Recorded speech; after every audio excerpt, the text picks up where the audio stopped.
Mr. Mayor, are we ready to begin? We are ready to begin. Recording in progress. Okay. Good evening. Welcome to the regular meeting of the Petaluma City Council and the Petaluma Community Development Successor Agency for Monday, July 6th, 2026. May we have our roll call, please? Barnacle, Present. Cater Thompson, Here. DeCarly, Here. Now, Here. Quint, absent, Shribs, Here. McDonald, Here. and we do have a quorum. Perfect. Tonight we have a closed session, a conference with labor negotiators, and I'd like to invite our Assistant City Attorney, Dylan Brady, to announce the closed session. Sure. Pursuant to Government Code Section 54957.6, the city representatives will be Peggy Flynn, City Manager, Brian Cochran, Assistant City Manager, Linda Lee, Deputy City Manager, and Charles Sakai from Sloan Sakai, our outside counsel. The employee organization is IAFF, Unit 7 and Unit 8 Compensation Plan. Thank you. Thank you very much. Let's look into public comment on the item tonight. And as always, we have public comment available for the closed session. And I'd like to ask our clerk if we've received any prior. We have not received any comments ahead of the meeting. We do have 2 people on the Zoom call, and so I'll read out the instructions. Members of the public attending in person should bring their speaker cards to the clerk's desk. Members of the public attending online should raise their virtual hand, and those attending via phone should press *9 to raise their hand. We will hear in-person comments first, and the mayor will call speakers to the podium, and once those have concluded, I will call upon remote speakers to unmute themselves. We do not have any in-person speaker cards, and I don't see any raised hands.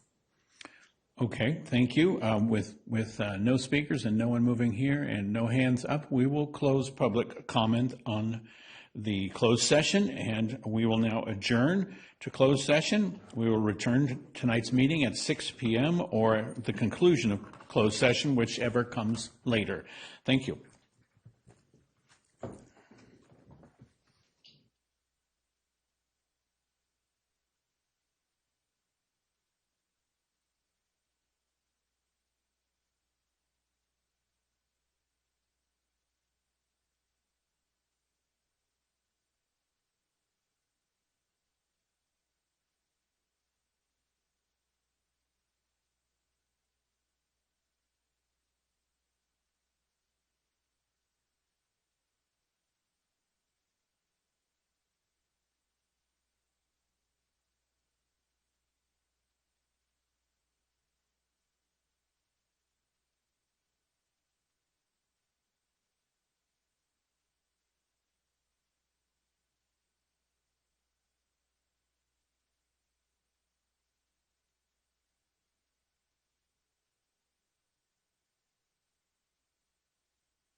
Hello, Melanie.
Mr. Mayor, are we ready to begin?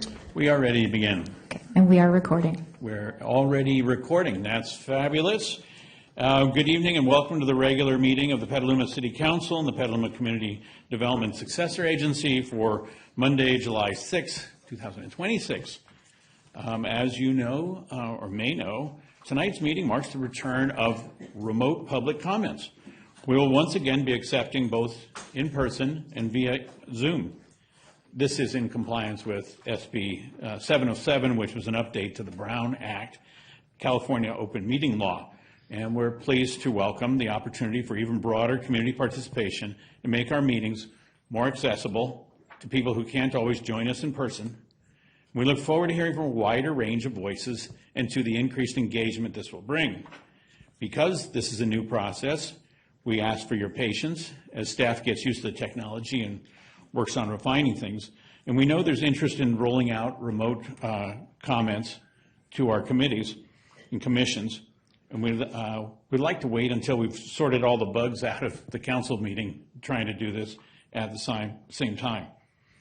So as per our regular procedures, if you wish to provide a comment tonight's agenda, and you're joining us in person, please fill out a speaker card. They're located in the hallway and bring it to our clerk, who is right up here in front. As per our new procedures, for those of you participating via Zoom, please raise your hand virtually when the item is called. And those participating over the phone in Zoom can raise their hand by pressing *9. The city clerk will provide these instructions during each public comment period. And please do not raise your hand right now. Please wait till the item for when we're doing comment occurs. And also please note, we do our meetings in concurrent translation services and in Spanish and a variety of other languages. And so to access translations online, please use the link provided in the agenda. And to access the translation in the room, please scan the QR code that's on the wall in the back to gain access. So with that, may we have our roll call for the evening, please? Yes. Barnacle? Present. Cater Thompson? Here. DeCarly? Here. Now? Here. Quint absent? Shribs? Here. McDonald? Here. We do have a quorum. Thanks, Chuck. Thank you. Let's all rise for a pledge of allegiance.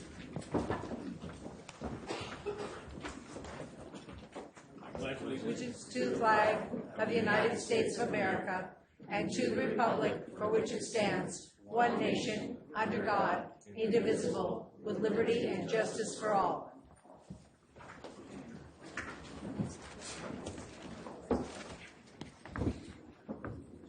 Just prior to this meeting, well, let me go back to, let's also have a moment of silence here.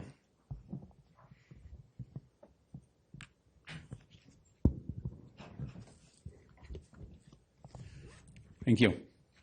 To start our meeting, I look up and down the dais and see if any of the council members wish to change the order of any of the business this evening.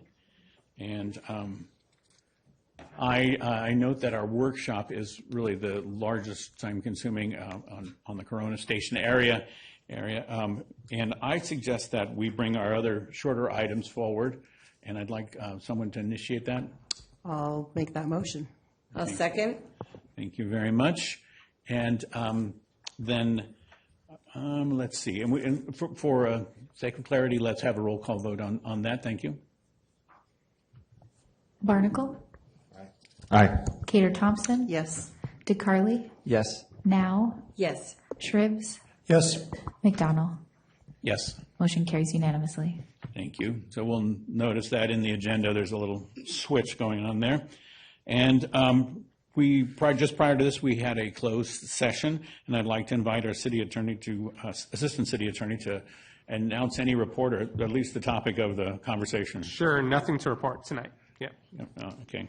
Thank you very much.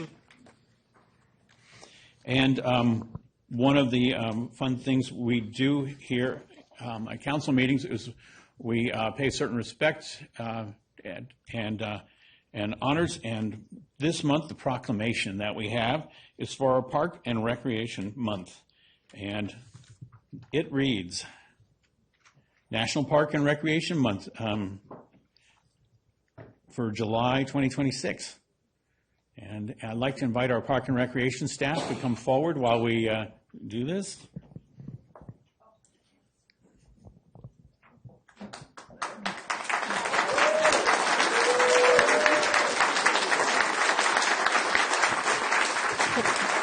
It's the right day.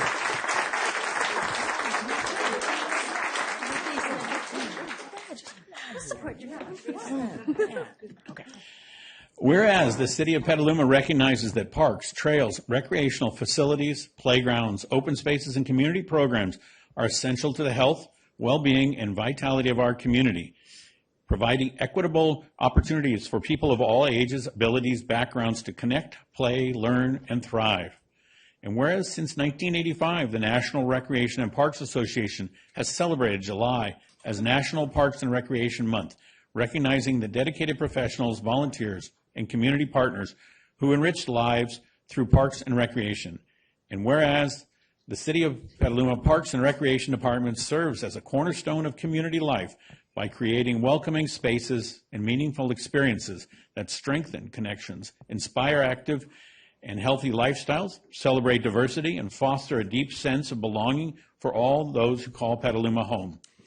And whereas exceptional stewardship of parks, recreational facilities, natural areas, and public gathering spaces, the department protects and enhances the city's environmental resources while preserving these treasured places for future generations, supporting biodiversity, climate resilience, and the health of our local ecosystem. And whereas Petaluma Parks and Recreation brings people together through innovative programs, camps, aquatics, sports, arts, cultural celebrations, volunteer opportunities, and community events that encourage lifelong learning, wellness, civic engagement, and social connection. And whereas the City of Petaluma proudly recognizes the outstanding dedication and creativity and service of its parks and recreation staff, commissioners, volunteers, and community partners, and program participants whose collective efforts make Petaluma's parks and recreation system a source of pride and one of the community's greatest assets. Now, therefore, be it resolved that I, Kevin McDonald, Mayor of the City of Petaluma, together with all the members of the Petaluma City Council, do hereby proclaim July 2026 as National Park and Recreation Month in the City of Petaluma, and encourage all residents to celebrate by enjoying our parks, participating in our recreation programs, connecting with neighbors, and recognizing the vital role that park and recreation play in creating a healthy, inclusive, and thriving community. Thank you. Yeah.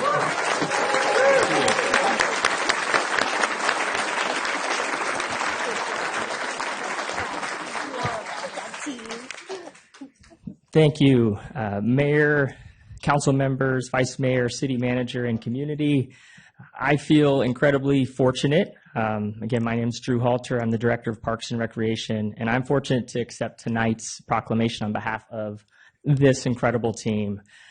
Each July, we are joined by hundreds of other agencies taking a moment to celebrate all things parks and recreation, which recognizes the more than 160,000 full-time employees and recreation professionals, and over a couple of 100,000 more seasonal part-time employees that call this industry their own. These are folks that all show up to maintain our parks, keep our recreation centers open, steward our history and traditions, and offer places to create community. So this year's national Parks and Recreation theme is the power of, and we get to fill in the blank, and that really is special for us because it really does showcase all the unique ways that Parks and Recreation creates impact at the local level. For example, the power of play, the power of community, the power of belonging, of connection, of nature, of well-being. What has always been fascinating to me about Parks and Recreation as a core service is just how multifaceted our days can be and how broad range of activities, parks, and spaces we get to support from one moment to the next. I am biased, being in Petaluma, but I feel Petaluma takes this challenge to the next level. Not many parks and recreation agencies can start their day, checking in pre-dawn lap swimmers and then finish their evening, tucking in livestock at the fair. So while today is certainly a celebration of parks, it's just as much a celebration of the incredible, passionate, hardworking professionals like those that are beside me tonight that show up each and every day to make their community a better place to live and play in. And I want to call it particularly, tomorrow marks the 40-year anniversary of two City of Petaluma employees, Jim Castle, our Parks Maintenance Supervisor, and Ron Roscom, our Parks Lead Supervisor, who started on the day together 40 years ago tomorrow, all serving Petaluma uniquely in their park system. So this year, definitely a special call out to Jim and Ron, who couldn't be here tonight because they're putting cream on their knees or something. But that just goes to show just kind of the dedication and passion that we have uniquely in Petaluma, and couldn't be prouder of them. So thank you for the team, and thank you for everyone. Yeah.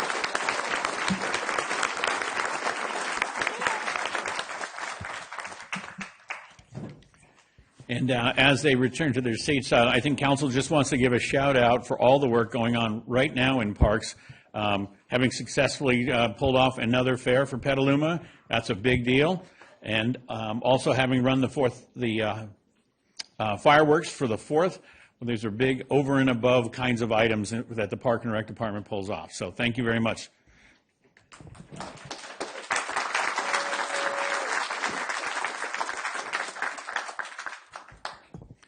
Now we move to general public comment, and per our regular procedure during general public comment, the public is invited to make comments on items of public interest that are within the City Council's subject matter jurisdiction and not listed on the current agenda. Public comments are limited up to 3 minutes per person, and depending on the number of persons wishing to address the Council, time will be allocated in equal shares totaling no more than 20 minutes. Per our new procedures, and as a reminder, we will be accepting public comments in person as well as via Zoom. As per SB 707, in-person and remote commenters will be granted equal time. So if I have more than 20 people wishing to speak, the first 10 in person and the first 10 remote speakers with raised hands will be accommodated. Zoom tracks the order of the hands that get raised, and we will be working from that Zoom-generated list. In order for Zoom and in-person participants to know if they are in the first 10 or not, the names of all 10 speakers will be announced before we start. Additional comments will be heard after the last business item of the agenda. If there are less than 10 of each in-person and online, we will fill from the other pool to get up to our 20 speakers for the evening. We will hear in-person comments first, and I will call the speakers to the podium. And once those have concluded, the city clerk will call upon remote speakers to unmute themselves and make their comments. So let's go over to the city clerk to help us out with this next piece. Yes, we did receive 23 public comments ahead of the meeting, and those are posted online. And I also wanted to let the group know that there are 9 Zoom attendees. So at this time, I will start a 30-second clock for general public comment. And during these 30 seconds, members of the public attending in person should bring their speaker cards to my desk. Members of the public attending online should raise their virtual hand, and those attending via phone should press star 9 to raise their hand. Speaker requests received after this 30-second clock may not be accommodated.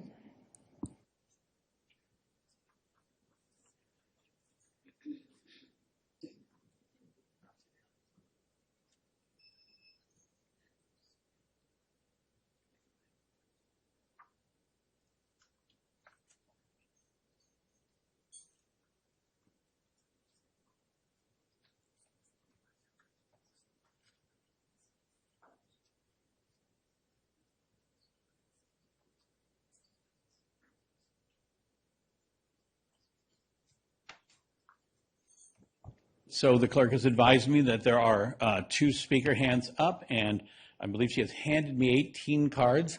And my question back was, is that all the cards? Or you have some cards remaining? We have 29 total cards, so I have the rest of the stack, and this will Okay. be So ready if for I later. read your name, you'll be in the period right now, and if you don't hear a name, that means that when we open public comment at the end of the meeting, that will be, your name will be called at that point. So the speakers and the order for tonight's in-person will be Calvin Volantes, Joanna Arango, Renee Salcedo, Gloria McAllister, Eric Vasquez, Kat Nazarao, Kirk Lott, Nizar Ahmad, Antonio Jimenez, Alana Feldman, Eric Leland, Dennis Pozike, Jennifer Boyle, Tina Yonkers, Mark Kimberly, Susan Hussey, Caitlin Quinn, and Nahaya Swanhauser. So those are our in-house.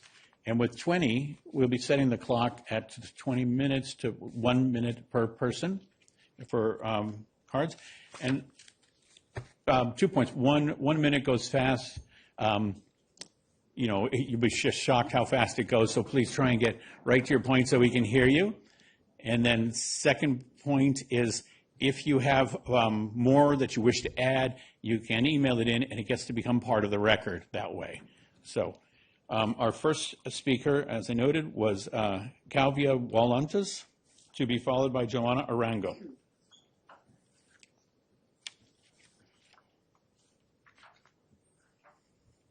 Hello.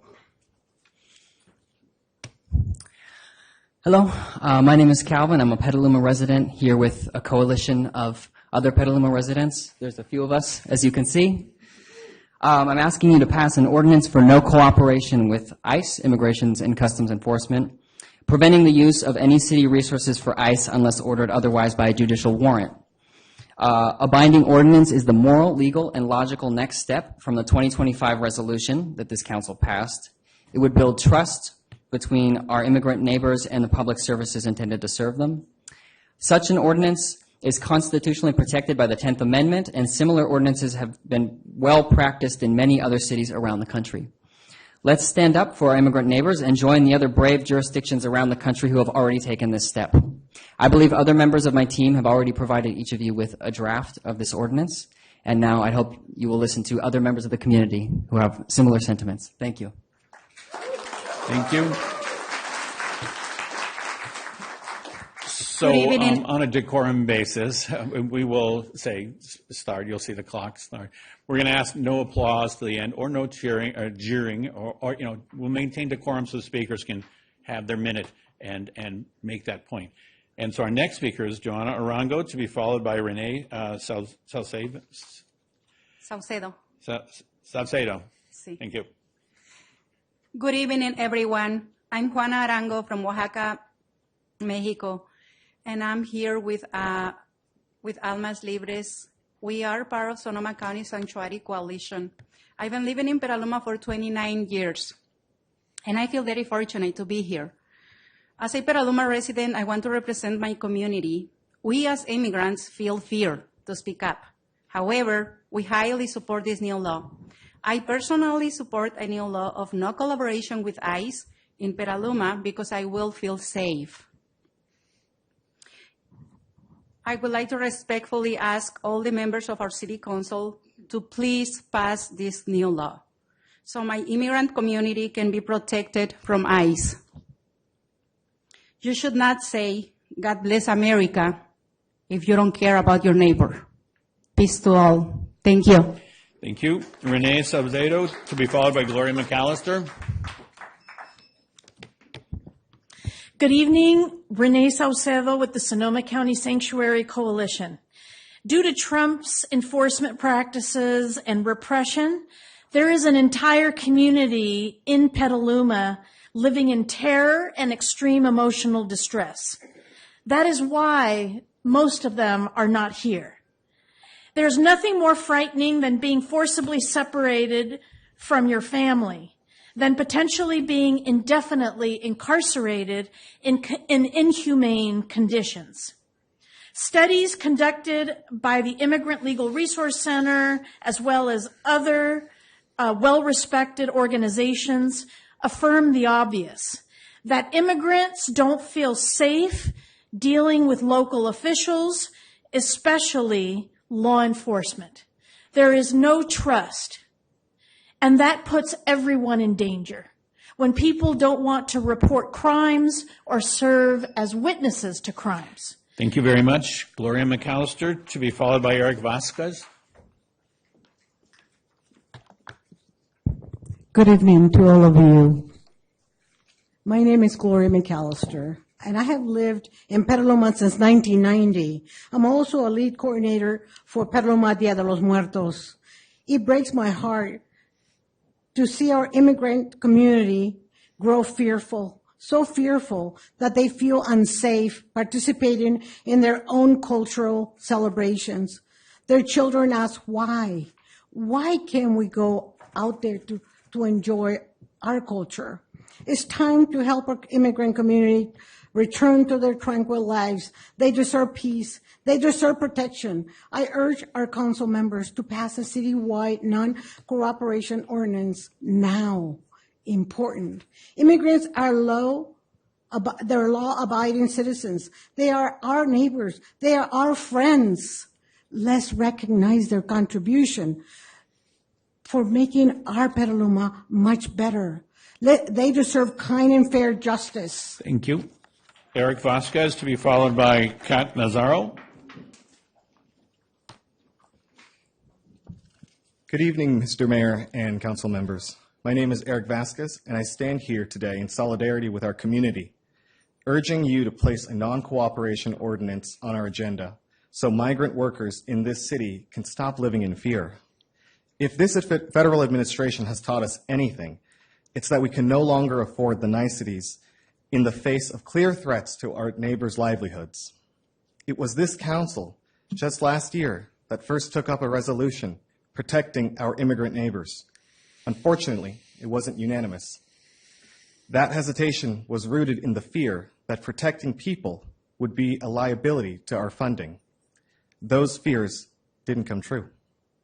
Our county sued, the court sided with us, and Petaluma still stands. A non-cooperation ordinance takes that hesitation off the table for good. Dozens of cities and counties have already stopped sharing resources with federal immigration enforcement. Thank you. Thank you. Kat Nazario, to be followed by Kirk Lott. Hi, my name is Kat Nacario, and I'm a granddaughter of immigrants that fought against fascism and imposing force and a threat to our civil liberties and freedoms. This town is riddled with an unjust displacement of First Indigenous peoples and the Chinese laborers who built the railroads, shaped the rivers, and tended to our land. When they were deemed no longer valuable, they were forced out. This isn't a distant past. And in this last year, the leadership acknowledged the hard work of those families and the wrongs of displacement by dedicating a park and erecting a plaque. The immigrants currently in this community is what keeps it going. They grow our food, they create our wine, they make our restaurants, stores, schools, and communities run. I know this community will protect them with everything they've got. So whether this council chooses to cooperate with ICE or not, and to be there on the right side of history or the wrong, I know this community will protect them come hell or high water. Here is the moment to protect this community in real time. Show you've learned from the lessons of the past instead of dedicating a park and a plaque in 50 years down the road. Thank you so much. Insang Baksa. Thank you. Kirk Lott, to be followed by Nazar Ahmad.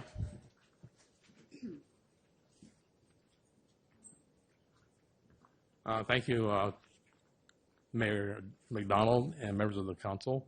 As you well know, I've been in business here in Petaluma for 41 years, starting August of next month.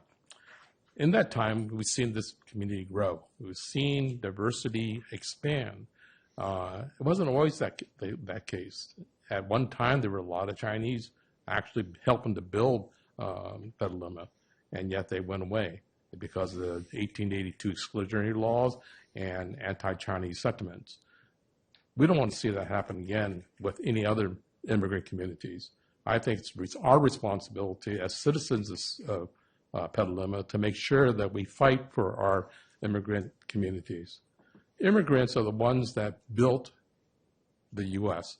Our 250-year anniversary would not happen if it wasn't for immigrants. And they come from all over the world. And we need to continue to inspire future generations of immigrants to come. And I thank you. And our next speaker is Nisar Ahmad, and to be followed by Antonio Jimenez. Hello, Mr. Mayor, City Council members. My name is Nisar. I graduated Casa Grande. I went to school in Kenilworth, in the old campus, by the way. And I graduated in McDowell School, where my parents live down the street from where I went to elementary school. So I'm from this community.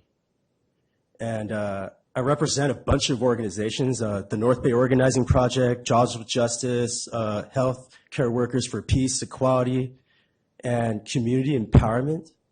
I'm a healthcare worker. But most importantly, I represent seven generations. My great-grandmother, my grandmother, my parents, my cousins, and their children, so 7. We're part of this community, and what I'm going to say is I'm really busy.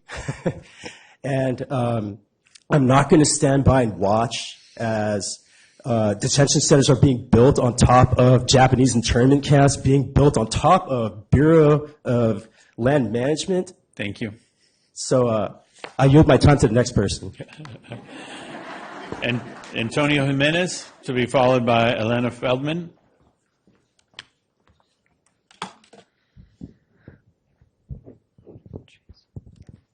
Good evening, Honorable Council. Tonight I stand before you using the alias Antonio Jimenez because I'm a child of undocumented immigrants and I feel for the safety of my family if I were to show my face while I tell my story.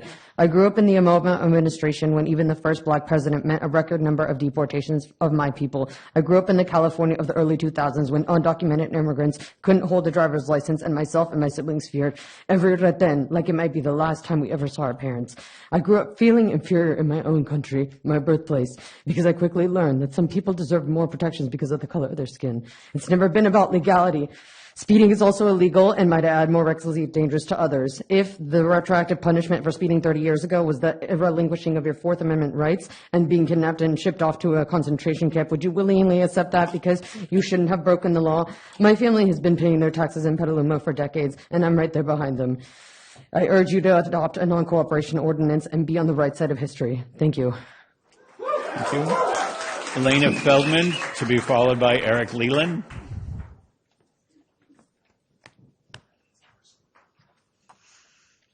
Hello, my name is Ilana, member of the Sonoma County Sanctuary Coalition. I've been a resident in the Petaluma community for more than 22 years. I'm here this evening to speak on behalf of my immigrant community, the hands that harvest the food on our table, the hand that hold those of our sick and our elderly when they're in nursing homes and hospitals. I'm here today because our community is under threat. The very people who sustain us are living in fear, the constant threat of ICE.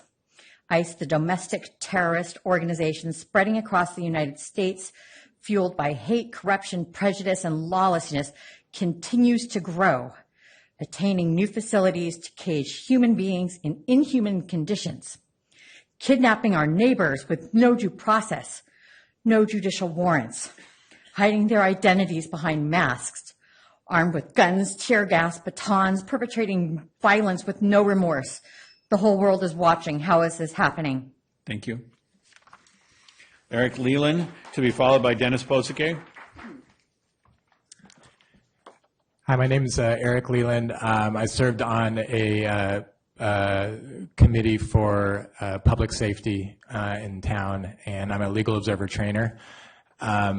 It's important that we all understand that all of us here, everyone on the dais, everyone behind me, works together for community safety. Public safety is community safety. we keep each other safe. You may not be aware, but there's literally thousands of people in this community doing various mutual aid and support for each other in this town on a daily basis, right, because of this crisis. So I urge you to put on the agenda the non-cooperation ordinance at the soonest possible moment. And for all of you this time, not most of you, but all of you this time, to support that ordinance when it comes up. Thank you. Thank you. Dennis Posake to be followed by Jennifer Boyle. Test. Okay. Thank you for allowing me to speak. I'm Dennis Posake. I'm from Petaluma. I'm also the grandchild of immigrants, and I treasure most of my one grandmother that when she sent my dad to school the first day, she got a letter back from the teacher saying, Emil can't even write his name. She sent a note back saying, that's why I'm sending him to school. Probably not quite spelled right. I was coached all throughout my career. You know, it wasn't like it is now, but you know, I was told to lie low, don't make waves, and do the best you can. I think that's a Slavic thing anyway, but I have great respect for my grandparents, and I'm pretty sure that none of them were educated. They were so uneducated at that point in time that, that someone committed a mistake in the progress, and thank you. Thank you.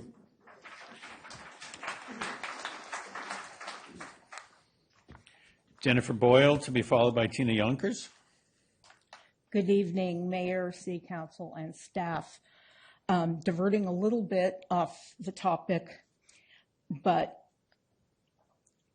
onto, we have experienced for some time now the weaponization from large bad actor equity mobile home owners against the most vulnerable mobile park residents here in Petaluma.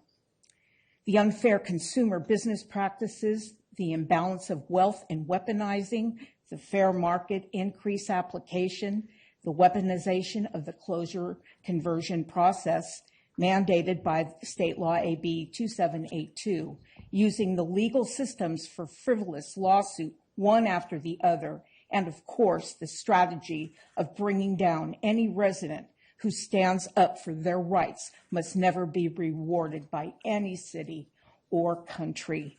We remind all of the... Thank you. Thank you.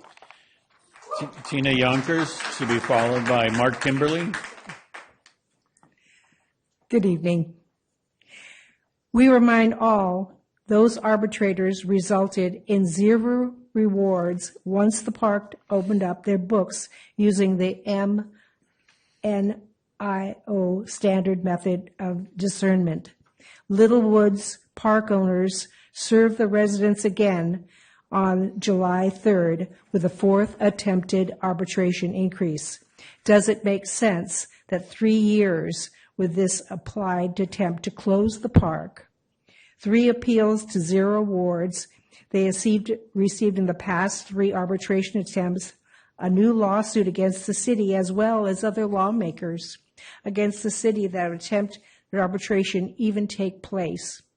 These large equity-owned owners warned all of us that we do have to keep up with their demands, or they will litigate, or will be forced to submit to their actions. Thank you very much. Thank you.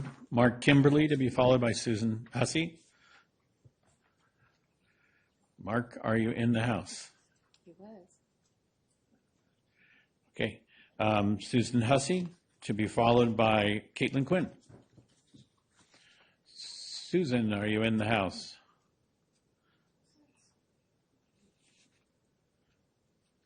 Are you Susan? No. Okay. No Susan, going once, twice. Thank you. Caitlin Quinn. Hello. To be followed by Haya Swanhauser. Thank you all for the time. I am here. I'm not here speaking for anybody, but I am a school board trustee with Petaluma City Schools. Y'all, we did this so long ago in Petaluma City Schools. It's really not that hard. It's pretty straightforward. No one should be cooperating with ICE unless there's a judicial warrant.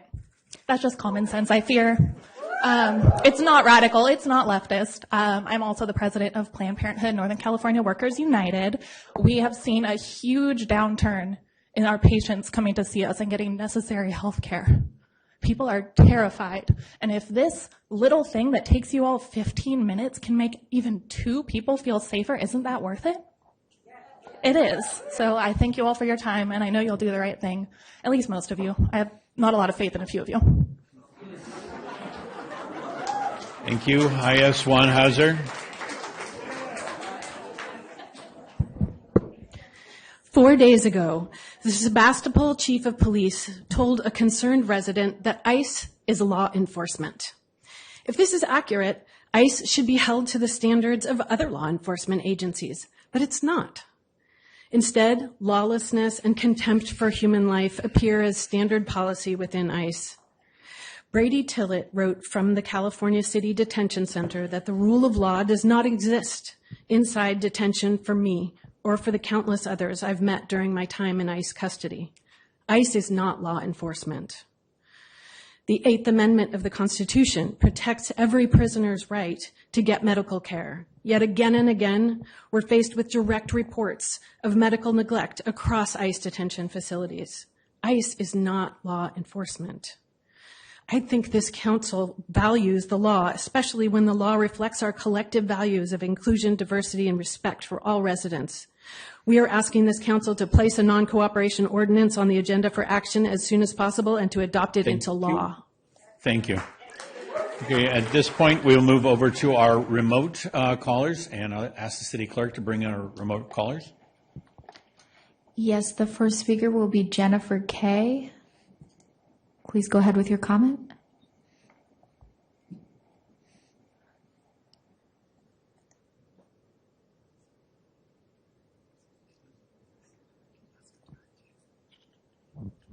I just got the unmute notice, but this is not Jennifer Kay. This is Darren Rackison. So I'll jump into my 1 minute and get it out of the way. Just following up on the hotel incentive program that was discussed at our last meeting, Morgan Hill's similar TOT rev share incentive program was referenced as kind of a model, and it was interesting digging into that. It was actually a developer partnered with Appalachian as the hospitality group that rolled that out in Morgan Hill.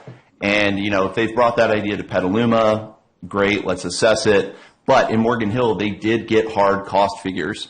So in that instance, it was MOHI was the name of the hotel in Morgan Hill that needed a rev share agreement. And they got firm cost figures on what the hotel needed, how much gap there was to fill with the TOT rev share agreement. So if we are going to do the same thing and jump into the, you know, Appalachian's plan, let's make sure that we demand good cost figures as well. Thank you. The next speaker is Alan W. Please unmute yourself and make your comment. Hi, yes, thank you. My name's Alan Wolves, and I'm a lifelong Sonoma County resident. I'm requesting that you, as soon as possible, agendize and then pass a non-cooperation ordinance with ICE, against ICE. Dozens, if not hundreds, of cities and counties in California, including the county of Sonoma and Santa Rosa, have taken this really important step to protect their community members from this lawless fascist organization.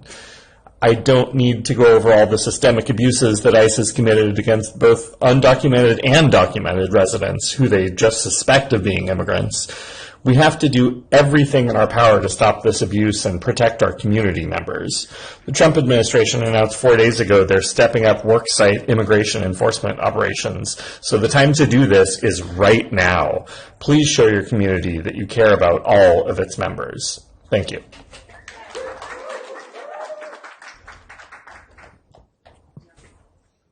And that concludes our Zoom participants. And then that closes general public comment. And with that, that brings it up to council comments. And I think I'm just going to add a little editorial note right here regarding ICE Out. I appreciate you being here. I appreciate the meetings I've had with Dennis and the other leaders of the effort. And clearly, and I look out in the audience, I see many of my friends who I've chatted with about this. And we're all very concerned regarding protections for the immigrant communities in California. I mean, and frankly, for our own basic civil rights. It's a horrible state we're in right now. In response to growing concerns about the federal government seeking to entangle states and local agencies in immigration enforcement in ways that do not comport with the law, the state of California legislature has recently enacted a bill, SB 580, which will require California Attorney General to develop and publish model policies that demonstrate how state and local agencies should interact with immigration enforcement in manners that are lawful and consistent. And we've been invited to join into that conversation with them. I think this has gotten statewide attention, that this needs to happen on a statewide level. And that's an important part. I think it's fair to say, we see you, we hear you. This past weekend, 4th of July, big opportunity for speech making. The mayor gets to make a speech. And I just want to drop two of the quotes that I used in my 4th of July here in our Petaluma Historic Museum's event. One was Jesse Jackson. America is not a blanket, one piece of unbroken cloth, the same color, the same texture, same size. America is a quilt, many patches, many pieces, many colors, many sizes, all woven together and held by a common thread. And the other one that I left with was, Americanism is a question of principle, of idealism, of character. It is not a matter of birthplace or creed or line of descent. That's Teddy Roosevelt. So I think we hear you. And with that, I'd like to have council comments start with Councilmember Cater Thompson. Thank you. The mayor and I signed an agreement to put this on an agenda, and so I'm assuming we're going to be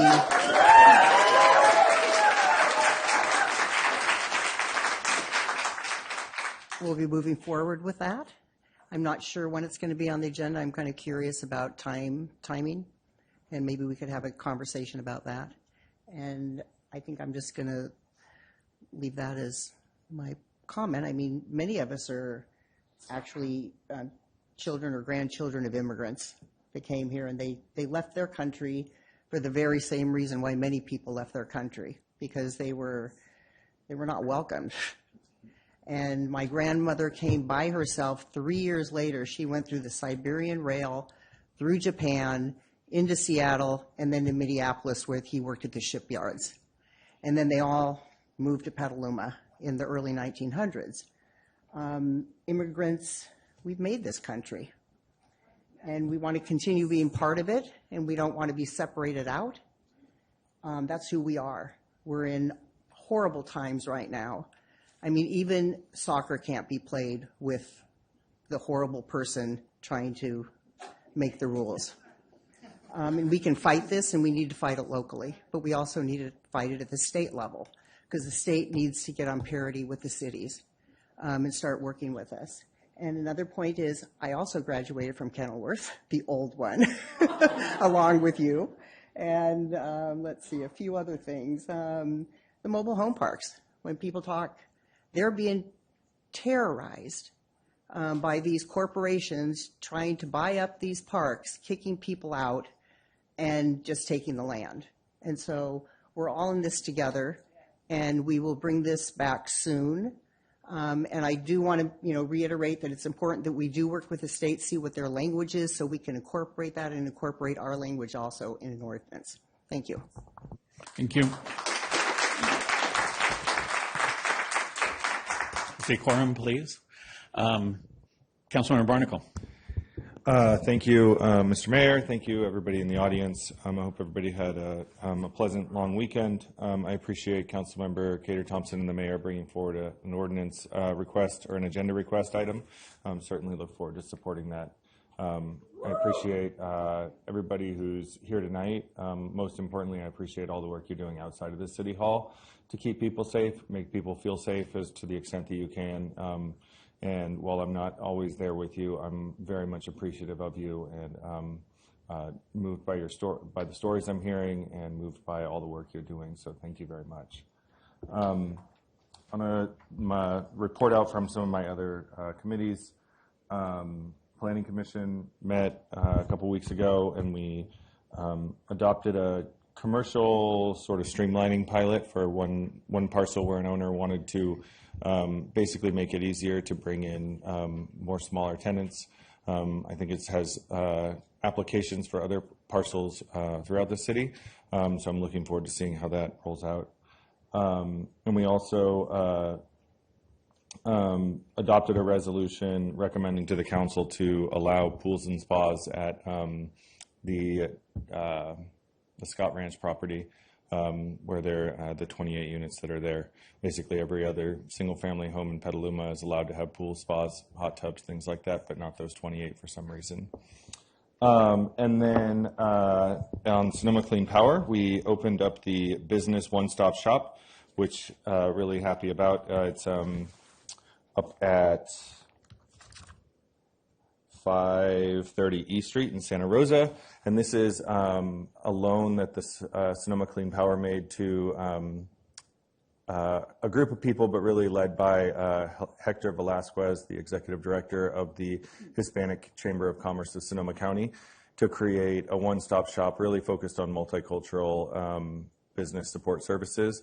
A lot of, it's sort of fitting tonight, but a lot of people who, English is their second language, it's tough to make sense of permit applications and things like that. And this center is basically a place where you get sort of white glove services with business advising, formation, licensing and permits, loan readiness, access to capital, marketing and visibility. They have a green room where you can go in and film your commercial. They've got workshops and clinics and a co-working space. And so it's just getting off the ground right now, but really excited about it. And it'll be working with our economic development department, the chambers of commerce around Sonoma County and things like that to really bring more business support services for early entrepreneurs. And their tagline is, entrepreneurial spirit has no color, gender, or ethnicity. It has fire, passion, and resiliency. So I really am proud of that investment that we made. And then the final thing, we finished the fair. Thank you to all the staff who worked there and helped make it possible, and all the patrons. I think I saw my first ever mosh pit at the Petaluma Fair, so that was cool. First for everything. And also I just want to say thank you to Councilmember Now for really just going above and beyond. She was there volunteering for like a week leading up to the fair at least to bring, basically revive this long unknown little parcel of a flower garden, and just being everything like Mrs. Petaluma or Miss Petaluma in terms of loving the fair and really bringing the spirit of it. And I think the energy and the commitment to community was ever present with that. So thank you very much.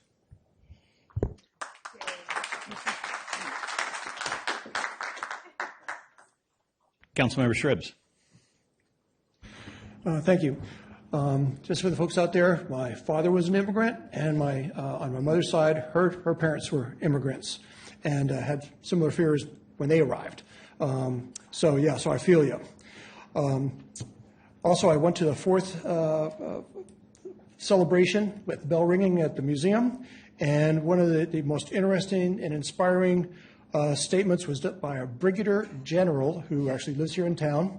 And one of the things he talked about, he's also a historian, and basically brought up the point that there was like over 50 signers on their Declaration of Independence, and most, if not all, suffered greatly through the war and afterwards, many losing their lives, kicked out of their homes, went bankrupt, everything taken away from them, and they were on the run and had to be out in camps in various ways for basically homeless for a while. So lots of suffering from the process. So just that was inspirational here that our folks, our founders, took it upon themselves knowing that was going to happen to them, but they did it anyway. So we need to take action. So one of the things I did, I went to a workshop on AI tools, and they said, government could really use this. It was by a Stanford professor type person. And they said for regulations, permits, data, searches, reviews, and the like, and even ordinances. So I went to this morning and I asked AI about, can you create an ordinance for ICE? And so I did. And I found out more information. Turns out they have recently doubled the number of quota for ICE to capture right now, doubling on a daily basis, like 2,000 people. Quotas now is being set.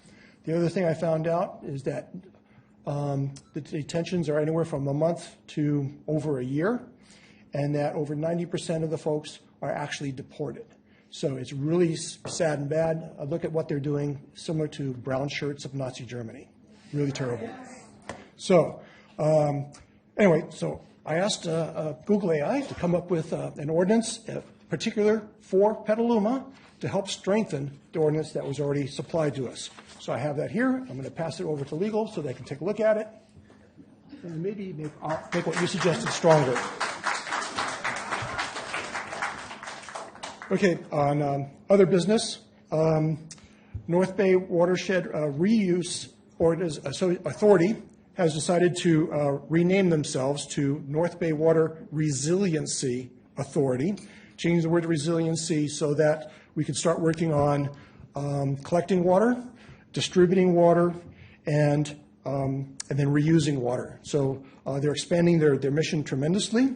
So the resiliency is crossing over into other missions of general just water supply, and as well as the mission that I'm also on the North Bay Watershed Association, so sea level rise, groundwaters, water supply. So there's going to be more groups working on our current issues all around water in combination with Sonoma Water. Ag and Open Space, I happen to be the vice chair of that at the recent meetings, and there we are just converted over to Zoom meetings there also.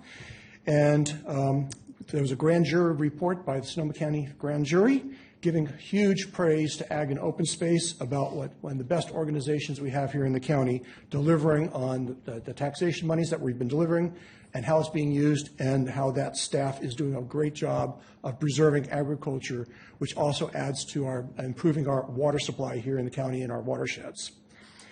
There was another meeting in town here at the downtown about the vacancies, and so a citizen group has come together so to be aware of that, and they're going to help the city along. And there's lots of discussions, pros and cons of carrot and stick approaches to how we can change vacant lots, maybe even vacant stores, into more productive units here in town. So there's a citizen effort to help out with the city on that.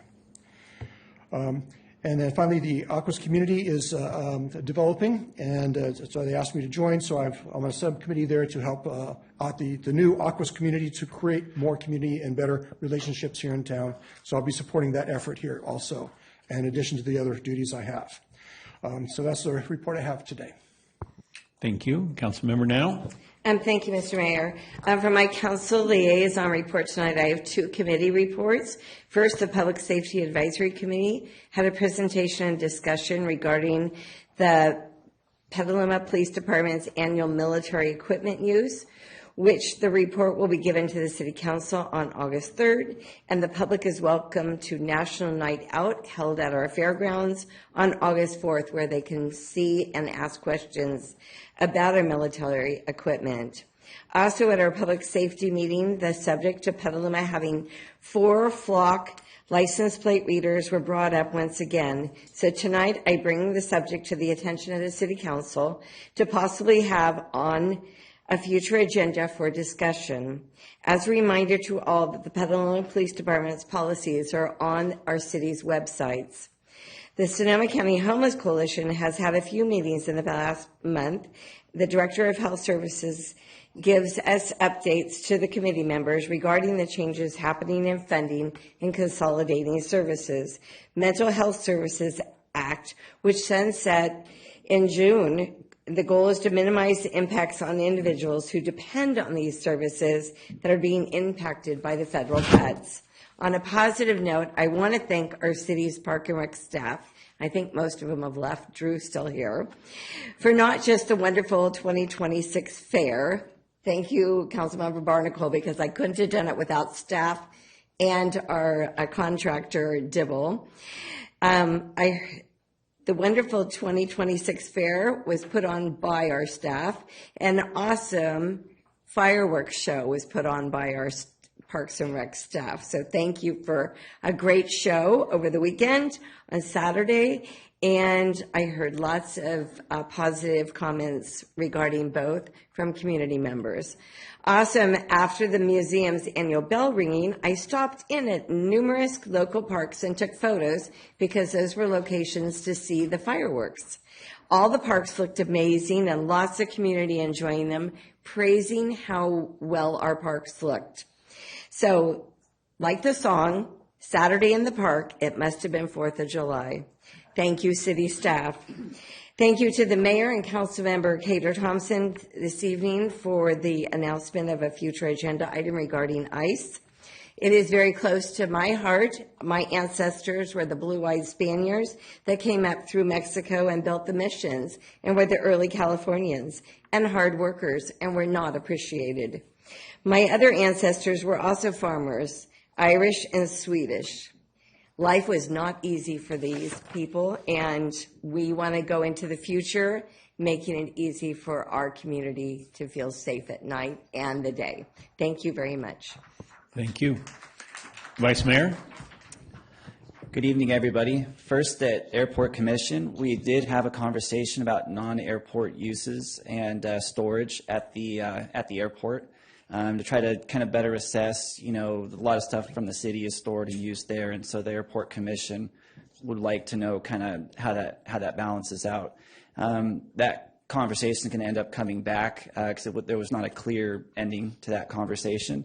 I'd also like to congratulate the Petaluma Area Pilots Associations, which are all mostly commissioners and everybody else in that group, for their big airport bash they had a couple weekends ago, and they had a little over 2,000 people out to the airport, lots of little kids out there to see airplanes, enjoy the aviation community and see what it's all about. So they did a great thing there. They have completed step 1 of the taxiway project, the first 5-day closure of it. There's another one coming up later this month, and then the taxiway should be finished. Business can resume there, runways open. And over at Parks and Rec, we received a presentation from an Eagle Scout who wants to do a project in adding a batting cage out there to one of the Little League fields. And so he's been working with staff on that. And that's a project that looks like it's going to happen. So that's pretty cool. It's pretty ambitious for that little guy. And then, I'd like to thank staff for getting through the fair. I know they worked very hard, long extra hours to make it happen and give that to the community. So thank you for that. At Ag and Open Space, probably the biggest highlight from that John didn't mention was the Board of Soups. They passed a resolution to support the ag industry and further a, kind of a working economic plan to help them and ensure that is prioritized and those, farmers are taken care of in the county. And then hope everybody enjoyed the 4th of July, and thank you again to Parks and Rec for the fireworks. It was a great show. Hope everybody was able to enjoy that. And then, I know there's been a lot of rising concerns about data centers around, and, I'm going to be, if it needs to be a council discussion, I think it should be, but I'm going to be meeting with staff to try to work out if that's even possible here, what steps can be taken, and then, if we're all good, we're all good, but if it needs to come to council, we'll have a discussion about that. And then I do appreciate everybody that came here tonight, and I do believe that everybody sitting up here wants the best for our immigrant community. And I think that we're very fortunate to have our police department. They work very hard. They work very close with everybody, and I know that they care about the immigrants a lot as well. So thank you. Great point. Thanks for doing that. And I know all the chiefs are on board, and they get the same message we do. I mean, it's ICE that is not policing that we need to worry about. I do want to note my liaisons and other appointments. June 29th, I attended a 5-year anniversary of the Petaluma office, Immigration Institute of Bay Area. I was there 5 years ago when it opened, and the big change is how many more lawyers they have doing that civil rights work. They just won a case in San Francisco federal court. An immigrant was arrested during his citizenship hearing. I mean, when you tell these stories, it's just powerful. On June 24th, I led a discussion with the assistant to the city manager with Los Cien, our community, Latino community, for Latinx leadership, and they brought together in our council chambers quite a few to hear a status of the city. Also attended the AAPI Coalition of the North Bays event with my friend Kirk Lott here, and it's just important that we constantly network and see and be seen with each other, and that's how we get further. I attended a county food convening, and as Councilmember Now mentioned, federal cuts are coming this year, and the food is going to be a crisis as both SNAP and CalFresh are going to be reduced, and that impacts the poorest. And so the county is trying to step into that space. I also spoke at the Petaluma Lodging Associations, and they appreciate hearing more about what the city's economic development programs could be, because as we know, costs are outpacing revenue right now. Yeah, I got to MC the Santa Rosa Symphony here at our library. That was kind of fun. I also help with the Chamber's leadership graduation class, and then there's just so much going on here. I'm glad to hear all the praise for the fair this year, and I want to thank the city manager as well as staff for that. And with that, do you have anything to report tonight? I'll keep it short, but I want to recognize our community. We see you, we hear you, and we stand united with you, and you can hear that from our council, so thank you. Also want to announce that this Wednesday at 6 o'clock here in council chambers, staff will be holding the Howard Street Improvements Community Meeting. Next year, we're going to be replacing sewer and water mains, upgrading curb ramps, and reconstructing the pavement on Howard between A and West. So we are going to take this opportunity to improve the safety and accessibility for all road users on Howard. And we're excited to reengage the community. Hope that you can either be at the meeting or share your feedback online. And translation services will be available upon request. Thank you very much. Thank you. So now, and let's not break the decorum. Thank you for being here tonight. We're going to move into business items if you wish to exit. Thank you.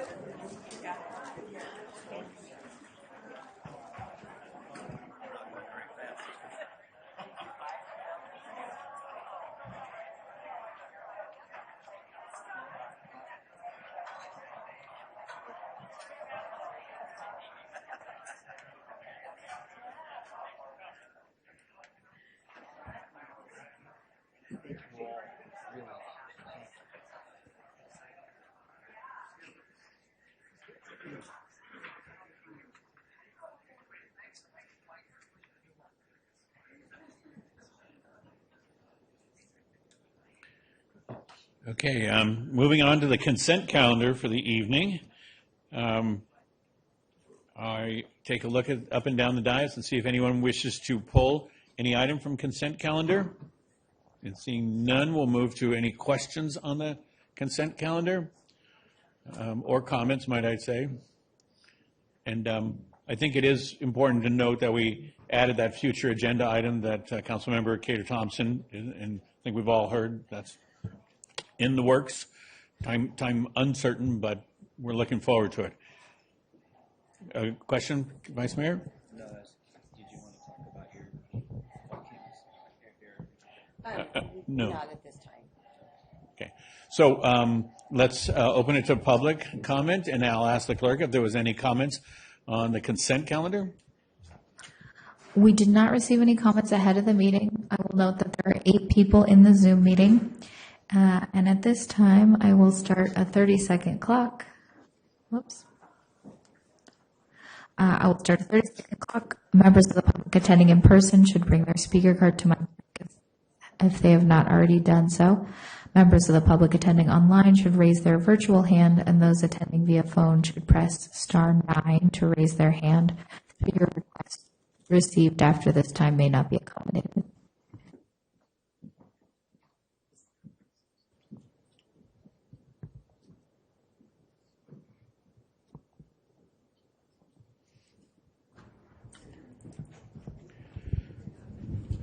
Sorry about that. I lost my mic. We didn't receive any cards, and I don't see any raised hands. Okay, thank you very much. And that closes public comment on the consent calendar. Looking for a motion? I'd like to move items 1 through 6 on the consent calendar. Thank you. Motion by Shribs and second by Cater Thompson. And with that, a roll call vote, please. Barnacle, Aye. Cater Thompson, Yes. DeCarly, Yes. Now, Yes. Shribs, Yes. McDonald. Yes. Motion carries unanimously. Thank you.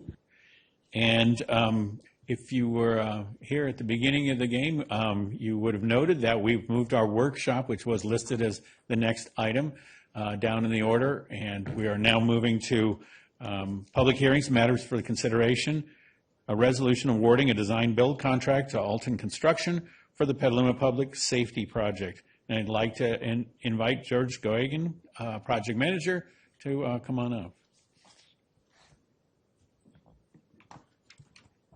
Just give me a second. I'll try to set this up. And for a project this size, we have the honor of having two chiefs in the room. Thank you for being here. Make sure he does it right.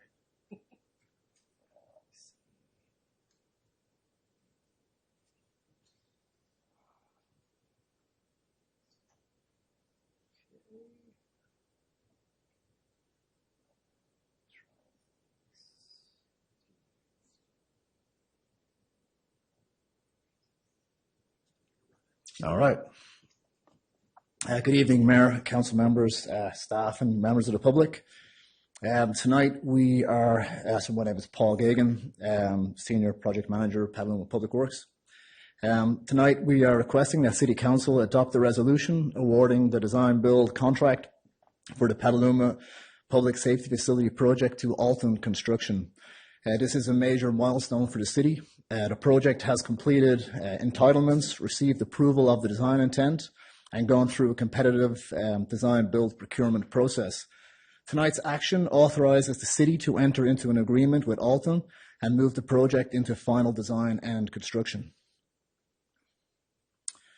So, quick project overview. The project is located at the intersection of Kenilworth Drive and Johnson Drive at the fairgrounds, and will bring together a new police headquarters, fire department headquarters, a new fire station number 4, and a dedicated emergency operations center, all in one coordinated public safety campus. The new police headquarters will replace the existing police station, while Fire Station 4 will be an additional fire station that expands the city's emergency response capacity. A little history here on how we got here tonight. So this project's been several years in the making and has moved through a series of planning, funding, design, and public approval milestones. The project began with Measure U in 2020 and the city's commitment to invest in public safety. That was followed by an operational analysis and the 2023 Public Safety Facilities Master Plan, which identified the need for an additional fire station, significant improvements to the city's police facilities, and a preferred strategy of bringing those functions together in a centrally located, consolidated facility. In November 2023, staff presented council with a preliminary vision of that project. That version occupied approximately 5 acres, included about 73,000 square feet of building area, relied on a phased delivery approach that would not have been completed until 2035, and it carried a total project cost of approximately $142 million and construction costs of $120 million. Council naturally pushed back, and the direction was staff was instructed to pursue a more affordable and deliverable project with a better schedule and a smaller footprint. So in response, the city knuckled down. Through 2024 and 2025, the city shifted to a design-build delivery method, reduced facility size by optimizing shared spaces, simplified the construction approach by utilizing a tilt-up concrete construction, and established a target construction cost of approximately $55 million. In 2024, Measure H was approved, which provided an additional funding source for the project. In 2025, the city presented the revised project to the Planning Commission and City Council. That version reduced the site footprint by approximately 1.5 acres. It reduced the building size by about 42%, and it brought the construction costs in line with our $55 million target. And it established a target completion date of 2028 for the entire facility. The city then completed the basis of design, detailed programming, environmental review, and the entitlement process. Earlier this year, Council approved the financing strategy and the City completed the competitive design build procurement process. So tonight's contract award is the next major step in this timeline. If approved, the project will move into a final design, permitting and construction with occupancy targeted for mid-2028. I'll just quickly talk about design build here because this is not how we typically deliver projects in the city. We usually go to design bid build, or we design it and we put it out to bid and then it gets built. This project is slightly different, so I'll just quickly explain. Every project goes through a life cycle of SD drawings, which is schematic design. Then you have design development, which is the engineering to get that schematic design into reality. Then you have your CD phase, which is your construction documentation, where you submit through building and you get your permits to build. So the city's already completed the schematic design and portions of early design development on this project. We've defined what the facility will look like, how it will function, how it's laid out, and the materials and performance standards that we expect. Those requirements are captured in what's called the bridging documents. So Alton is not starting over. Its team will take the approved vision and complete the detailed engineering, permitting, and construction documents needed to build it. The benefit of this design build is that the designer and the contractor work together under one contract, giving the city a single point of responsibility for completing the rest of the project. So for the procurement method of design build being slightly different, the city used a two-step competitive procurement process. First, we issued a request for qualifications to identify design build teams with the experience, financial capacity, and safety record and technical expertise necessary to deliver a project of this size and complexity. The qualified teams were then invited to respond to a request for proposals based on the city's bridging documents and contract terms. 3 proposals were received and publicly opened. Alton Construction, in partnership with PBK Architects, submitted the lowest responsible bid amongst the approved design build entities. Staff reviewed Alton's proposal, confirmed its responsiveness and qualifications, and received no bid protests. So therefore, for those reasons, staff recommends that Council adopt the resolution awarding the design build contract to Alton Construction in the amount of $51,573,911 and authorize the city manager to execute the agreement. 2 things about this number. You might notice it is slightly more than what was shown on the previous page. That's because we based the award off of the base bid. This number includes ad alternates. Essentially, if this came in over our budget, we were willing to make some cuts to get it back under budget. But the other thing about the number you may have noticed is it's below the 55 million threshold, so we have plenty of room and bandwidth to add back those items. They include additional ballistic protection, some daylighting devices to allow natural light into the heart of the facility for well-being, and it's kind of a fancy fire protection system to protect all our data and servers and things like that in the event of a fire, so they don't get destroyed with water. So that's the method behind the procurement and the numbers. And just before I close out here, this was a huge effort. I came in here in 2024, and I've had the pleasure of working with so many fantastic staff and people across the board. So I just want to a big thank you to our police and fire departments, public works staff who assisted me every day through this. Our planning department, Andrew Triple, was fantastic with Mike Janicek getting this through all our entitlements. Our finance team, our legal team, we had to pretty much rewrite the entire contract, which was, no easy ordeal. So me and Dylan had plenty of early mornings working together, going through that. Also want to thank our city manager's office, all our consultant teams, our planning commission, city council for the guidance and direction on the design, and the members of the public who brought the project to this point and made it possible. So tonight's action, just before I close, tonight's action is significant. It moves the city from planning, talking about, dreaming, hoping, wishing we had a public safety facility to actually delivering one. In about 12 months' time, it's going to look very different out there at the fairgrounds. You're going to see walls stood up, a roof going on this building, and in basically 2 years from today, we should be having a ribbon cutting. So it's a pretty exciting time. So I'll be here to answer any questions that come up, and I have these 2 great gentlemen beside me as well, and I'm sure you guys will help out where needed. So thank you. Thank you very much. Great presentation. Generational project. It's a fun one to have under our belts. Chiefs, anything to add at this point? Thank you. Council, any questions? Seeing none, let's go to public comment.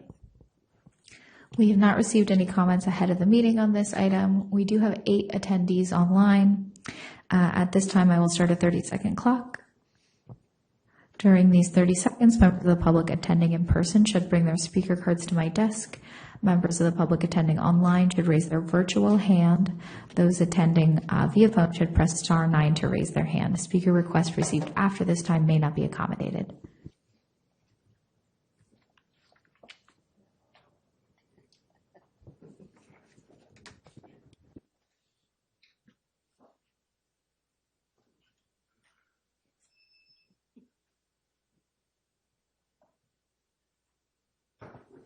So following our practice, I will ask the clerk, any hands up? No hands up, just one card. Thank you. So our speaker tonight, Mac Thompson, it's yours for 3 minutes. All right, thank you. It's really nice to see you all. Nice to be here tonight. And my name is Mac Thompson. I'm the union president for the Petaluma Firefighters, Local 1415.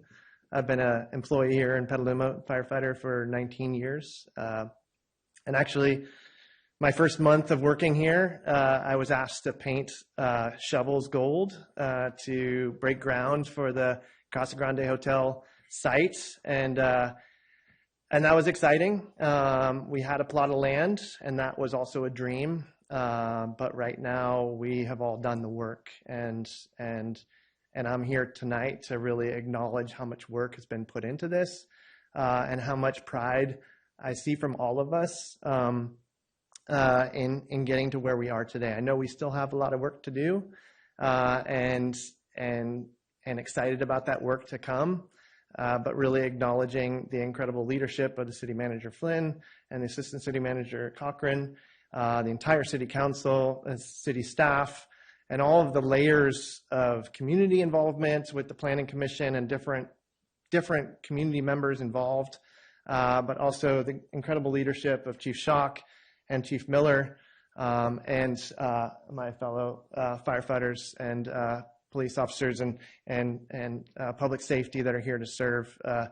The amount of work that goes into this is incredible and takes all of us. And in talking to all of you about this project, I know that there's a pride in this, but it also is personal and something that we all look at it as something that we really care about. And that is unique. I think that being a labor leader in this community, knowing that we are able to support this city and to feel supported by this council and by the leadership of this city is an incredible feeling, and it's really exciting. So I just wanted to come here to acknowledge all of the teamwork and really acknowledge how far we've come and look at the horizon and thank you all for all of your work. So thank you.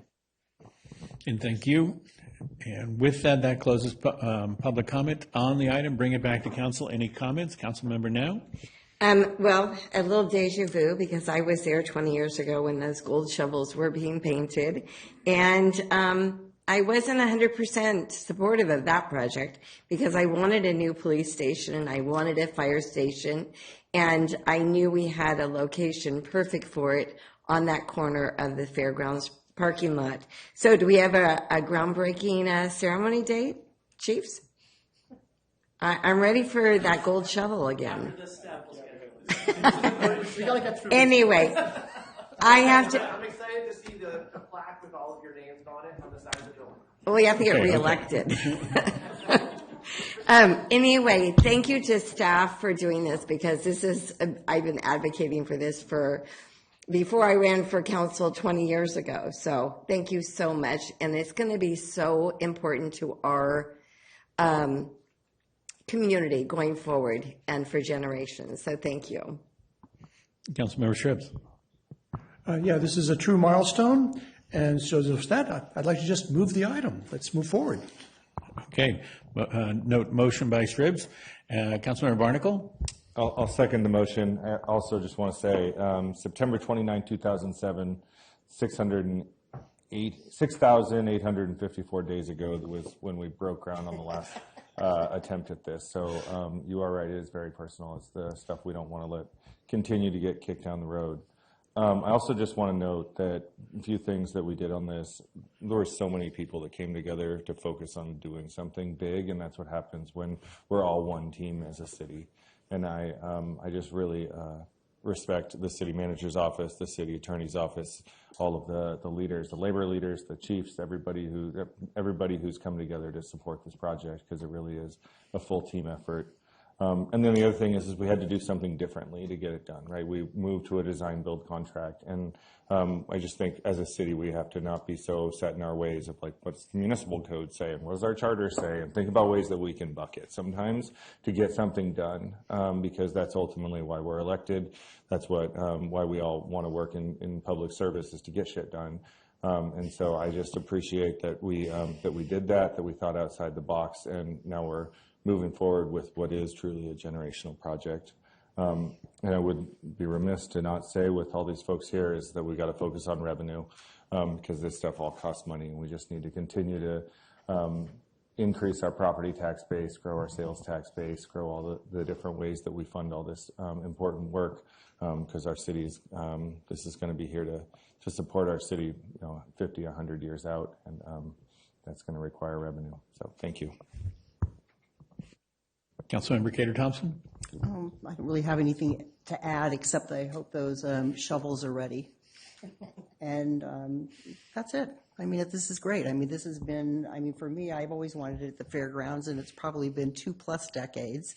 And I'm going to be alive to see it happen. And so, when you start gauging things by your age, it's kind of exciting to see how things actually come about. You might have a vision, and it could be on any project, and it just takes a lot of time. And this is coming at the perfect time with everything that we're doing at the fairgrounds. It's centrally located, and I think we have the community support on this. Thank you. Certainly the council support, I hope. Vice Mayor. Just a quick question for Mac. I'm just wondering how the gold paint held up on those shovels, if we can reuse them. But, otherwise, though, we want to give police and fire the best that we can, and so looking forward to that. Thank you. And I just want to note to Paul, thanks for being the point man on this. And I know that success comes from following the schedule. The staff report says spring. I heard mid-28 tonight. I'm thinking, if we stay on schedule, we stay on budget, and we get it built. And we're all excited for get it built part. So with that, we have a motion and a second from Shribs and Barnacle. I'd like a roll call vote. Barnacle? Aye. Cater Thompson? Yes. DeCarly? Yes. Now? Yes. Shribs? Yes. McDonald? Yes. Motion carries unanimously. Thank you, and congratulations.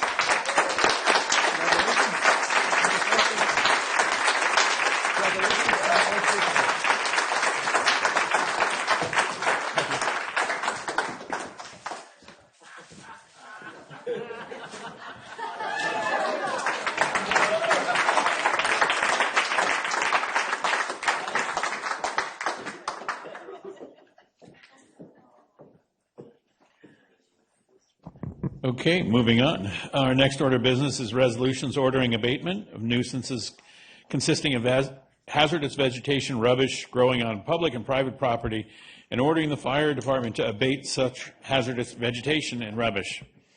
And helping us with this today is Amy Segay. Segee. Thank you very much for being here. You're our fire marshal, and the floor is yours. Thank you very much. Well, it's a tough act to follow, but good evening, Mayor, Vice Mayor, Council, City Manager, and staff, as well as our community. Before you tonight is our second hazardous vegetation abatement hearing for the 2026 season. This hearing covers just 2 additional properties identified after our initial hearing that continued to present a wildfire risk. Staff has completed all noticing requirements and provided the property owners multiple opportunities to voluntarily abate the hazard. We are requesting adoption of the resolution authorizing the city to proceed with abatement only if the properties remain out of compliance after the established deadline, and I'd be happy to answer any questions you have. Thank you very much. Any questions? Councilmember Shribs. Yeah, in the report, it seemed like there was a possible suggestion that is it really worth doing this whole process?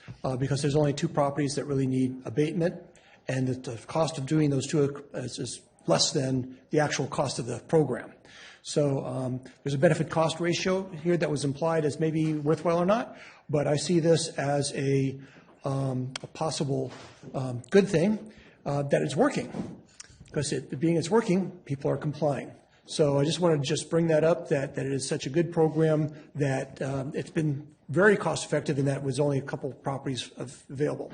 Is there any comments you'd like to make on how you feel the program is working, and is it worth continuing this effort? So I'd just like to hear you talk about it a little bit. Sure. It is a very laborious process for fire prevention staff we have, as you're aware, our initial list is quite lengthy. There are a lot of parcels that have been identified over the years as regularly out of compliance with our weed abatement and our hazardous vegetation program. That being said, it's an important step that we take. As we all know, the risk of wildfire in our community is real and present and only seeming to get worse every year. And so we've taken additional steps this year, including more staff time, making personal calls to every single property that was being considered to be sent for city abatement, which resulted in a lot of additional voluntary compliance. And so that's a plan that will continue. I'm proud that we only have 9 properties we've sent to city abatement thus far this year, which is greatly reduced from years past. And so our program is working. Our community is becoming more and more aware of the risk. I think there is, with the amount of reports that we get from concerned residents and citizens asking us to look at this property or that property for abatement, I think the concern is high, and it's important that we respond to those concerns. Good, thank you. And the next question would be compared to, because you also inspect buildings as well as open areas. So how does that compare? Looking at buildings and the amount of effort put there and the amount of safety that generates versus from wildfires. So can you do a comparison between the 2 at all in cost, time, value, or increase in safety? Sure. Our fire inspectors do mostly building inspections all year round for general fire and life safety, as well as our CUPA hazardous materials safety and compliance. That's most of what we do. Our weed abatement focus really ramps up in May, June, July, and continuing through those hotter months. So it's a more concentrated effort where we truly look at vacant parcels under a stricter lens that don't contain buildings. Most of what we do is focused on building inspections throughout the year. So this is a concentrated effort during the high fire season, which we know is continuing to expand to more of a year-long issue. But during those hot summer months when the rains have ceased and we're starting to get those tall, high grasses, that's really where we need to look at, especially where our wildland-urban interface interacts with the edges of our community and where fire might take hold and spread if we were to have a wildfire threaten our borders. So it's, as far as the effort, that's kind of what I'd say. It's more of a shorter month focus for our weed abatement program versus our annual fire building inspections. Good. And then to save any time and money, is any worthwhile properties we could take off the list instead of keeping them on the list? Yes, we have been taking buildings off of our parcels off of the list, especially folks who reach out to us and say, hey, I've been doing a really good job with my property. Come and take a look at it this year. If they have been compliant, we will remove them from the list. So we don't want to just see it continuing to expand. We do want to take properties off, especially we've had properties, parcels on the list that have since been developed. It no longer really applies to a highly concentrated residential area. There are certain cases where that's true, and we work with code enforcement on those, but we are trying to shorten that list. It has gotten quite long. Thank you. Other questions? No other questions? Let's go to general public or to public comment on the item. We did not receive any comments ahead of the meeting, and we have 7 attendees on Zoom. At this time, I will start a 30-second clock. During these 30 seconds, members of the public attending in person should bring their speaker cards to the clerk's desk. Members of the public attending online should raise their virtual hand, and those attending via phone should press *9 to raise their hand. Speaker requests received after this time may not be accommodated.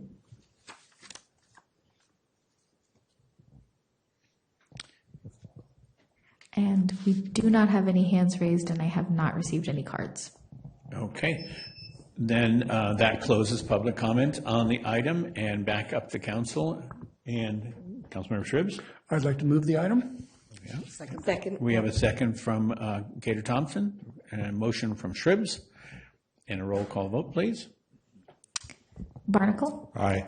Gator Thompson? Yes. DeCarly? Yes. Now? Yes. Shribs? Yes. McDonald? Yes. And motion. Thank you very much for being here tonight. The motion Thank you. passed. Thank you. Our next item is resolutions confirming the annual engineer's report and ordering the levy and collection of assessments within the city landscape assessment districts for the year 26-27. And to help us with that, we have Delana Bradford, our senior management analyst.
Well, there's nothing better than a room full of people waiting for you to get something online.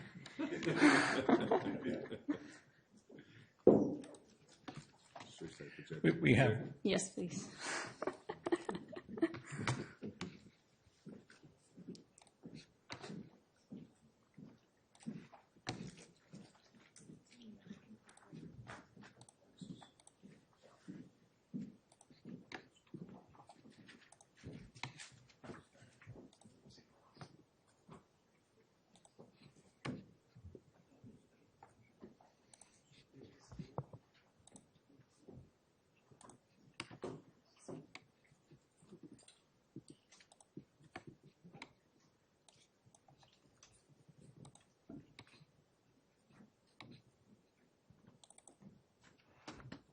All right, here we go. Good evening, Mayor, council members, and community. Tonight, we are providing an update on the city's landscape assessment districts, or LADs. LADs are one of those local government topics that sound simple at first: landscaping, maintenance, neighborhood improvements, and then very quickly becomes parcel boundaries, assessment rates, service levels, fund balances, and enough spreadsheets to make even a committed Excel user reconsider their life choices. But at the core, this work is about something very visible and very important: maintaining the shared landscapes that help shape the character of Petaluma neighborhoods. These districts help fund landscaping, trees, pathways, medians, irrigation systems, and other common areas residents see every day. When maintained well, they support neighborhood pride, walkability, shade, beautification, and the sense that our public spaces are being cared for. This slide outlines the 4 main reasons we are here tonight. First, this is the final step in the annual LAD process. Each year, the City Council reviews the districts, confirms assessments, and completes the required steps to continue maintenance services. Second, we are sharing what we learned through community outreach. Staff worked hard to reach property owners in several ways, and while we remain hopeful that someday every public notice will be read immediately and with great enthusiasm, we learned it helps to provide information in multiple formats. Third, fiscal year 27 represents a reset moment for the LAD program. The city has paid off the current program deficit associated with these districts, which allows us to reset the financial baseline and focus more clearly on current services, current costs, and what each district can realistically support. Lastly, we will discuss what comes next.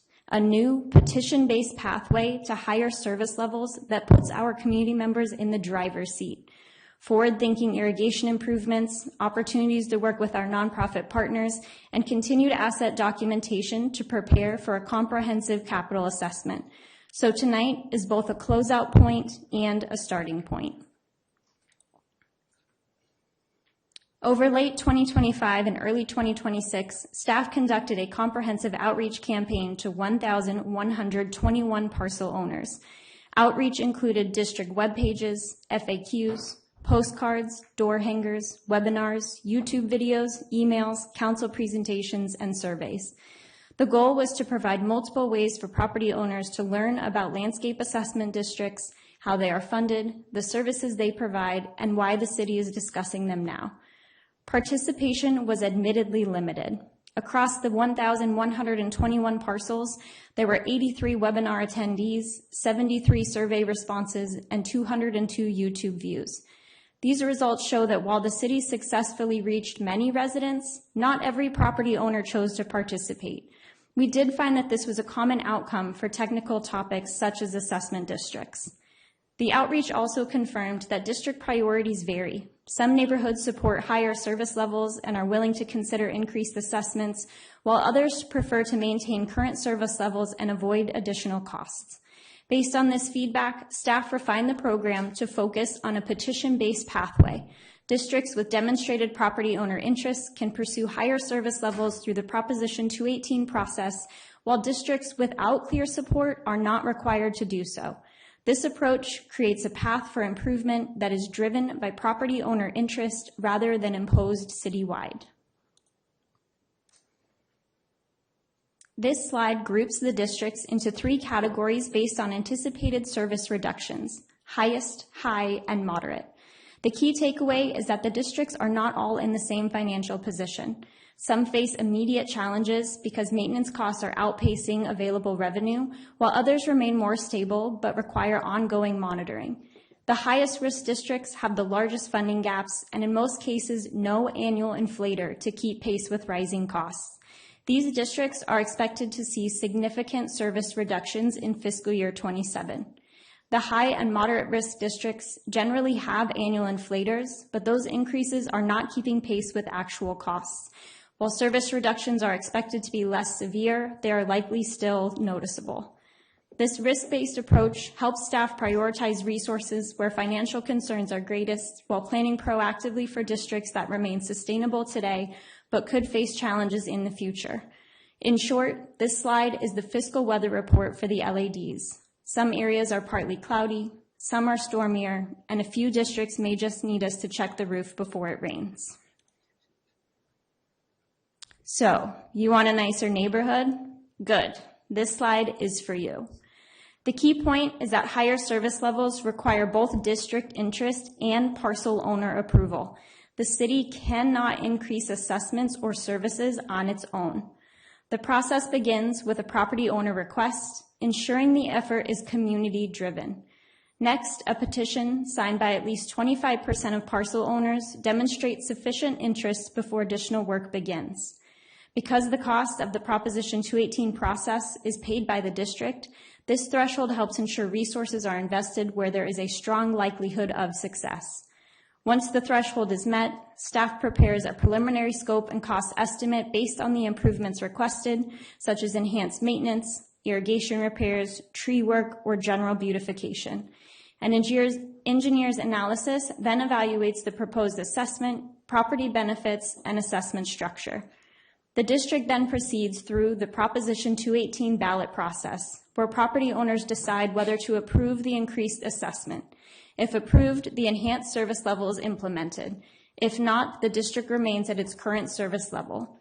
This process provides neighborhoods with a clear, property owner-driven path to higher service levels.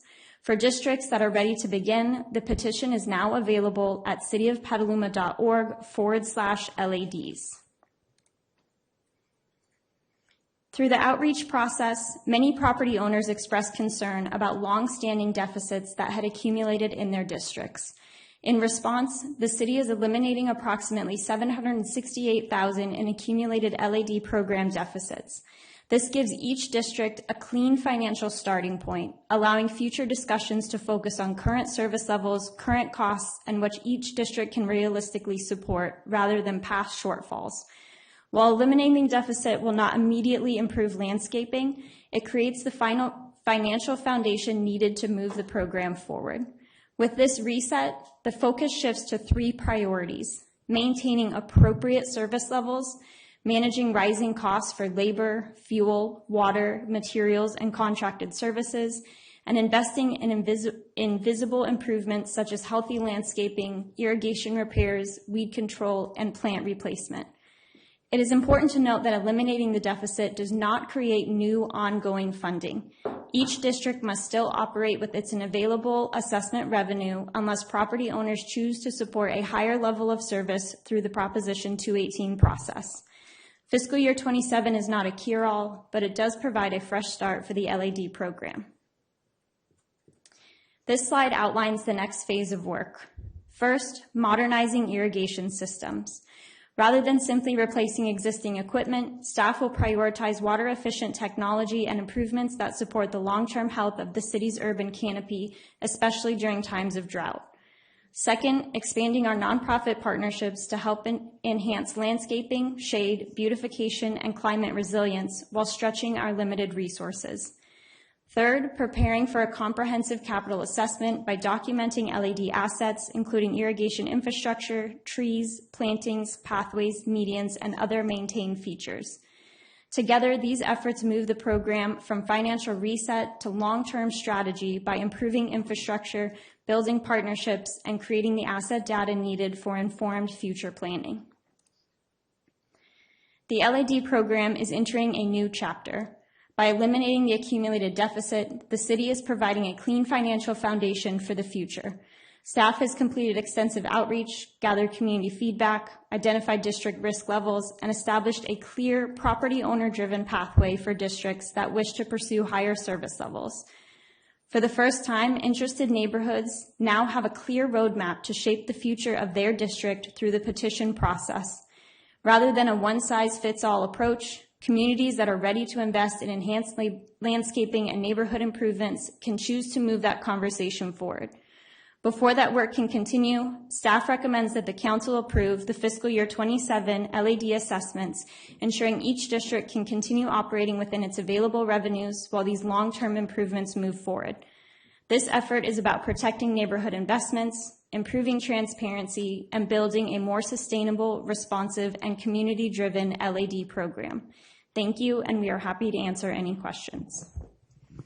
Thank you. Appreciate you bringing the item back to us. Any questions up from here from the dais? I have a question. Councilmember Cater-Thompson. On the slide, there were areas that are not part of the landscape district mentioned. So are we talking about reducing those services also, existing that are not connected to this program? We are only talking about parts of the neighborhoods that are included in the LAD program, nothing else. Okay, I didn't know the Park Place neighborhood was included in an assessment district. Is it? Park Place is one of our districts, so there are areas within Park Place that are a part of the assessment district, but the entirety of the subdivision would not be in the districts. Thank you. Councilmember Shribs? Yeah, so one of the only concerns I had for the whole program, I like the way it's set up, that it's initiated now by the petition process, but in the report, it did mention that it would have to go through this pretty long process here, and one of the steps was an engineering report and then getting the petitions, and there was a price tag put on it, $7,000 to like $25,000 of staff time to do this. In many of these LADs, the total cost for the whole annual care is a lot less than that. So we're talking, it would take 5 years of current payments to even pay for the study to raise the price even a few dollars. Is there any way we can reduce that down or simplify it so the folks at each of these LADs know that if they start this process, it can be completed. It'd still be financially balanced between dollars in and services obtained. One of the challenges with the Prop 218 process is the necessity to have a special versus general benefit analysis completed. And so depending on the complexities of any given district, that's where the majority of that cost comes from. So if you have a smaller district that has, 20 parcels in it, that's a much easier assessment to do than a district that has 445 parcels in it. So the primary cost driver of that is the complexity of determining what elements will be within that district, and then how each parcel owner benefits from those assets within that district. So there's a cost that cannot be avoided in that, but the long-term benefits of going through that analysis and setting these districts up now so that they can be successful for the next 30 years is worth that cost. The path that we're on right now, if districts do not choose to go through the Prop 218, will be continuing diminished returns. They will see less and less and less service because the costs are not going to go down. But if we don't increase those assessments, the service level has to go along with those set assessments. Right, so anyway, I'm hoping that folks will wake up and realize, we'll put a little bit more money in to get the service that we really need down long term, and they'll start this whole process up. Now that we've got this pretty well completed, given that we have like close to 50 LADs now, now that we've learned a lot about this process and the legal requirements and all that, in the future, should we look at LADs as a way to go, or should we think about different ways of doing it, HOAs or even just city park, and just make them part of the city park and take care of it that way? So do you have any opinions now that you've gone through this process? I think both for the city of Petaluma and several cities across the state of California, we've learned the fallacies of landscape assessment districts.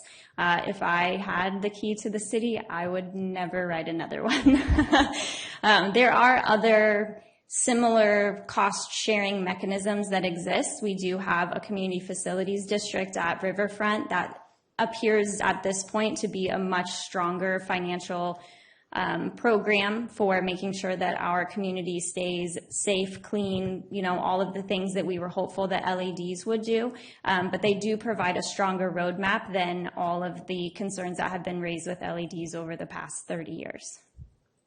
Thank you. That's all the questions I have. Thank you. I had a couple and a couple opinions too. I think that the finance districts you talk about, I think they're LADs. They just incorporated all the better lessons we learned so that we don't get burned on finance. And I think we find that in any kind of sprawl subdivision development is that we don't have enough money later. The property taxes don't generate enough to cover services, which is why they took the landscaping out of the property tax and put it back on the owner. And then that's not even turning out that well. But ones we do today, like in many industries, we've learned the lessons of the past. I'm okay with this raise. I appreciate that you raised every LAD to the maximum, and that turned out to be about 15% increase on everybody. But then I appreciate that you showed the slide that showed those first 10. They don't have enough money in them to do the service they get today. So I asked in the questions, did we send them a letter saying, your landscape assessment district will look worse next year? Is that a direct letter we sent? That letter hasn't been sent, but it is being drafted. So community members can look forward to those letters, and there'll be different iterations of those letters because each of those 42 active districts have different circumstances. So some of them will not see a reduction in their services. That first group's going to see it's going to be really a lot worse. The middle group will say it's a little bit worse, and the bottom group maybe it was just right. Yes.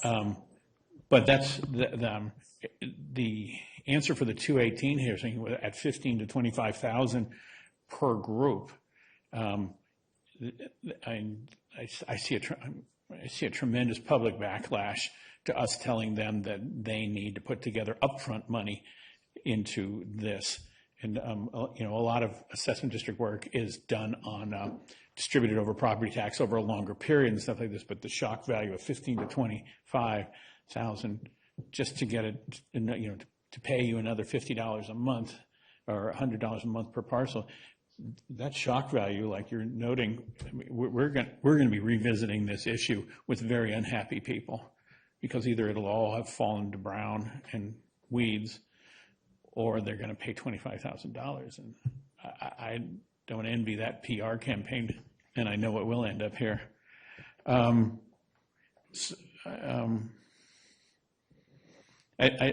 think we need to drive them to the table, but to people to know that their landscaping, their neighborhood values are dropping because of this. And I think that's what the comment we'll hear is the neighborhood values dropping. But I think we also need to figure out how rock solid 218 is.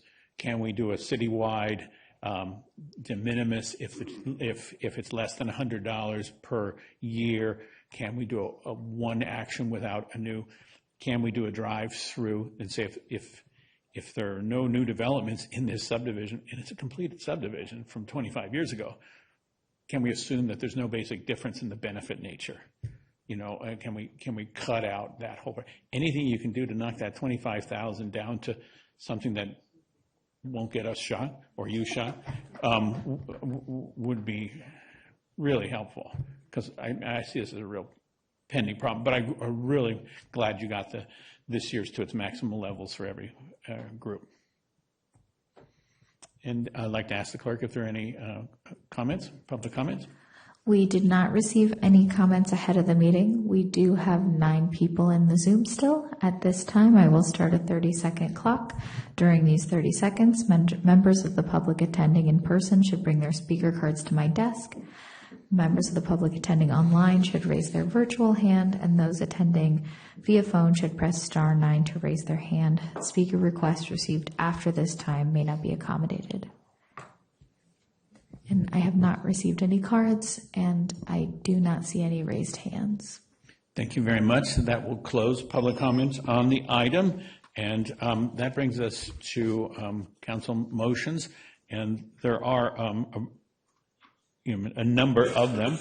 And if we are ready for voting on this, then I'd like a motion for the no recusal resolution.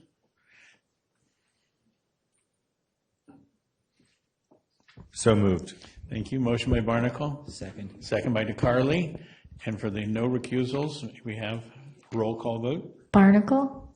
Aye. Cater Thompson. Yes. DeCarly. Yes. Now. Yes. Shribs. Yes. McDonald. Yes. Motion carries unanimously. All right, I'll be recusing over the next one because I live too close. And we'll see a series of recusals based on council members living in the proximity with where they need to recuse.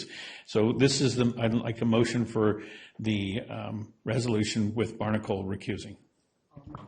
I'll second. Then we have a motion by Cater Thompson, a second by Now, and a roll call vote, please. Barnacle recused. Cater Thompson. Yes. DeCarly. Yes. Now. Yes. Shribs. Yes. McDonald. Yes. Motion carries unanimously. Let's invite Councilmember Barnacle back and ask Vice Mayor DeCarly to weigh in. I'll be recusing for where I live too. Thank you. Make the motion. Second. We have a motion by Cater Thompson, a second by Now. Roll call vote. Barnacle. Aye. Cater Thompson. Yes.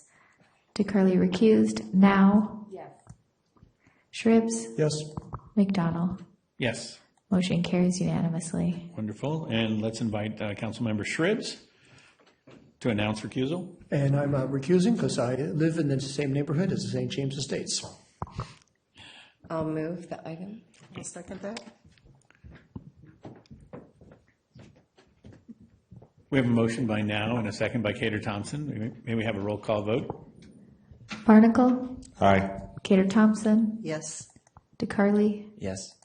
Now. Yes. Shribs is recused. And McDonald. Yes.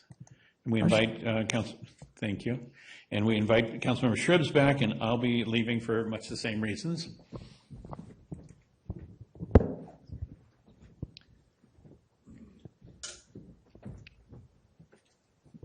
And I'll make the motion. All right, so now we'll be looking at the areas that Mayor McDonald is affected by. Motion by Councilwoman Cater Thompson. Do we have a second? Second. Second by Councilwoman Now. Roll call vote, please. Barnacle. Aye. Cater Thompson. Yes. DeCarly. Yes. Now. Yes. Shribs. Yes. And McDonald recused. Motion carries unanimously. I'll invite the mayor back into the room. Do we need to do one for the Quint recused, Yeah, or can we assume that that's part of the no recusals? Okay. So I'll make the motion on 5. We don't need to. We don't need All to. right. Let me defer to the clerk here and ask, have we covered all the resolutions needed? I'm thinking it'd be safer just to include the Quint one right now. without Let's it do being here. one more, unless you guys want to just assume that first one was. So I'm looking for a motion for Councilmember I'll Quint. make the motion for attachment 5, resolution. Second. So we have a motion by Cater Thompson and a second by Barnacle, and a roll call vote, please. Barnacle. Aye. Cater Thompson. Yes. DeCarly. Yes.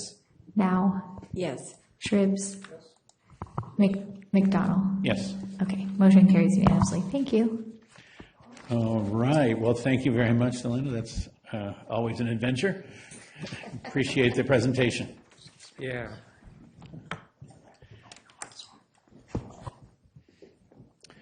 And now we have our workshop for the evening, and thank you all for allowing the lineup change in this to bring this one as the main event for the evening at this time.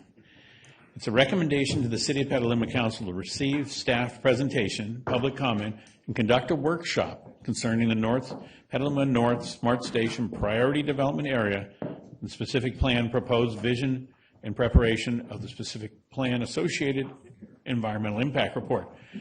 And leading this august team is Tom Ford, Principal Planner, and Andrew Triple, Planning Manager.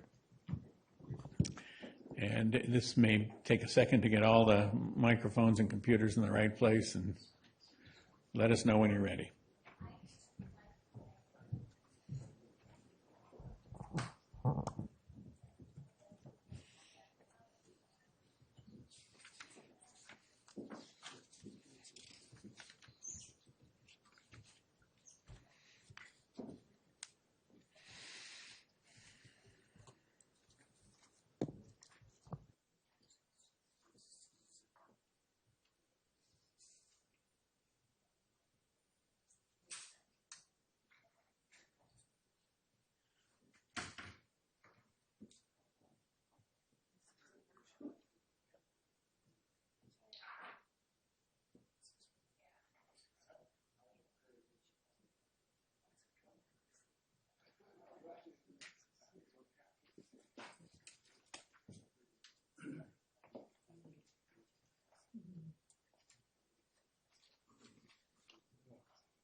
Thank you.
No, if it's agreeable to the group, we might take an adjournment for 5 minutes and give the team a chance to pull it together here. And so, Madam Clerk, will you put us in adjournment for 5 minutes?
Okay, we are back in session now, and we are about to start our conversation on the Petaluma North Smart Station Priority Development Area Specific Plan Proposal in the form of a workshop. So that's us.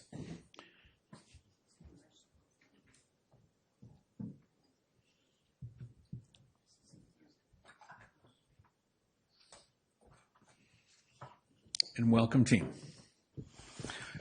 Good evening, Mr. Mayor, council members. We're really happy to be here tonight and share the vision that we have for the specific plan area. I'm Tom Ford. I'm the project manager on behalf of the city, and I'm joined by Annie Ryan, our consultant from Perkins & Will, who's the lead designer on a lot of what you're going to see. When we sent out the staff report last week, we had attachment 6, which was 60 slides, and this afternoon we decided to condense it a little bit. So we went through and we did two things. We weeded some things out to make it, not that they were superfluous, but that they were perhaps not needed. And then we also took a land use discussion that's more about implementation after we receive go ahead from you folks on the vision. We have those slides, but we'll pause at the end of we've now shortened it to 40. And when we get to that, we'll pause it. And if you want to see those later during your discussion, we can bring them up.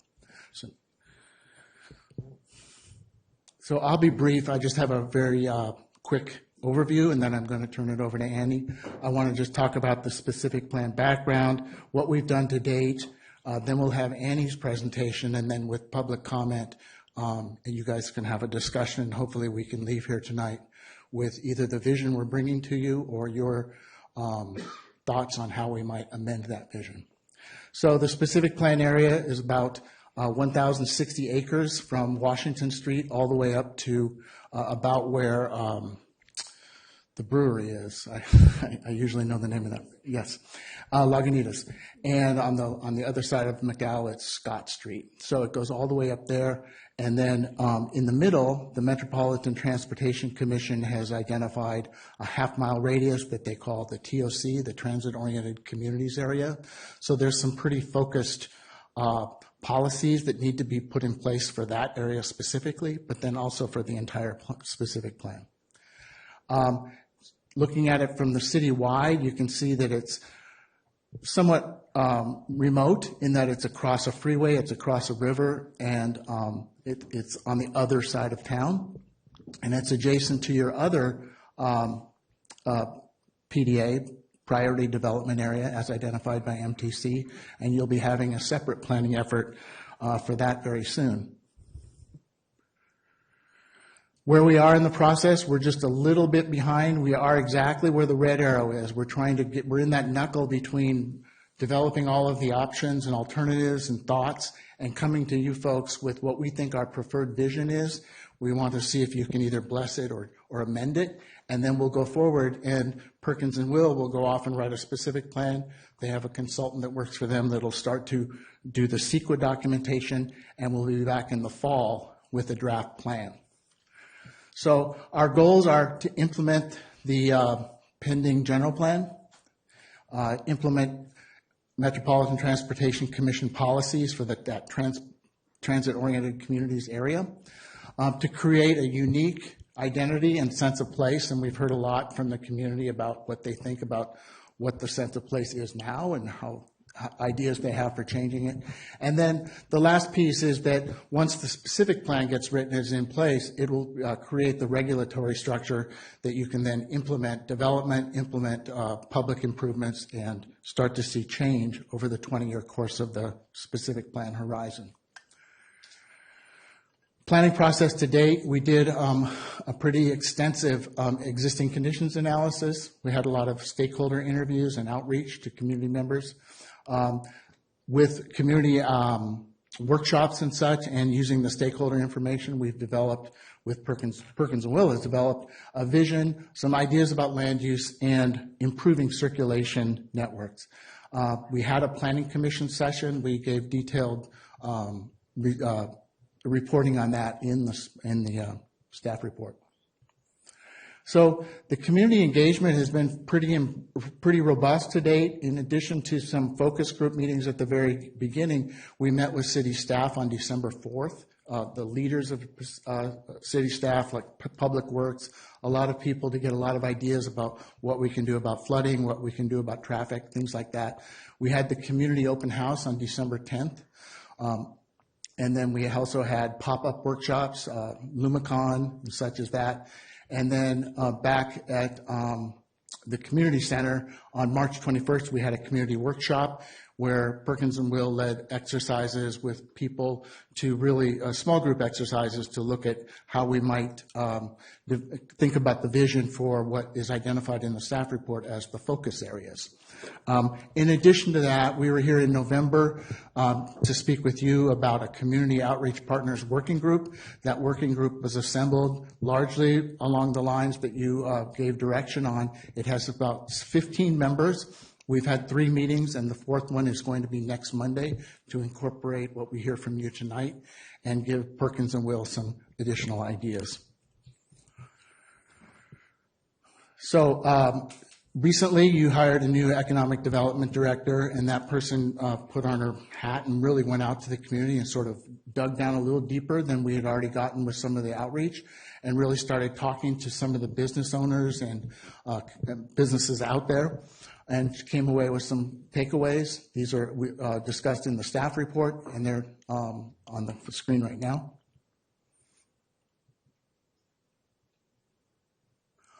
And so then, as we said in the staff report, we narrowed it down to 7 things that we'd like you to give us direction on if possible. A couple of planning efforts that we'd like to sunset, just because we feel like this specific plan happening in 2026, 2027 will enable us to update the planning area for those. We want you to think about taking the MTC assigned plan area and converting it slightly to adopt to the Measure Y boundaries that were for the unincorporated part of the land north of Corona Road. Then we also want to see, Annie's got a lot of material to show you, if we're on track with what we see as these focused development planning in the 3 focus areas, the Transit Village, the Health District, and the McDowell Corridor. And then put in place bold urban design policies and a framework for really placemaking and community building tools. And lastly, if you can approve the vision or amend it in whatever way you please after discussion, we'd like to go away and prepare the specific plan, bring that back in the fall as a draft with a draft EIR. And with that, I'm going to turn it over to Annie. Like I said, she'll go through most of the slides, and then we'll get to a stopping point. And if you want to see more, we'll bring it up later. Thanks, Tom. Hi, everyone. I'm Annie Ryan. I'm an urban designer with Perkins & Will. It's nice to be here with you all this evening. I am going to try to be quick, but we can talk about all of this in as much detail as you would like after. I'm going to start with some context, and then we'll talk a little bit about engagement, what we've heard, what we're hearing, and then I'll move into the proposed vision. So just a little orientation. As Tom said, it's about 1,000 acres. We've got some key boundaries established by 101, Corona Road, Washington Boulevard, Maria Drive. And you can really see the shape, right? It's it balloons out around the station area. So it's capturing this half-mile transit area. And then this entire corridor, it's about 2 miles that runs all the way down North McDowell till you get to Washington. I think it's important to note some features here, because these become drivers of the plan and how we think about the east side. So there's 101, there's the Petaluma River, there's the Smart Line, and these are all connectors in their own right, but they also are barriers. And these are big pieces of infrastructure or geographic features that can be crossed, but with great challenge, or sometimes not crossed at all. And so I think it's important to just sort of take this in as we think about the east side, how people experience it today, and also how it's sort of perceived in overall Petaluma. So what's happening in the plan area today? It's a pretty remarkable place. This is a very unique part of the city. There's a lot of existing assets here. You know, we start with the smart station, the smart pathway. These are tremendous assets, huge economic potential, and investments that the city has made. There are some really well-defined, really well sort of understood neighborhoods here that provide homes to really wide diversity of people. That includes several manufactured home neighborhoods that are just vital sources of affordable housing, especially for our seniors. There are open spaces, creeks, trails throughout the Plain area, including the very beloved Lynch Creek Trail. You know, these are really great assets. We don't find these very often in cities around the Bay Area. And there's also, I just want to point out, you know, these sort of what we're calling vital community resources. So we've got Petaluma Valley Hospital, the Petaluma Health Center. These are really critical sources of service, not just for the east side, of course, not just for Petaluma, but at a regional stage. So these are really important assets to point out. And, you know, when we think just about the business, the commercial side of the east side, I mean, there's a really, really rich legacy of local entrepreneurship here. Small businesses that have gone very global. I mean, Lagunitas is like, of course, a well-known example, but there's so many different industries and businesses that have sort of taken root here. The name Maker's Alley is getting used. You know, there's a real sense of place here that I think this plan is well equipped to help see forward to the next many decades. And I just want to underpin too that, you know, this is a real job center. There's a lot of important jobs that happen here. And so this plan needs to be very, very cognizant of how it doesn't dismantle that, and that really finds a way to continue to be an important job center for the city and for the region. The east side, you know, many great things, but it's not without its challenges. This is an exhibit from the pending general plan update. The areas you see in pink are what are referred to as equity priority areas. So as defined in the general plan, these are areas comprised of lower income residents that are disproportionately affected by environmental pollution and other negative health impacts. So you can see, I mean, it's quite clear, right? A huge amount of that category of area falls within our plan area. So for any kind of planning effort here, we need to be thinking about this at the forefront. It's not just business as usual. This is a planning opportunity to repair real harm that's occurring in the plan area today. So whether it's higher pollution rates due to the proximity of 101 or high concentrations of seniors that are living in areas that experience a lot of flooding or have sort of traffic and roadway safety issues, you know, equity has to be a major driver for this plan. So I wanted to just, you know, we can't walk through the plan right now, but maybe we can kind of quickly all do this together on screen virtually to sort of just get our minds in place and think about this place a little bit. So there's a lot of amazing things happening, right? We have the new smart station, the pathway. I mean, these are tremendous assets and getting more and more popular every day. So much connection to nature. I mean, the parks are really, it's so fun how they all have different characters. I mean, I'm not from Petaluma, but I really have loved getting to know this area because I just find it so tremendous, all these different types of open spaces that weave throughout the neighborhoods. These diverse businesses, it's so interesting to see the variety and how they all have stories, and we've gotten to connect with a lot of people at workshops and hear about sort of what these businesses mean to them and what they mean to, you know, their families in Petaluma. And there are some serious challenges, and I would just say the constant refrain we hear is about safety on our streets and in our public realm. The road quality is not conducive to pedestrian trips, to bicycle trips. All of you, I'm sure, probably know this intersection very well. I mean, these are serious hardships, and so when we're talking about transit-oriented development, we have to think about an environment that is actually encouraging people safely to use that transit. And I just want to point out, like, it's all ages. When we're talking about this type of infrastructure, we're thinking about kids, we're thinking about people pushing strollers, elderly folks. Like, when we design for all ages, that's where we see sort of our safest, greatest outcomes on our streets. There's some really interesting and important environmental features here, right? So we have creeks that are running all the way through. They go through sort of various stages of naturalization to what you're seeing on the left, like very culverted and sort of engineered.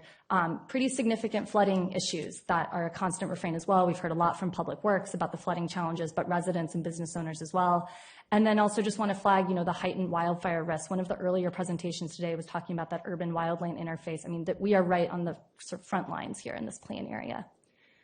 So what did we hear? I mentioned this, but I would say like the biggest highlights really are around mobility, around people feeling safe to use, to get out of their cars and to be able to walk and bike and do so with their children as well. This sort of refrain, this constant refrain for wanting more green space, wanting more connection to nature, but also just wanting places where they can socialize and be with their families, be with friends, a place to meet up after work. This is a residential area, but it's also a place where people come to work. And so having those types of spaces and places is really critical. I would say from all of that sort of feedback, we are seeing, we've sort of latched on to these 4 priorities, right? So this idea of really maximizing the station as a community asset, thinking about North McDowell as a place that puts people first, so not just something that you are driving through or moving through, but actually a place that can be a destination in its own right. Thinking about local industries sort of anchoring the place and really creating a strong sense of place that where makers and breweries and all of these sort of creative enterprises are really flourishing together. And then I would say, thinking about nature and climate, it's got to be at the forefront. I mean, just thinking about why people want to live in Petaluma, it's because you can be sort of immersed in nature, but we can't control nature. And so thinking about how we do this in a sensible way and thinking long-term is critical. And so with all of this feedback, we have sort of this emerging vision, which I can just read to you, a vision statement. So the Petaluma North Station specific plan area will be a resilient, connected, and vibrant place where housing, jobs, and recreation come together in a walkable, nature-oriented district that supports health, community, and long-term economic resilience. It's about complete neighborhoods and distinctive mixed-use hubs that will offer homes, jobs, and daily amenities within a short walk or ride.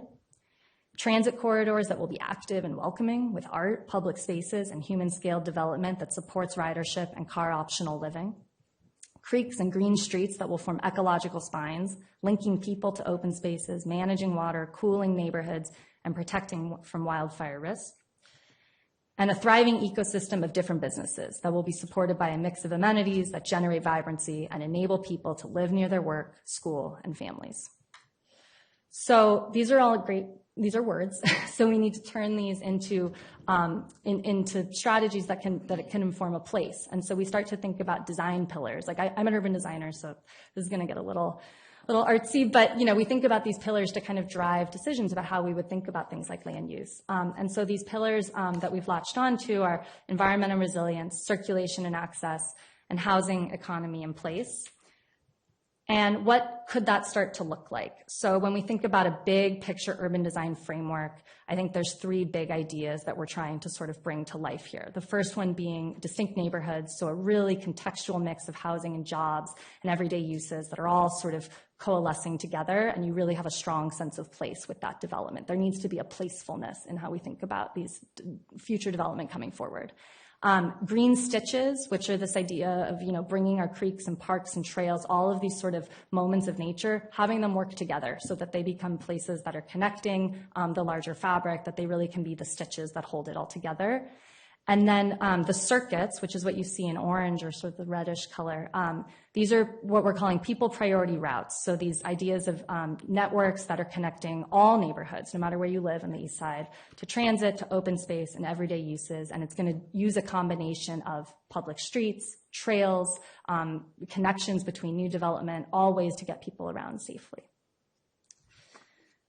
And so I'll try to just kind of quickly walk through, like, what could this start to be as a specific plan? Like, if we think about taking these big picture sort of concepts and now translating them to standards and, priorities, but ultimately standards and guidelines. And so when we think about environment and resilience, what we could imagine is establishing an overlay zone, whether it's for fire hazard or for flood hazard, sort of thinking through how development in these areas needs to be uniquely responsive to those conditions.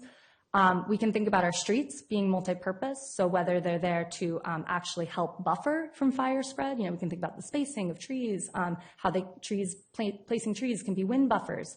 But also flood management, so how we can start to think about our streets as being places that hold water, that slow it down, that recharge the aquifer. Like, all of this can be multi-purpose and multifunctional and can look really, really great as well.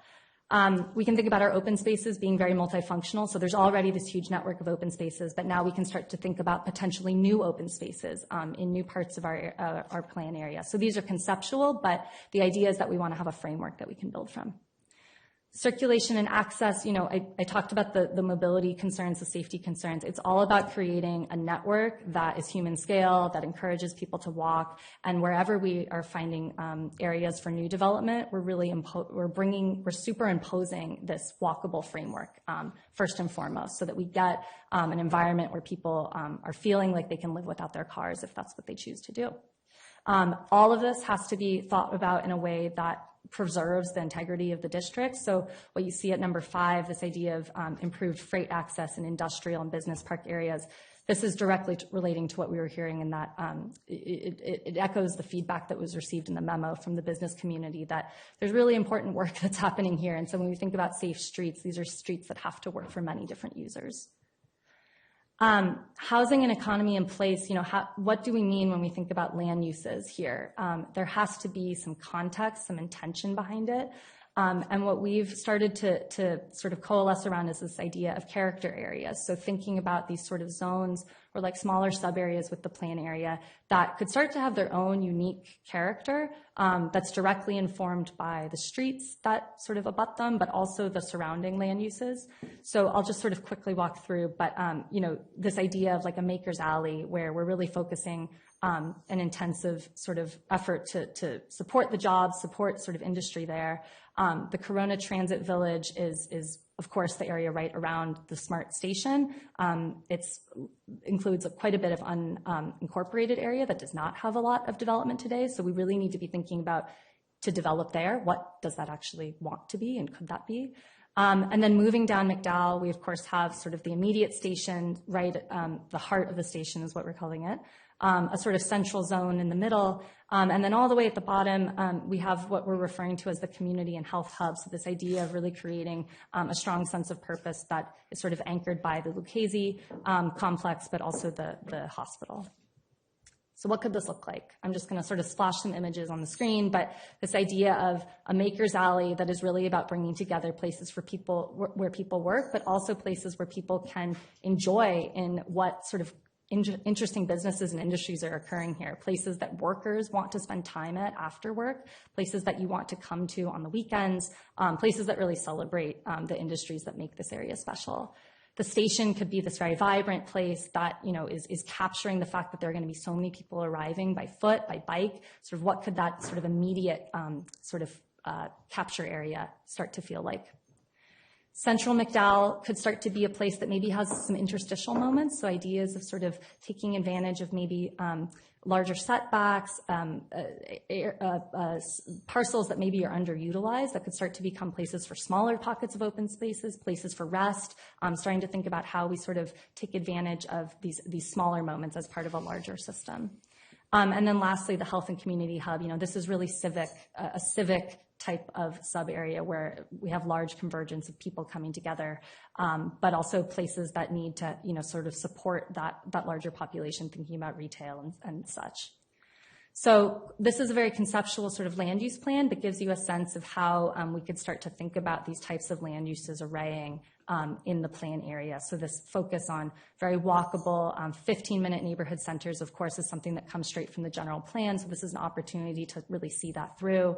Prioritizing the job centers as places of employment, thinking about a diversity of housing options, and especially thinking about housing that is really focused around transit. How can we maximize that transit asset and encourage as many people as possible to take advantage of it? And then thinking as well as just about a sort of a full diversity of uses in areas where there is the greatest potential for change. So starting to identify opportunity sites. So just some sort of precedent imagery to kind of put some image to those words. And what I will try to sort of move through quickly now is just what does this actually start, like how could we start to do this, right? Like a specific plan, this is a very large area, it's 1,000 acres. So it's not about mass change. It's about really thinking through intentionally where are the opportunities where more change is potentially needed, And then where there are opportunity sites that maybe are underutilized or wanting to be something more. And many of these actually were raised as part of the general plan process. And so what we've brought here this evening are these sort of three focus areas. The first being the transit village, which is parcels right around the smart station. The health district, which I mentioned is sort of the area that captures sort of the zone around the Lucchese complex, but then specifically the shopping center across the street, an opportunity or change area that was identified in the general plan. And then the segment of North McDowell, sort of the remainder in between, that captures a few sort of smaller opportunity sites along the street.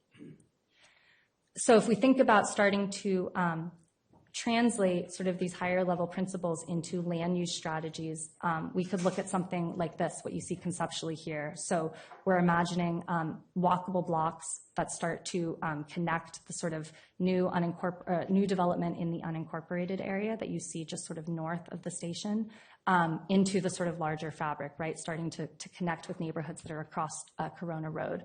We're thinking about a really diverse mix of uses, a mix of housing types in particular, so enabling a lot more affordability, more workforce housing, people able to live close to where they work, and always sort of thinking about how are we supporting transit, how are we enabling this station to be to be the asset that the city had sort of dreamed of when it was first announced that there could be a second smart station in Petaluma. And of course, thinking about active uses, how do we bring in open spaces? All of this is sort of coming together in a sort of complete sort of land use framework. Moving further down, this is sort of zoomed in around the health district. So thinking here about future connections that could be brought into the plan area that double, as I mentioned before, these sort of flood management streets that are sort of dual purpose, not just creating more walkability, but also improving our resilience. We're thinking about streetscape enhancements, of course, along North McDowell, just sort of overall improving the experience of that street. And then I want to just sort of focus your attention to what you see in the darker purple. So these are mixed use areas identified as change areas in the general plan. These land use designations we are just sort of bringing from the general plan to this plan, but starting to think through how might these sort of land use blocks, these existing one of them, the larger one, of course, is the existing shopping center. How can these start to be integrated with their surroundings? So if we think about sort of a green edge along the larger shopping center, like how can that start to be something that now connects to Lucchese Park? And then the last piece I want to talk about is that third area I mentioned, sort of the segment of North McDowell that is right in between the station and East Washington. And so really what's driving the change here, what we want to be thinking about is how do we just think about a street that works for everyone? How are we sort of balancing all these needs? Right now it's a street, of course, that's very focused on vehicles, but we can think about bringing in these other users into the design of a future street that is not going to compromise the ability for all these other uses to coexist. Like that is really the beauty of really well-designed streets, is that they can balance and work for everyone. And so just to sort of remind ourselves, right, like we have these sort of 5 character areas that we've established around the plan area. And so these character areas can start to inform the qualities and experiences of these different segments of both North McDowell, but also Corona Road. So we can think about a design of a street that is responsive to the land uses that are on either side of it, and how all of that can work on the street itself without compromising, things like level of service and its ability to work as a viable street. And so just to sort of conceptually give you a sense of this, right, this is an existing like typical cross section for North McDowell. So you can see lots of space for vehicles. There's 5 travel lanes plus sort of a bus turnoff space. So a lot of distance that people are having to cross by foot if they're crossing the street. Very little planting or shade. So when you're walking along the sidewalk, it's a narrow sidewalk and it doesn't really have a lot of shelter from the elements. And then we've got sort of limited and uneven bike facilities. This particular cross section was cut where we have this sort of shared use path, it's really just a concrete band that sort of sits adjacent to the sidewalk. So not really giving much to most people, most users of the street. So how can we start to think about, putting forward a new vision that sort of reprioritizes a little bit, redistributes, thinks about everyone getting to benefit from this corridor.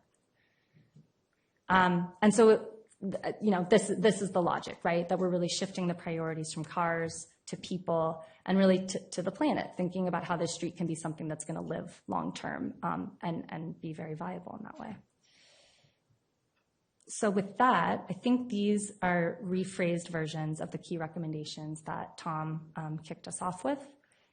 And I think we can move to questions.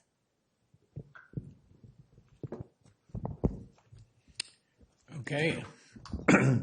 Great presentation. Thanks. I appreciate you cutting that slide count in half. I know that causes us to have many questions and things like this, but I think we got a good gist of it there. And who on council has a question they want to lead with? I'll start. Councilmember Barnacle. So appreciate this presentation. It's the second time where I've seen some of it because I was on the planning commission. And it's nice to see the land use coming out too. Can you talk about on the mobility, the part about maintaining freight access and things like that, and some of the other mobility topics that we were talking about of bringing down the number of lanes and things like that. There's quite a few cars on this proposed growth. It's hard to see that coming down. So that's the one thing I'm sort of grappling with when we've thought about this street in particular. This is the one where we're like, it's going to be a road, so can you just talk about what your thoughts are of how that actually would transition and things like that? Yes, I can start, and then I'm going to pass it off to my colleague and friend at Fair and Piers as well to back up what I'm saying with some authority. But I would just say that in our sort of preliminary studies, we've looked at many different, we're cutting cross sections of this entire corridor and looking at different conditions. And, there's a lot of excess. That there are multiple travel lanes in both directions, but then also these turn lanes. There's sort of extra spill out space because in general, probably there was just, the space was there and so it was taken and given to the vehicles and there probably wasn't too much thought beyond that. But what's critical is we have to think about how people are using this street to get to the properties, right? Because it's not just that cars are driving down and turning at intersections. There's driveways, there's curb cuts. It is very important to think about this as an important conduit for commerce. And so what we're looking at is it's two-pronged. We're, of course, we need to model this and we can rely on data, I think, to some extent to help us understand what are the volumes and what can sort of be adjusted there. But we also need to be thinking about overall as an entire network, does it actually support us, in terms of overall congestion, right? Does it actually support us to have all of this space for vehicles when there can be more sort of thoughtfully designed ways that we're sort of coordinating our movements? And we feel like there are very good precedents that we can learn from at this. So Kelly, I don't know if you would like to sort of give your thoughts on that too. Sure, I can add on to that. So yeah, based on initial analysis that we've done, which is just looking at existing conditions, we'll still need to look at future growth, and I'll take that into consideration. But yeah, based on the analysis of existing conditions, we're exploring a few different options, and that's in tandem with Public Works staff about what might be. Oh, excuse me, could you speak a little closer to the mic? Oh, sure. I think I have a tendency of speaking too close, so I tried to adjust this time, but thank you for the feedback, Councilmember. Yeah, so working in tandem with Public Works staff around what is palatable, what might be feasible, and coming up with starting to explore what potential solutions might look like, and that we'll continue. We're kind of at the start of that process, and so we'll continue as we build out the plan and get some buy-off from you all on the vision tonight, dive a little bit deeper into that and look at projections for future growth, knowing that a lot of the future users, if they're coming from the train station, are not going to have a car. They're going to be getting here on foot and maybe biking using the bike share that's at the station.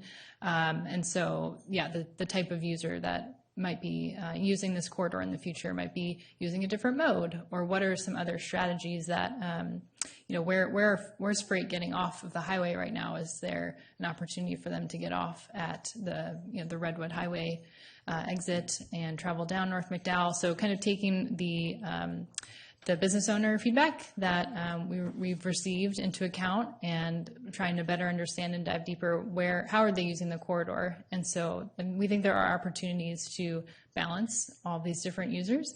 There are a lot of creative solutions out there that other cities have done, so we can certainly look elsewhere and don't need to reinvent the wheel, but all within the context of what the local community here would like to see. And yeah.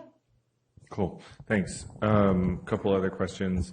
I really appreciate the sort of maker micro at where currently the post office is. I think that's a nice balance and a nice way to sort of establish some sense of identity in place from the station as you arrive at the station and you realize like, oh, there's all these great, maker micro businesses down there that I should go check out. You don't necessarily get that feel with a post office and a fire station there. How do you actually create the demand for those businesses and things like that, right? Like, it feels like a chicken and the egg situation a little bit where like, you've got to have the spaces and you got to have it, but also you need the businesses to come into. Can you talk a little bit about how these sort of places come to be? I can take a stab at this. It's very complicated, and it is very chicken and egg. But I think part of it is like signaling to future applicants that this is an option that's on the table now. So sort of even just the first step that you all took with establishing that land use designation is really huge, because now that indicates to a different sort of market that this is a type of development, this is a type of use that is going to find, a home here. So I think that is a first step. I think also thinking through like what are the inherent needs of those types of businesses, and then ensuring that we can put forward standards and guidelines in the specific plan that maybe make that more friendly to them.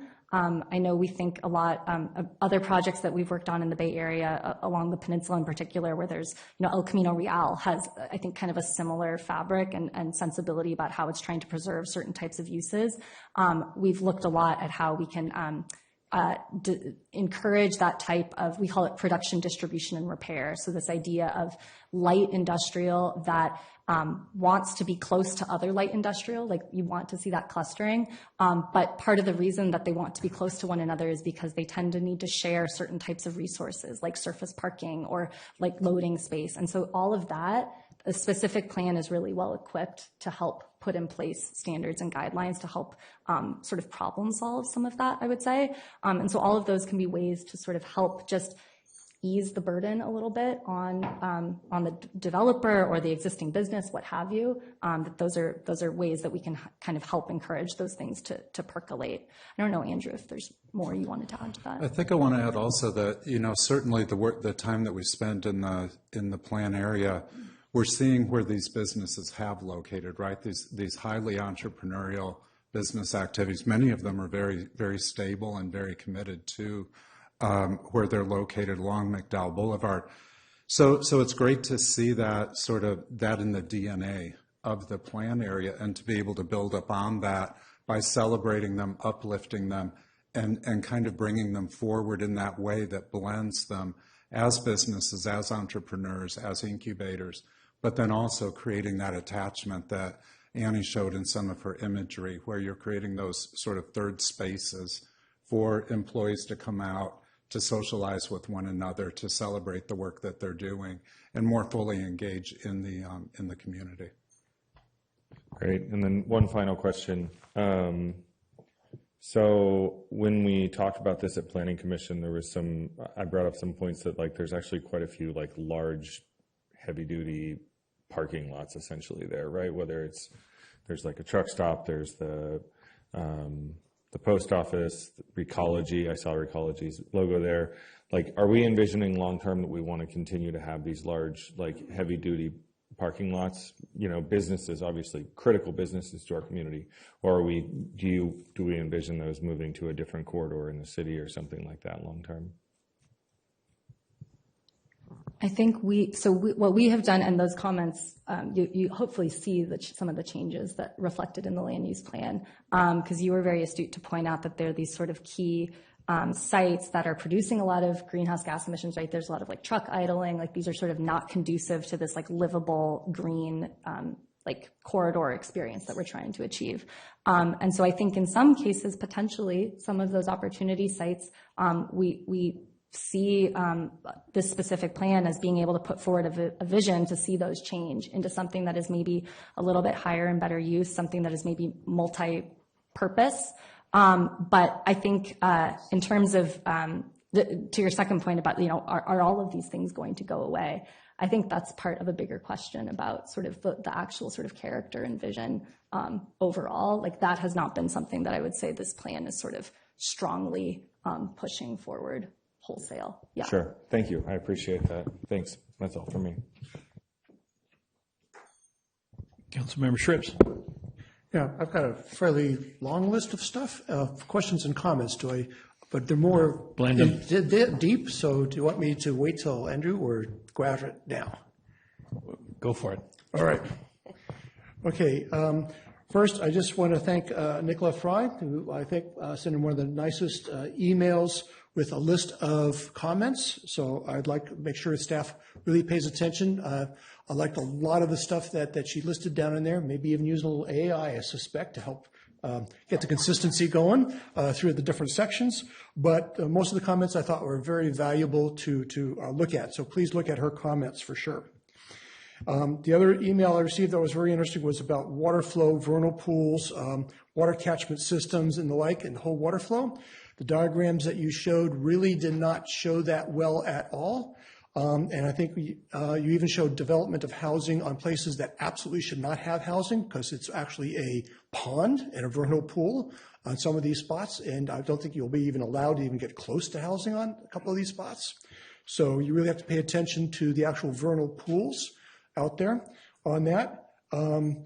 There's a piece of property we're trying to upgrade to like 3 stories, and that's part of the area that I've canvassed when I was the last time I was going for this position.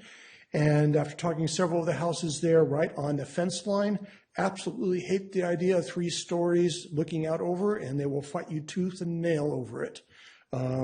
On that one. So the recommendation, and I have friends who actually live in one of those really old houses right on Corona Road, right there. And after talking with them, a couple discussions, actually that would be a really good area for a manufactured home such as GeoShip, Boxable, and various other manufactured homes could be actually placed there in a community setting. And that would be a separate, its own little 5-minute community that could be created in that spot, maybe even with COTS services that going in, that would be a blend from everybody from moving in from the homeless all the way up to single families, single folks, to maybe even some seniors could all live in these basically tiny homes. So that would be a good spot for that. So I just want you to think about that as a possibility. And then that area right behind those couple of those older homes, the one that is actually almost looks like it may need to be pulled down, but it's a historic house. Right behind there is actually, it turns into a lake in wintertime. When the wet rains are flowing, it's actually a good place for a drain basin for recharge as a possibility. And and wildlife frequents that spot in wintertime. So you really have to pay attention to that particular spot. It's been documented to have a very high value as a vernal pool for wildlife. So please pay attention to that spot, which is right part of that 10-acre area that's in there. In the areas in the transit, mixed use type area, you had some retail lined out, and I think there's got to be more than retail in those sections. There needs to be a lot more of community meeting spaces in that transit housing area. So instead of just building up and putting lots of housing in, not just retail, but there needs to be more gathering spaces. And my recommendation is a library annex. The library folks want to get in there, but actually build out a library annex that does more than library. It's actually a gathering spot for people to come in and do things together, crafts for kids, hobbies, make it a separate, almost a community center, as well as a library. So a mini community center there, as well as a library that has multiple uses for that community. So that has to be incorporated. and which means that you have to think of much more holistic, people-centered. I know you talked a little bit in your reports about the people-centeredness of it all. I think you need to up it one more level. I think Nicola Fry mentioned that several times in the verbiage and in the pattern. More people-centered entirely, not just housing that needs to be put in, and not just high-density housing. Oh, it's going to work. And it needs to be a better plan with where you're going to put the housing, what its shape's going to be, and I think even if you pre-design an actual 3D structure, what it might actually look like as part of the plan development that you're doing, a 3D structure, what that property might look like just from viewpoints, might be helpful to actually see what it might end up being if it's 3, 4, or 5 stories, what that looks like from different angles. That should be easy to do using 3D modeling now. So that should be part of your plan development.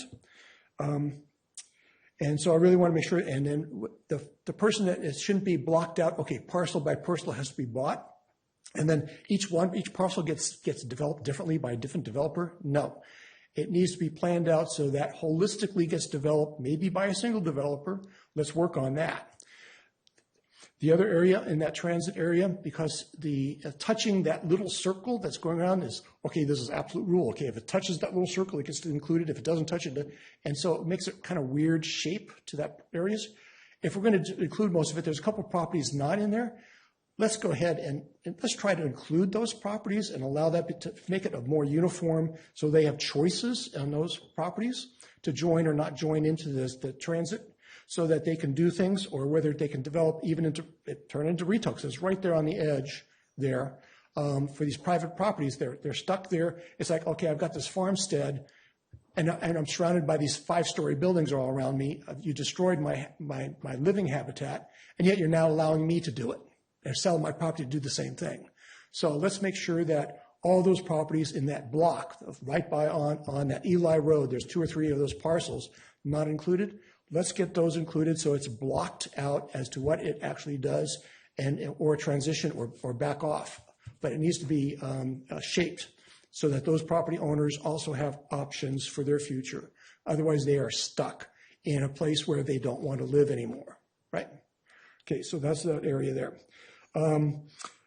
Just as a comment, just really look at the 2013 master plan for the transit. I think there's a lot of stuff that you used in your plans. I think you looked at it. There's a lot of, I wouldn't say copying, but a lot of you use a lot of the same language and concepts and ideas. So that was a really good report. So look at it again and make sure those are included in that. And maybe even let's copy some of that for even our downtown station also. Maybe we can even just say, oh, well, let's just copy it down there and let's do the same thing for the downtown, to kind of upgrade the whole master plan for the smart stations while you're doing this. That's just like, could AI just do that automatically, develop your report? Let's copy it for the downtown. Do it. Thank you. 5 minutes, 5 seconds later, it's done. Deal. Can you do that? So whatever. Then on the, okay, then I'm looking at the district. Okay, it's almost all in District 1. Councilman Jader Cantor Thompson may have to go out to 1,000 more homes to do it if it stays in District 1. So maybe we need to divide that out and push out. So eventually, not this round, but plan out maybe for the next round of voting in 4 years from that. As people move in, we're going to have to redistrict our voting for districts 1, 2, and then probably 6 across the way. Have to shift the lines a little bit to accommodate that large population growth in that area. So think about that as you're doing this, thinking about who's going to live there, how many folks are going to live there, and how we actually divide up the folks by voting district and school district. Seems like a lot of folks will go to the WA. Make sure we have WA principal and superintendent for the school district really engaged and involved in how he's going to take over these students and plan ahead. Is his schools capable of absorbing that many young people if young people move into this place?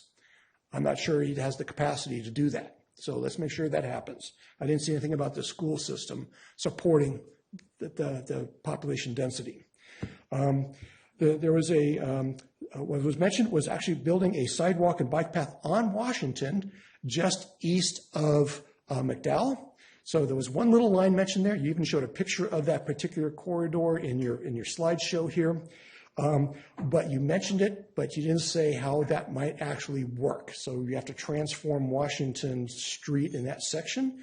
and that whole ditch in that section, and how are you going to actually put in a bike path and a sidewalk and make that work right into that intersection to get people from the area where I live, right there, down into the malls. So that was a concern that I had.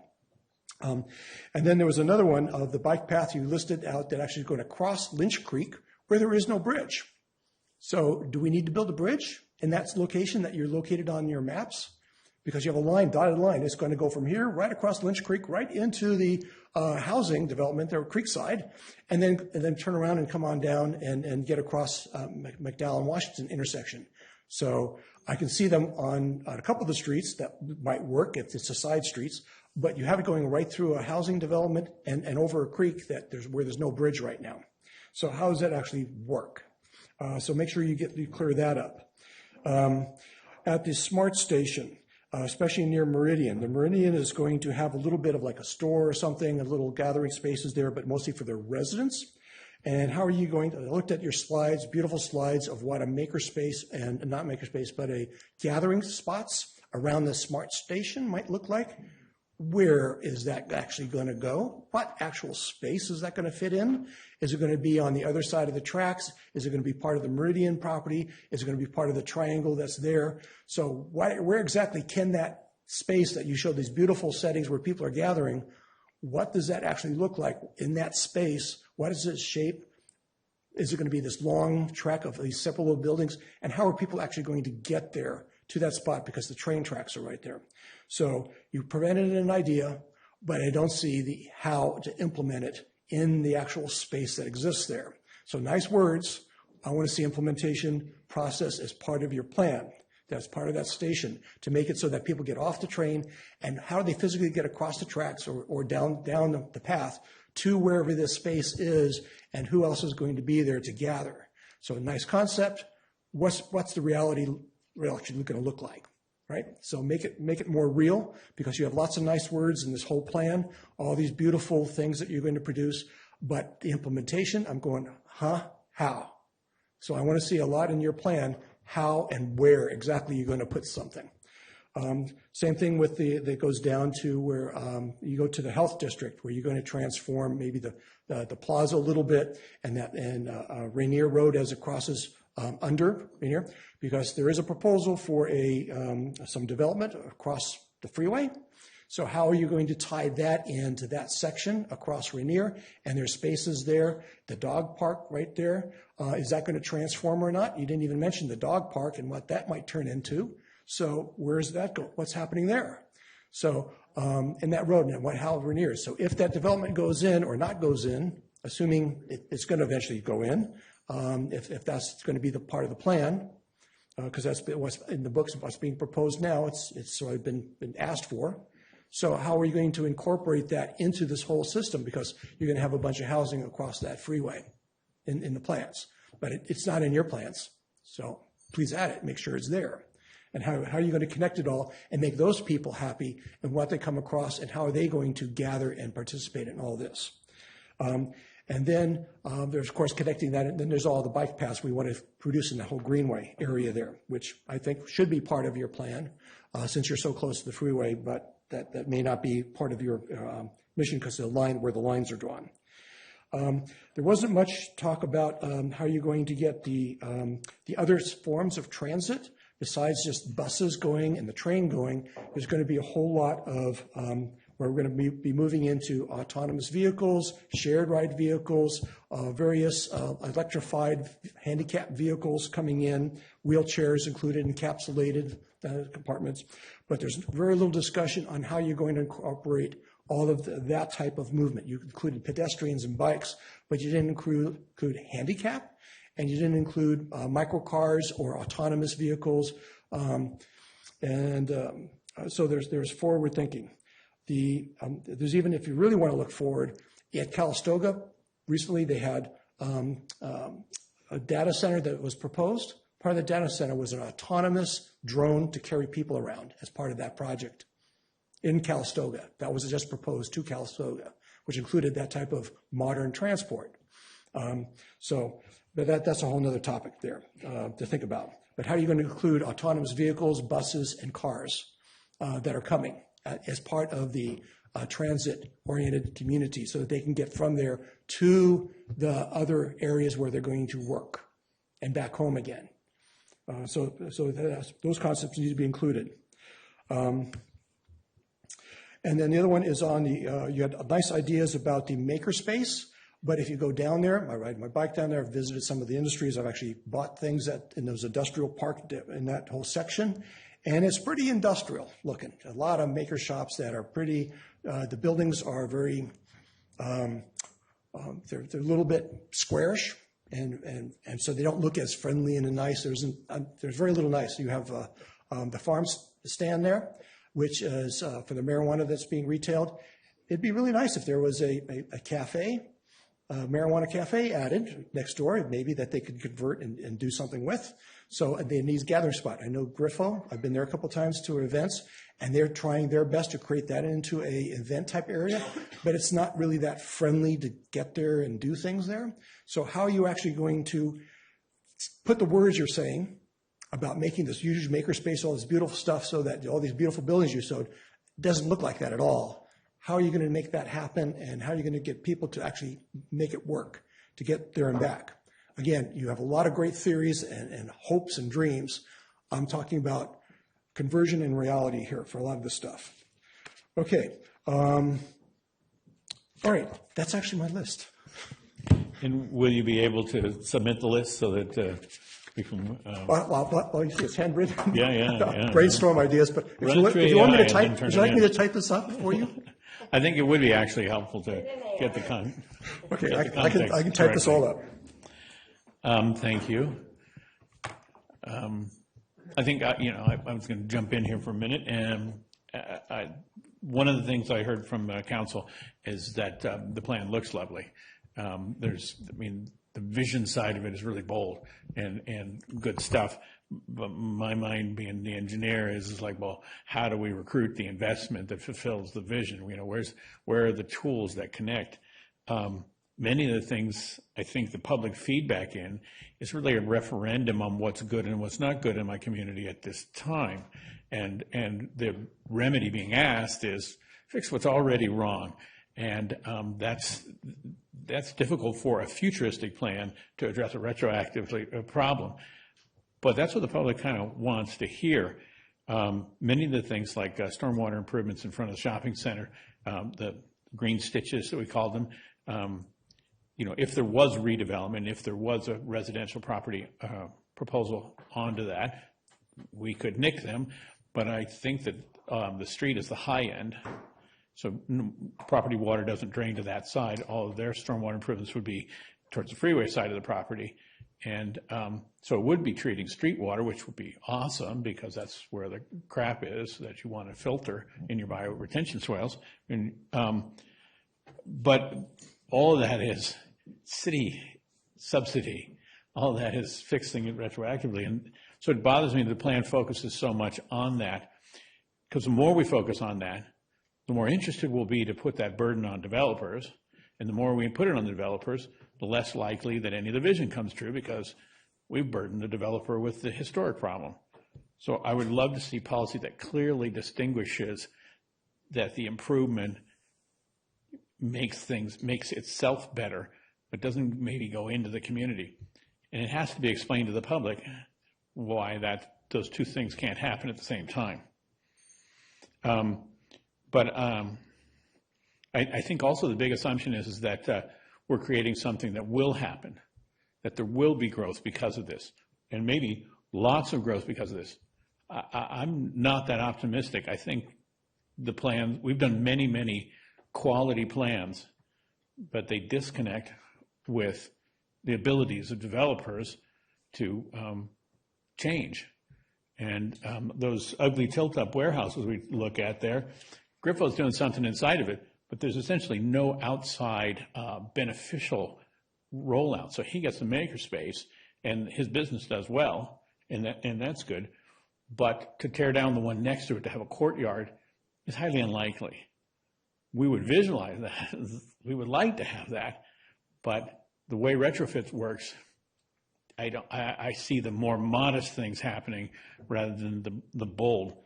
I think then the question is does the city stake out the intent for the city to be bold? A lot of these could form assessment districts, redevelopment districts, a red district, redevelopment, point two. So, what are the chances that business owners would get together and do a thing? And those are kind of the conversations that I feel need to be had, and maybe aren't fully fleshed out yet. When we talk about the annexation area, I think that we are pushing urban at the station into rural away from the station, and there needs to be a tapering or a transition. So I would assume there'd be parklands at the perimeter of that arc that are clearly identified, and right now it looks like streets carve up the whole of the circle. And I think we could be more specific that more density stays near the existing road, Corona, and it tapers out, which would mean it tapers out towards Eli and doesn't connect to Eli. And if there were more parklands along the trail there, would that even be an annexation, or would the city, we should identify to people whether a park owner would arise, or it would be a landscape assessment district that that has the perimeter of that circle area. We need to figure out ownerships while we're making a vision. Let's figure out who's really going to be burdened by or benefited by those decisions. I concur on the freight conditions along McDowell. We had this discussion there. But again, I would suggest that it's more nuanced than that. There's a dense business community at both ends of this study zone, but in the middle is a dense residential area. And I would rather that trucking didn't go from one commercial area through the residential into the next commercial with that. And I think that can be done by tapering road width in there. So it was obvious if you come off Washington, you return to Washington. If you come off Old Redwood, you return to Old Redwood. And you want to do it where you don't impinge on the businesses. You're sensitive to the comment they made about good freight, but you're also sensitive to the fact that maybe traffic counts in that middle part would allow for a narrower road, and the narrower road would encourage trucks not to come through that area. A general plan comment that I've made a number of times is that I worry we're losing grocery store potential. When we talk about how to redevelop an area, if someone, like say they're doing down in Santa Fe, proposing a big housing project on top of a Safeway, well then you're creating a food ghetto. And the same can be said of other types of use in that area. So when we call something maker, I really appreciate that we're identifying it and zoning it kind of away from those non-those use. Are we zoning in any food for the residential? And again, not just a pretty picture, but why would anyone do that? Or put it differently, what's the investment motivation? There were discussions about stakeholder input and things, and I want to make sure that our nonprofit affordable housing partners are consulted. Each of them has a different model. Some suggest that 50 units is a buildable space. Others are saying, no, at this point, 100 is the minimum buildable space. It's important that we achieve affordable housing. I think the only way we can do that is if we talk to those folks about the different models and find out which one might work in some of this zone.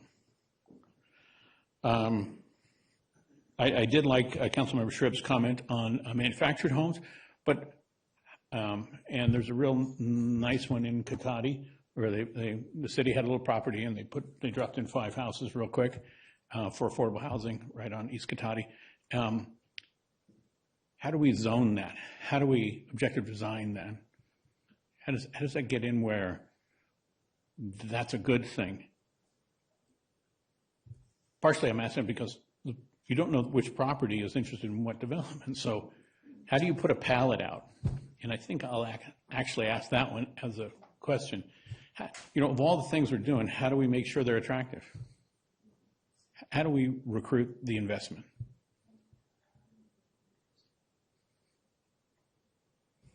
I can start. I don't know that example. I don't know how it would comply with whatever the existing zoning was there. I think there's a lot of opportunity with a specific plan to get creative. I think what we also, it's very heartening to hear. I'm sensing an interest in trying things differently. Because there's a desire to maybe see some different outcomes and not just keep rolling the dice and see what happens. So I think this is actually a really good opportunity.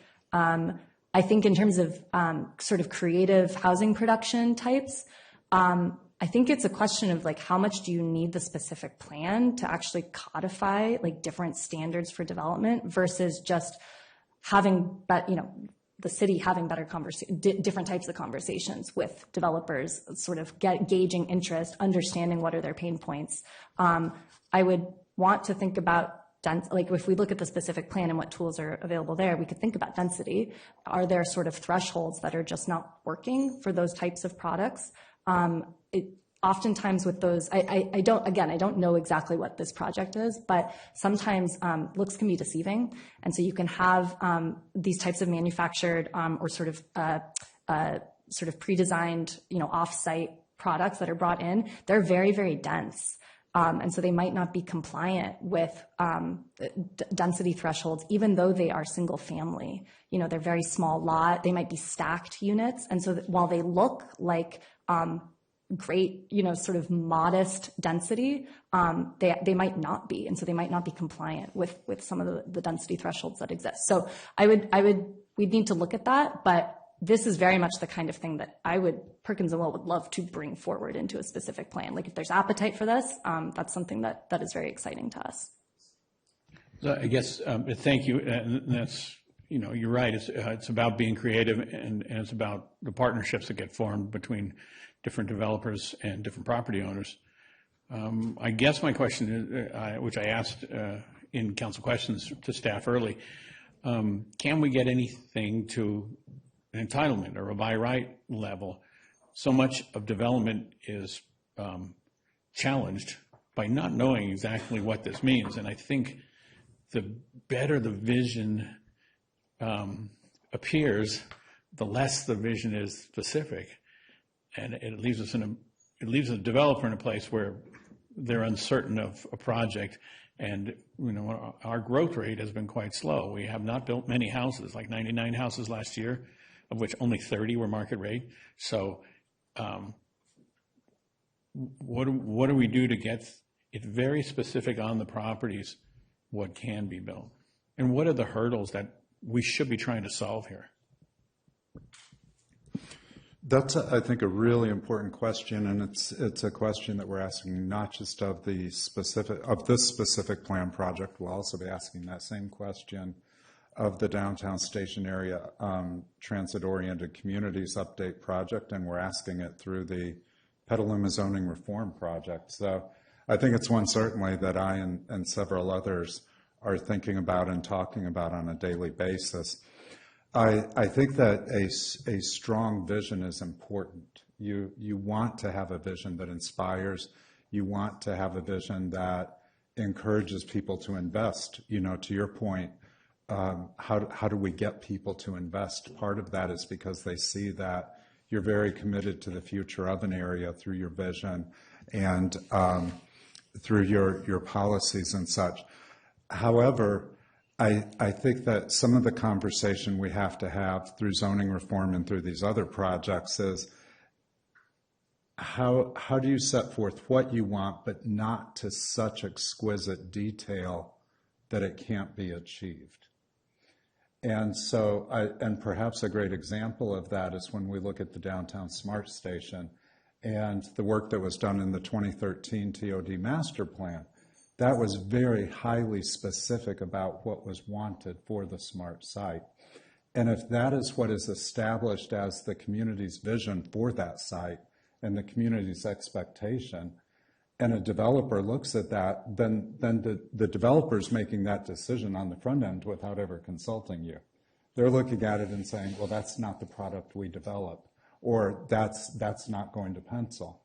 And so they're not even brought into it to explore further and to see if that's a project that they want to pursue. So I do think it's finding that balance. It's creating those opportunities. It's having some objective standards in place to make sure that you get, some of the things that you want. But then it's also indicating through your vision and through your policies that you are flexible and that you are looking for those creative moments and opportunities for people to invest in your community. Yeah, I appreciate how well we've done that in the general plan. I'm just wondering, is there a philosophical or a technical difference when you get to specific plan where you should be trying to narrow that so that you do have specific investment encouraged? Yes. I mean, that's the value of the specific plan, is that we can start to think about actual places and what are the sort of conditions that seem to be evident there that then lend themselves to a certain development type. So we can establish things like scales, thinking about sort of how large blocks might want to be. And those blocks should be sized to be thinking about a development type that can be self-parked or that works well with other types of development types that we see in the market today. Like we can sort of align ourselves to be market ready. And then what you're describing is like, we don't need to just think about what's currently getting built because that's already outdated. I mean, so much of like what developers look at, they're looking at the past, like they don't have crystal balls. They're very risk averse. But what you're describing is people that want to be creative and recognizing that this current system is not actually getting us the types of new neighborhoods that we want to see, that people want to live in. There's a market for it, but maybe the market is not delivering on that. So how can we then think about possibly some strategies that are a little bit different? So we need to look at that. I mean, the Cotati example you're describing, I would love to look into that. I think that there's definitely precedents that we can start to think about. But I think we also need to think about maybe what is the role of this specific plan where it's more specific, it's more location specific, and then what needs to happen at a city level, at a policy, citywide policy level, and maybe it's finding some balance there. Thank you. Councilmember Now. Thank you. I have some land use questions, and I'm looking at the study session, page 14, in that area right across from the SMART station. There's a gold area that says higher intensity residential. Can you tell me is that 2-story, 3-story? What are we talking about? Higher intensity residential. What are we thinking about? Yes. So this, and I apologize because we were sort of trying to like truncate the presentation, right. But then I in the process that, we've now made it longer. So I can explain this. So what you're seeing on that slide, and I think I was sharing screen, and now I'm not. But yes, it's slide 41. Do you want to see what I'm looking at? It's reshare. Okay. It's the study session. Oh, shoot. But I'm not. I know, but I'm not sharing the screen. Sorry. The study session, Planning Commission, study session 14. Yes. Can you see it? I can't see it. I tried wide. It has a legend, and this on the left side it says housing, economy, and place. Yes. Okay. So plan priorities. Yes. Walkable 15-minute community. Yep. Neighborhood. So think about this as we're wading into actual land use designations. And so first it's just about sort of relative use and relative intensity. And so that sort of marigold color that you're correct highlighting. Yes. So the idea is that is the area that is most proximate to the station. And so we would, that's an opportunity to think about a higher intensity, but it's agnostic to stories. Like when you're asking about, is this 3 stories? Is this 4? This is just thinking about overall, we want to see a bit more intensity of use closer to the station. And then it feathers out? And then the idea exactly is that as you move further out, that intensity would reduce. And then what you're seeing actually in sort of a hatched sort of rim at the farthest edge of the plan area, the sort of green hatch, is this idea of really reestablishing a buffer land. Because when we think about what this land is today, it's effectively, it's so undeveloped that it really does serve as pretty significant open space and transitional space between our more urbanized, part of Petaluma and the perimeter. And so that having that transitional space is really important for so many different reasons, for fire, for wildfire risk, from an ecological standpoint, how we think about, Petaluma is so well known for the urban growth boundary, right? Like we need to maintain these thresholds and there's a reason for that. And so that is sort of the intent there, is the feathering or the sort of transitioning from the center out. So help me with that. Is it zoned ag correct right now?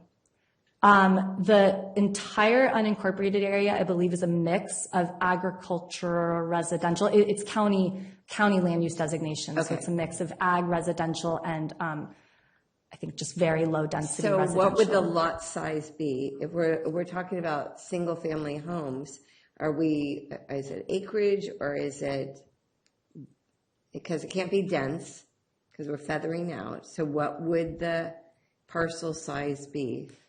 So I might go to the next where we actually show the land use designation. Does that mean? So what you're seeing now on slide 52. It says rural residential. Yeah, would be sort of translating now the general plan update land use designations. How could those potentially apply here if we were to take those designations? And so the feathering that's occurring, it starts with the town center mixed use, which is the purple that you see. Right. And I believe that's a 4-story maximum. It goes then to high closer to the street. Correct. Yes. Corona. And most, this is within like a 5-minute walk of the station. So it's really thinking about that proximity. And then it could feather out to what is high density residential in the general plan, which is, I believe, also 4-story maximum. Okay. But again, what we maybe didn't sort of talk about enough is the MTC TOC policy, which establishes minimum densities that need to be sort of achieved in order to stay available for future funding. So we have to stay within that framework. But it's an average. Okay. And so I think that's really, really critical to understand, is that this is not uniform monolithic. It's about how do we just maintain what MTC establishes as a 25 dwelling unit per acre average. And so that can be applied in many different types of ways. And that feathering approach that several people have mentioned feels like a really good way to think about that. Start higher and then move out. Okay. The other thing is the pathway. Would it go all the way to Lagunitas? I hear that complaint quite a lot from people that are taking the SMART up to go to Lagunitas. They don't want to walk on McDowell. They want to walk on a nice path. Sonoma has paths like that between, I think, their wineries and subdivisions, and they want to walk on that, a bike. Yeah. And the Brody Ranch residents, they also want to use a path that takes them to Lagunitas or the hen house across the street. So is that path going to go? So, not maybe that, let me define the path. Okay. First of all, yes, we definitely want people walking and biking to Lagunitas. That I think should be a goal overall. And so right now, the SMART pathway, the alignment, it's on the other side of the SMART rail from where the Lagunitas parcel is. And there's it's very difficult to punch through, how you would bridge that or tunnel. So what this plan could bring forward, though, is we could use some of the extra space that is actually on the Lagunitas side of the SMART rail line.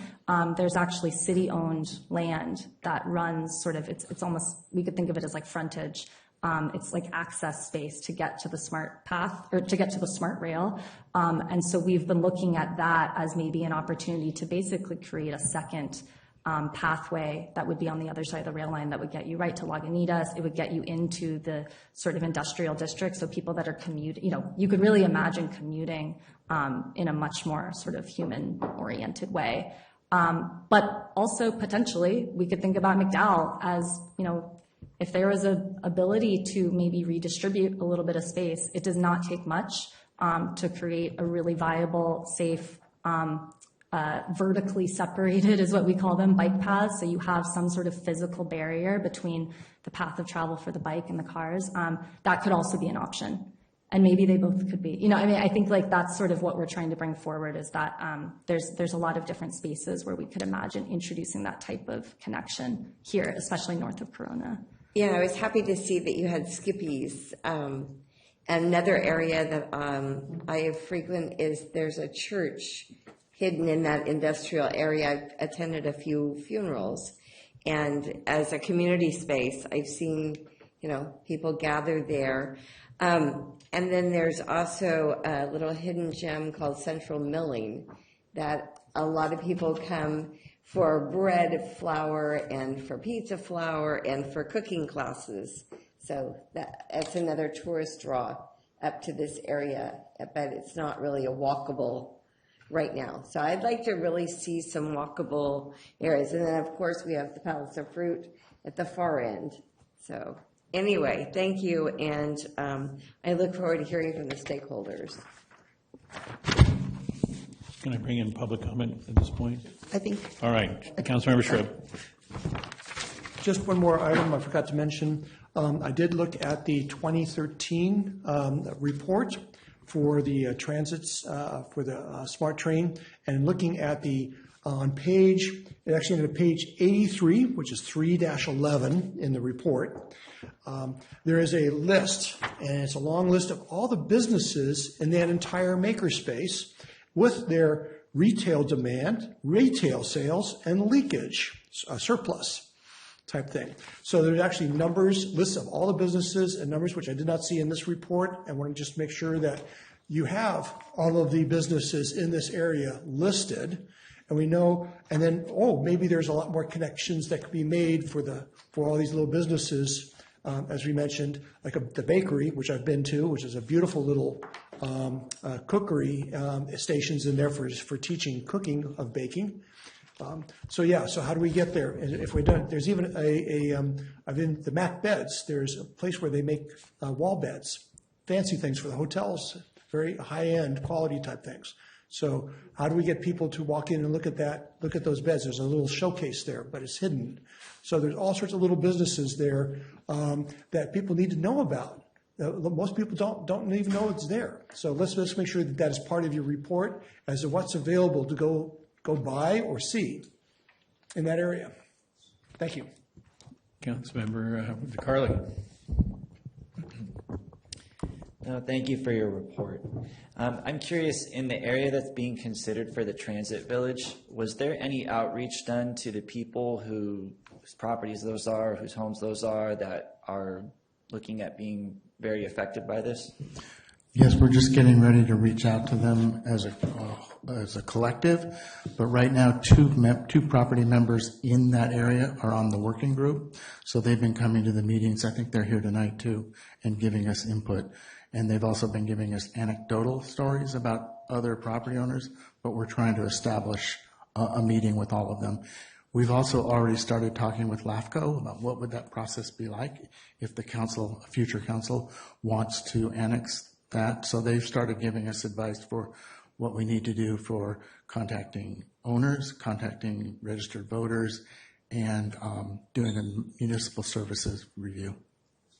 I realize tonight is a workshop and there's no voting action here, but why would we not invite all of those property owners, to have a say in this as it is a workshop? They're invited to anything that we do. I can't make them come, but yes, we put out notice about this. And also one of the working group members, who I said is a property owner there, he's been doing outreach. He's been responsible for bringing people, for instance, to the March 21st workshop. but we haven't actually convened an organized meeting with all of the property owners that we can get into the room at one time. I just think it would be more the right thing to do to tell them ahead of time, because I spoke to a couple that had no idea that tonight was happening, who could not make it. But I think if we're proposing massive changes to people's lands, that they should know about it. And then why is it that we're allowing the 2013 plan to expire, or being asked to let it expire? Is that the Todd plan, the 2013 Todd plan? Yeah. Yeah, it's largely because MTC, the Metropolitan Transportation Commission, has advanced their transit thinking and their published policies, if you will, and the grant that's actually funding this needs to adhere to what their policies are now, the TOC, the Transit-Oriented Communities Policy. So everything we're doing about the 4 pillars of that are density, housing, station access, and policy. So we're actually adhering to more relevant policy right now. How much do we anticipate that this new plan is going to cost from start to finish? Someone from the city might know, or anybody. The planning process, or to develop the vision? Pardon? The planning process, or to develop the vision? I mean all of it, to end up at the end with a plan in our hands for this area. Oh, well, right now we're working just with the $1,150,000 grant from MTC, and that's all that's been identified so far, so we're proceeding along those lines. Do we anticipate it may cost more? We do not. I heard. Okay. And then did we reach out to the consultant that created the 2013 plan coming into this? No, we haven't done so. The plan was adopted by the city. So in terms of reaching out to that consultant, it's not a plan that we wouldn't typically consult with them. Okay, so this 2013 plan I'm talking about, it includes both stations, and it's actually it won an award that because it was such a good plan, and even though it the $1.15 million is a grant, it's still tax dollars. It's not free money. I think that 2013 plan is something we should really be looking at as the foundation, and starting with that and changing it as we need to. It's only 10 years old or 13 years old. We probably should have reached out to the consultant that performed it. I think that would have made sense. I think that would have probably saved money for the city, because it's largely, a lot of it is what we're talking about tonight. And the area itself hasn't really changed all that much. It's had a little bit of development, but it's at large. It's pretty much the same area, pretty much the same buildings, pretty much the same footprint. And so, I think that plan is actually really important. I wish that would have been, I went and found it, I read through it, wish that would have been included in everything that we were given tonight. And then, so then, let's see.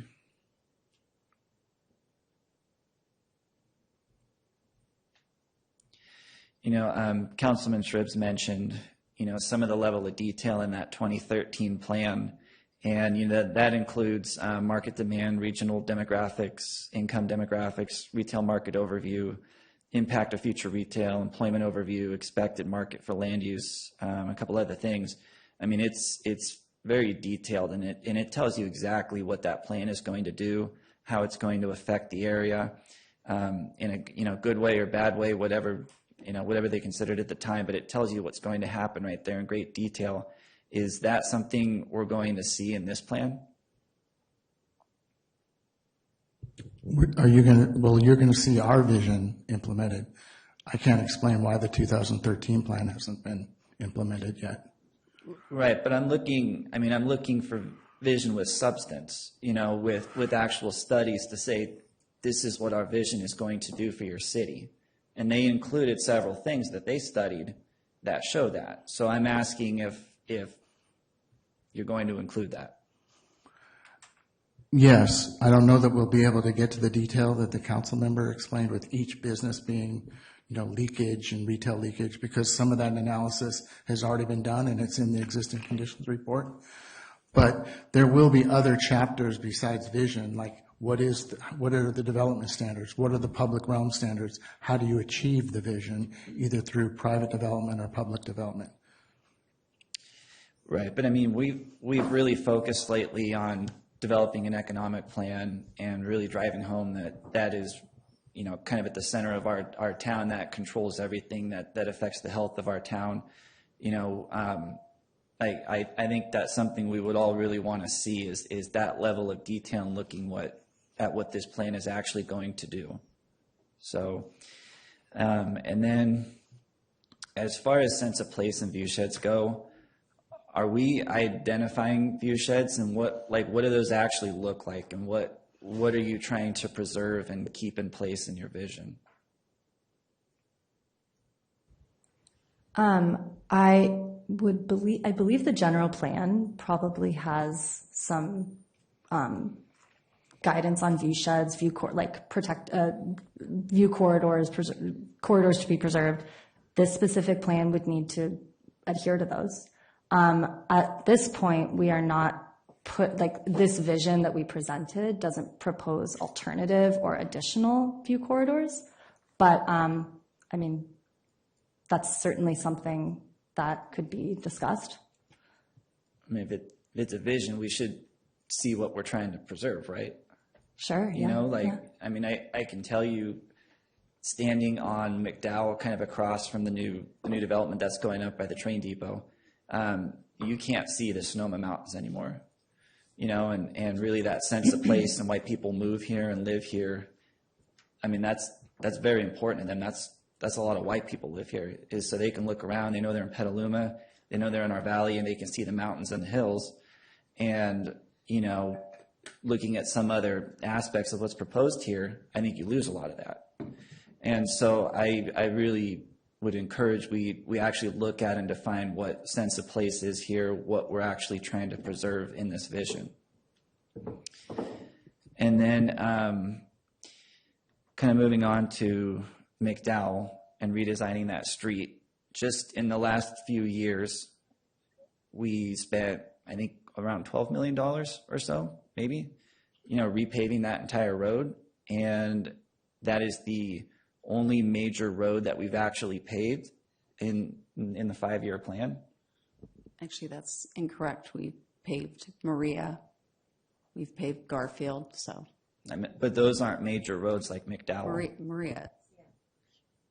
I mean, it is a significant road, but it's not like McDowell. Either way.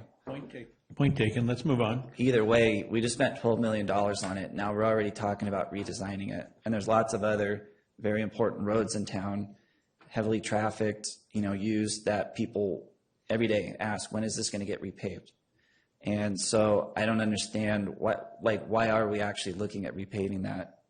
Well, it's definitely more than repaving. It's a 30, 40-year vision. So while repaving, we can think about maintenance and just ensuring that our public facilities, our roads are kept to a certain minimum standard of quality. This vision is about proposing an alternate identity for that street. So it goes beyond repaving, and that would be the reason. I'm going to interfere here for a second. This is a vision. This is not a project. So I think in terms of priority and expenditures and things, and that's why my question earlier went to this about how do these things actually occur? Because I concur with you, the people want their streets paved, and you can't do a complete vision without showing the completeness of this area, but you're not funding a project for it. That conversation about funding and priority and projects around town will have a different date. I'm just pointing out that we've already spent a significant amount of money there. The vision probably shouldn't include it. So that would be your input on it, is you prefer the vision as it is versus a different. It's not a question of other things. I mean, I understand the vision of connectivity, and there is the path along the railroad tracks. There are other trails. There's what's been proposed on Corona. I mean, there's a lot of connectivity already in place or going in place. There's bike lanes on McDowell. We had to buy a special street sweeper just for it. Corona has a project associated, or no project association with it, and improvements in the vision will occur with the project. McDowell would have to be investigated independently as a priority unless it was funded by a project. Like if the post office converts, then you can nick the post office developer for the adjoining improvements of your vision. So you want to talk about what vision is. I think that's where you want to focus there. Right. No, that is, I mean, I'm focusing on the vision. I'm saying we've already just done something here. I don't think we need to redesign it. So, and that kind of does it for my questions. I'll save the rest for comments. Councilmember Cater Thompson. Well, I look at Soma Village in Roner Park, and I see the housing around there, and I see how that area has really become really vibrant over the last 10 years. It's a real difference. And then I look at this area, and, well, first of all, I just want to say the downtown smart station development and this should be looked at very differently. They're two different animals. One is close to a downtown, and the other one is an industrial area and housing. And so you really can't compare the two. So as far as this project, and I'm just going to specifically talk about the land that needs to be annexed in, I feel as though we have to be really sensitive to the rural area. But I think we don't have enough housing in this community, and we need housing. And what I'd like to see is that more dense toward the rail station. I want to see a lot more green space, though. And I'd like to see single-family homes on the outer area with smaller yards, but a lot of green space that people actually can go to. And I look at McNear Park, before, it was a gathering space. And so I look at this area as a space that needs gathering. I'm not talking about ball fields, but I'm just talking about picnic areas, and so people will actually use these areas as part of their living instead of big backyards. I don't really want to see huge homes here. I want to see modest homes that are for sale, first-time home buyers. I wouldn't mind seeing some, maybe quads lots there, with not quad lots, but development with 4 units in one, maybe. Look at something like that. But I think we really have to be careful about feathering into the rural area and not overdeveloping. And I don't want to see these, big, huge, 3,000 square foot homes with, 3-car garages. So I really want to make sure that the water retention is with this area. It's an area of concern, and I just really want to see what we're going to be doing, where the water is going to be flowing, either on-site, does it go off-site, any of it, what happens with the water.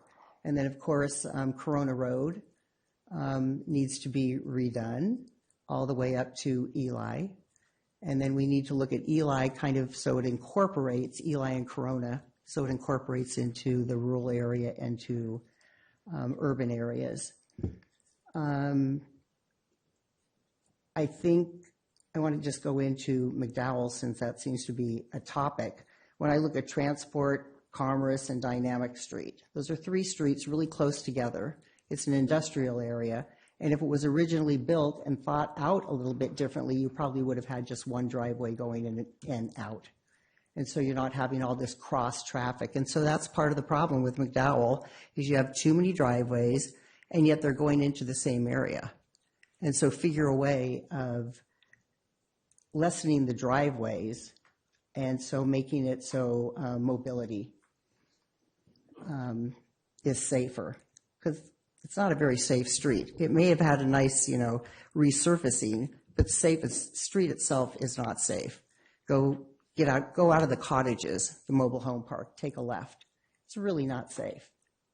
And so what I'm looking for McDowell is safety improvements, less driveways, and safer for the public to walk, because nobody wants to walk on McDowell because of those reasons. It's when Sid Commons was approved, there was a bridge access area there, and that should be incorporated in this, so we know that we can go from one side of the river to the other. And since that area was set aside, it should at least be considered. And consider having an access underneath the rail bridge so you can actually get to the SMART path. Because right now, from this side of town, you really can't get to the SMART path unless you go down the Litch Creek Trail and then down Payran and eventually get there. So I'd like to see more interconnectivity there. I would like to see workspaces. So if you build small, let's go back to the development area. If we go there, if you have workspaces, so you can have smaller houses so people can actually leave their space and be able to work, but they don't have to necessarily be in their homes.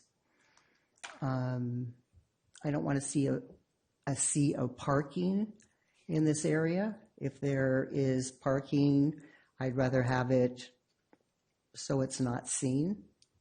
And that's one thing about Brody Ranch, where the condos are, it's just a really blank asphalted area. And I think it could have been designed a lot better that you really don't see the cars. And what's the one on La Villa on Petaluma Boulevard? I mean, the cars are underneath and they're really not seen. The GSA, the groundwater committee that I'm part of, I know is talking to the Cordums about recharge, even though that's not part of this project, it is interconnected.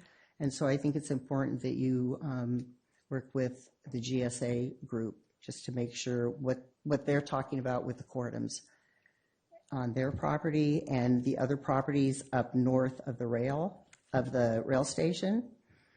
And that's probably all I have to say now, but I will have more comments later. Okay. I want this, well, one thing, I mean, it needs to be really vibrant.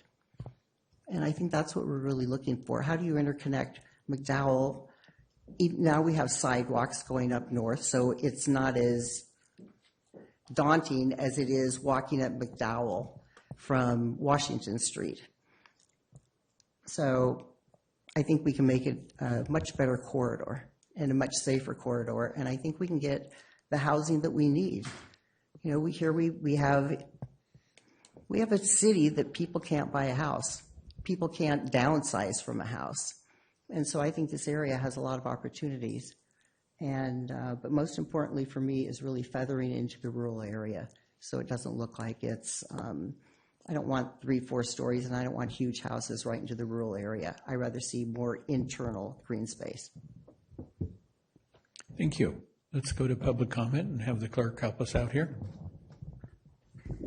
We did receive 2 public comments ahead of the meeting, and those are posted online. We also have 8 attendees in the Zoom meeting. Thank you. At this time, I will start, I'll start a 30-second clock. And during these 30 seconds, members of the public attending in person should bring their cards to my desk. Members of the public attending online should raise their virtual hand, and those attending via phone should press *9 to raise their hand. Speaker requests received after this time may not be accommodated.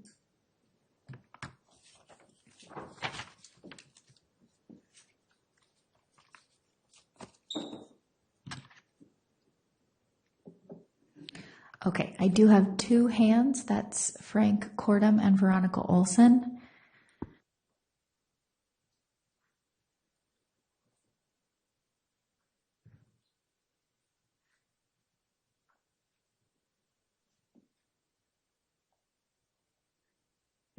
Okay, thank you. Public comment on the item tonight. And let's see, we have a number of speaker cards here, and we will allow those speakers to speak first, and then we'll go back to the clerk, and the clerk will bring in our Zoom people. And at this time, we have, and on an item, we would allow all speakers. So first speaker is Julie Groves, and our second speaker is Nicola Fry.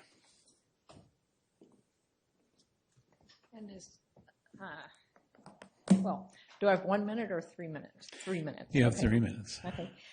So I have, first, thank you on all these comments are very, very helpful, and I'm repeating, and I'm repeating some of the things that you have mentioned, so I appreciate that. So I've submitted a plan to manage 4 water issues in a strip of land that runs from the Corona Smart Station all the way up to Eli. And on, if you put up that slide that you mentioned on page 14, it shows part of that strip of land right along the tracks within that circle, and I'm proposing extending that, and that strip of land would be part of the voter-approved expansion land, and it continues the strip that, as I said, that is already identified next to the train station. It addresses primarily the vernal pools that would also help with aquifer recharge. And we've talked, the word resiliency was used earlier. It also, at the end near the, where we're planning to have more building, it decreases the runoff into the Petaluma River. And at the end, closer up to Eli, it can address the flooding that occurs regularly at 5400 Old Redwood Highway, which is city annex land. And I want to give credit to Steve Arrett, the planning manager of Sonoma County Regional Park, who called our attention to the significance of these few remaining vernal pools. And then the information you have, it shows a picture of those pools, and I appreciate that that's been mentioned by several of you. And you identified, John, that that there may be other vernal pools further along Corona Road that may need to be identified also. And so our family would welcome the opportunity to facilitate discussions about funding and mitigation among the interested parties, many of who have already made site visits, including the landowners, GSA, people from GSA, RCDC, Open Space, Parks. Several of you and others have already visited this land to see what's involved. So I'm here if anybody has questions, and I want to thank all of you for your attention to all of these details. Thank you very much. Thank you. Our next speaker is Nicola Fry, to be followed by Doug Ledebauer.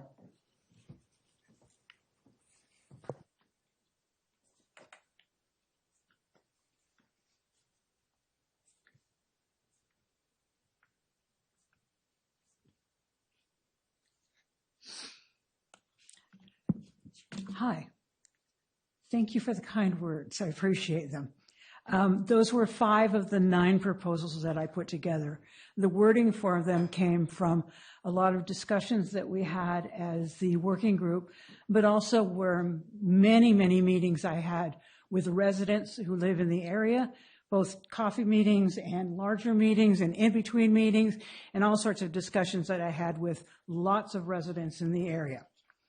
As Petaluma continues implementing the general plan, the Climate Action Framework, and the North Station Specific Plan, I believe we have an opportunity to reimagine one of the city's most important transportation corridors, the North McDowell Boulevard from Corona Road to Washington Street. For decades, this corridor has been designated primarily to move vehicles, but the future of North McDowell should be about moving people safely, efficiently, and sustainably. I believe North McDowell is the missing link as the city connects many of the investments this council has already made. You've invested in SMART. You've adopted a general plan that encourages complete neighborhoods and housing near transit. You're planning a vibrant North Station district, and you're committed to ambitious climate zones. What we need now is that corridor that brings these investments together. South McDowell Boulevard and the other traffic projects have already shown that this is possible. Improvements like roundabouts, traffic calming, landscaping, and safety accessible pedestrian crossings have demonstrated that we can improve safety and mobility at the same time. And North McDowell deserves that same forward-thinking approach. Imagine a tree-lined boulevard with protected bicycle lanes, wider sidewalks, safer accessibility crossings, landscape medians, and modern roundabouts where appropriate. A corridor that connects the neighborhoods to schools, businesses, parks, and the SMART station, while creating a welcome northern gateway to Petaluma. This isn't a transportation project. It's a housing project, an economic development project, and a climate project. I encourage the council to work with input from residents and begin developing a comprehensive North McDowell corridor plan that lines transportation, housing, economic development, and public space into one unified vision. Let's make North McDowell more than a road. Let's make it the corridor that connects Petaluma's plans with its future. Thank you. Thank you. Doug Leidebauer, to be followed by Dwayne Bellinger.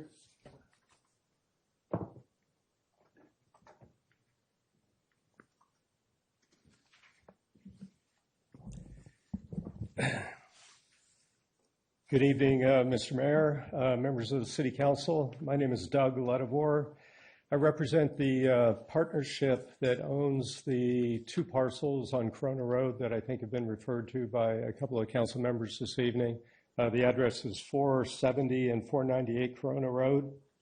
Our parcels are within the sphere of influence, within the urban growth boundary, and lie about a quarter mile east of the transit center. I wanted to first thank the consultant team. I think the process thus far has been very transparent, collaborative, and accessible to everybody. While we're at a very preliminary stage, I wanted to offer 2 constructive comments regarding the consultant's presentation. On the map that was up there just a moment ago, the Focus Area 1 Transit Village map, it shows a conceptual open space hub that runs kind of north and south on the eastern side. The way it shows on the plan, it just bisects our property, which would really limit our ability to develop it. During that workshop meeting in March, the group that I was with discussed, kind of focused on maybe a transition as that crosses Corona Road. We were looking at an enhanced pedestrian pathway that would lead and ultimately connect to Sonoma Mountain Parkway Trail and Turnbridge Park. We could probably accomplish this by expanding one side of a residential public street with a greenbelt or a paseo, which this basically would preserve design flexibility, allow the street to meander naturally, and encourage a creative site plan. I'm definitely in favor of open spaces or maybe a pocket park of some kind, but bisecting this parcel with a huge open space hub would make it very difficult to deliver the type of housing that I think you're looking for. Additionally, the land use map showed the front part of our property is medium density residential, the back portion as lowest intensity residential, which being a quarter mile from the transit center, I don't think makes sense. I think it would be beneficial to look at zoning the entire piece medium density residential. But as Councilman Scribbs mentioned, limiting the height to 2 stories, which would preserve the neighbor's privacy, yet you'd still be able to yield additional housing units. I think TOC policies are pretty clear. Jurisdiction should increase residential capacity on parcels located within a half mile of transit center, and I think our land provides you that opportunity. Thank you for your time, and I can answer any questions that you might have. Thank you very much. Thanks. Dwayne Bellinger, to be followed by Darren Rakazin. Good evening, council members. First of all, I want to say that the terms I enjoyed hearing, transit-oriented village, transit-centered mixed use, urban mixed use, neighborhood shopping centers. I want to say that all of them are beautiful, and they need a shopping center, they need a market. You can't have walking community that doesn't have a market. And we went to put in Corona Eli, they put in the Leghorn Market, and at this point, for fewer houses, but if it's going to be walkable, we need at least a portion of it reserved, maybe even just 2 acres. The other thing I'd like to say is that the issue about the rural, I turned in a map that addresses the rural use, the people who live along Eli. If you look at the map, all of them would have a choice to continue as is. If they're annexed into the city, they'd be also able to add Greta units at some time in the future once the utilities are in. What I wanted not to see happen is if we try to make a circle out of what was Vallejo's Lot 300, we will end up with making the same mistake was made across the gentleman who just spoke, that property there. You see, it has a flood problem that wasn't settled when the rest of the property was annexed. It's got no sidewalks because of that lack of planning. And the worst part of it, I think, is that Monica Street was closed off to being an access to the rest of the city. And I think it's too large. He could probably tell you that, whether Monica Street could be used for a walkway for the children to walk into the other neighborhoods. And other than walking on Corona, which probably won't be fixed for some time. I asked in my map, I asked to have a walking trail on Corona. I could explain why it is the trail on along the rail is on the side it's on. It's because it's delivering freight. It's delivering seeds on the other side. That the other side of the rail is saved for use to deliver rail material. So they put the walkway on the north side. What other question? In terms of concentrations, the state is expecting us to average in the neighborhood of 20 per unit per acre. And it's going to be difficult to get it designed properly so that it doesn't look like the area that we built more recently.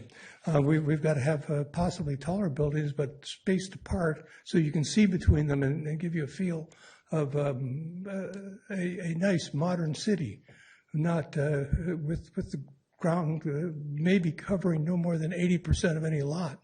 Anyway, thank you very much. Thank you. Darren Rackison, to be followed by Morgan Bellinger.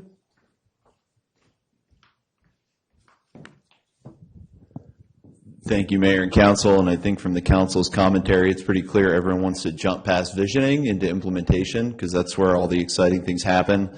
I think in discussion of land use right now, whether it's the general plan or the specific plan, we're hindered a lot by not understanding what the zoning code is going to be. I would assume the specific plan will be like the CPSP and have its own zoning designations, not necessarily one-to-one with what our IZO updates are going to be. So the one that always sticks out to me, whether we're talking general plan or this plan, is make or micro business. What does that mean? The name means nothing. I get the vision that is invoked by that, but when you look at the actual general plan land use designation, it's the same as business park, except for a couple uses. So what is our eventual, what are hints of a potential zoning designation that get you there? I think you could say that about any of these designations. We've talked a lot about design standards. That's something that came up at Planning Commission. I think we've hoped for that citywide. And when we say the word objective design standards, we want to be careful whether we're talking like design guidelines or objective design standards for projects that are streamlined under residential projects that are exempt from discretionary review. Get really clear about what design standards we're talking about, and then are those baked into the zoning designations, or are those more citywide, or where do those live in this specific plan? Because when we talk sense of place, it's another thing that gets really nebulous without some of that specificity. I like saying sense of place, but it's important to codify, what is this place? So we are on the agricultural boundary. We are next to this industrial area. We are next to rail. What does that invoke or look like? I like the discussion of feathering as we get toward the edges. There's kind of balancing that with what we sold voters to even expand this area in the first place, right? It was kind of like there was a purpose to doing that. So if we want to, so I think there's a balance there to strike. And then when it comes to industry and economics, I think it is really important to understand who's there and what the capacity is.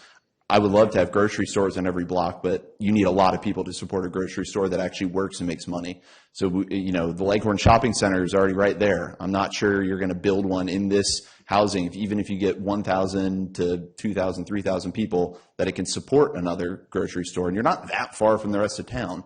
So I think an economic component of this, if it's an existing condition in the general plan with statistics we can pull from, excellent. And I think when we cross-reference plans like that, it is important to have exact references. So if you say, this is already in the general plan, we already went over that, we don't need to analyze that, great, point right to it. And we're going to get there. This is vision.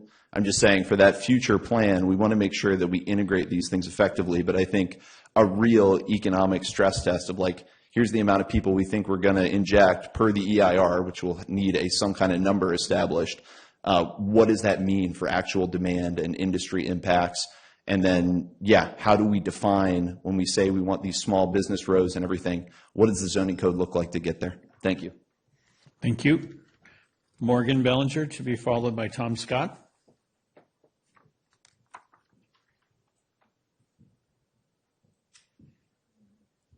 Good evening. It's great to see this coming together. If we get this right, we have an opportunity to make a dent in decades of redlining by growing vibrant housing supply. I was disappointed to hear a council member relay the story of a neighbor to proposed medium or high density zoning, saying they would fight tooth and nail against a 3-story building next door. The state has spent the last 20 years taking away those teeth and those nails, most recently with SB 79. Look at what's happening in Brisbane as of July 1st. The trend of the state encouraging housing near transit is only going to intensify over the lifetime of this specific plan. But more importantly, Measure Y and Measure B are the foundations for Focus Area 1. And looking at the enormous margins by which they passed, I don't understand why we would entertain such a strange attempt at a hyper-local tooth and nail filibuster. With those Measure Y and B foundations and with the state's new orientation towards housing, I question what role unelected neighbors with parcels whose zoning isn't changing have in approving housing on adjacent lots that they don't own. I think it'll be helpful to get specific about how they'll be impacted. If I own a house next to a proposed 3-story apartment building, the only things that'll change about my quiet enjoyment of my home are parking, noise, privacy, and shadows. We have a noise ordinance, curtains and fences. I don't know what we can do about those pesky shadows. That brings us to the real issue. I hope the plan can include specifics eventually about street parking management. Nobody owns city street parking in front of their house, and the idea that someone can block the will of the voters and the state because someone might park there is absurd. Let's implement parking maximums and unbundled parking, require overnight parking permits on nearby streets, and distribute those permits equitably. I know that's very in the weeds for a visioning exercise. But when building community support, it's important to outline the tools available that we can use to achieve housing justice. Also, I have a couple of quick, much less severe ideas. Is there a potential for a high school anywhere near this, maybe north or east of it? It's sad that the nearest options are miles away, and it seems like a good opportunity for a tech maker or ag integration with a new school. And then I appreciate the mayor's comments about grocery access. I think it's critical when imagining walkable communities to consider residents getting off the train and stopping for dinner ingredients as they walk home from work. Although not, as Councilmember Cater Thompson mentioned, one with a sea of parking. Again, thank you very much for your work on this. And thank you. And Tom Scott. Letters for the council. I will give to the clerk.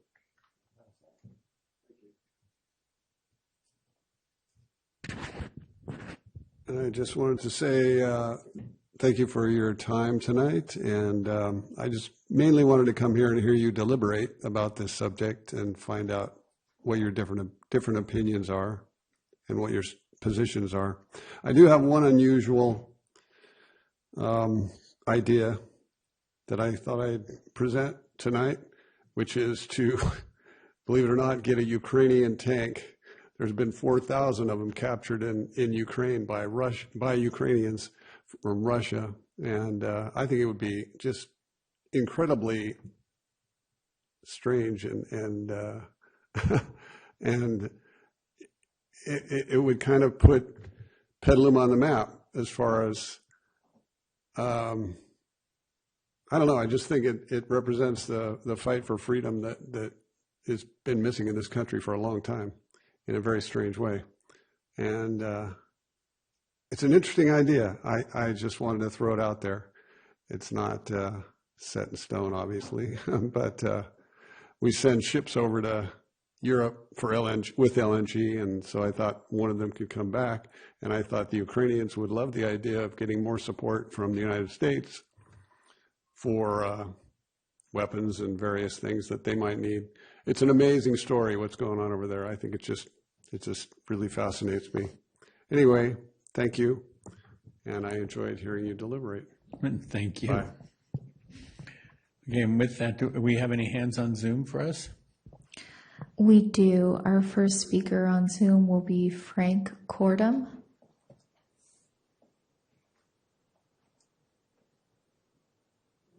If you'd like to unmute and make your comment.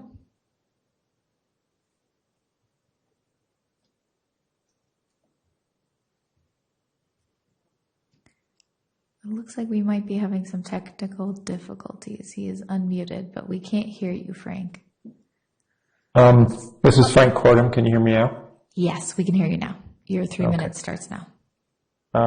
I appreciate all the comments of the council members recognizing the importance of groundwater recharge and vernal pools. And I think I would look, along with my sister Julie Groves, I'd appreciate the opportunity working with all the various stakeholders, including the Groundwater Sustainability Agency and Friends of the Petaluma River and Resource Conservation District and the Open Space District, see if there's ways to protect some of these resources and improve the health of the aquifer, the Petaluma Valley aquifer. And I won't repeat, the council members were very eloquent, so I won't repeat what they've had to say, but I do want to note that this is, the property that's being considered for development is basically at the edge of the community separators that I think are a valuable resource in an era when open space is under siege and not properly valued as for the benefits that it provides. And so I appreciate the council's efforts to kind of keep the future development, which is inevitable for this area, under control. So thank you very much. Thank you, Frank. And Veronica Olson, please unmute and make your comment.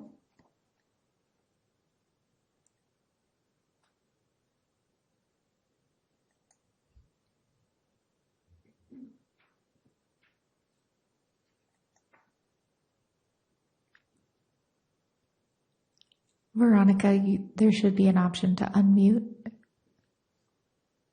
We can't hear you.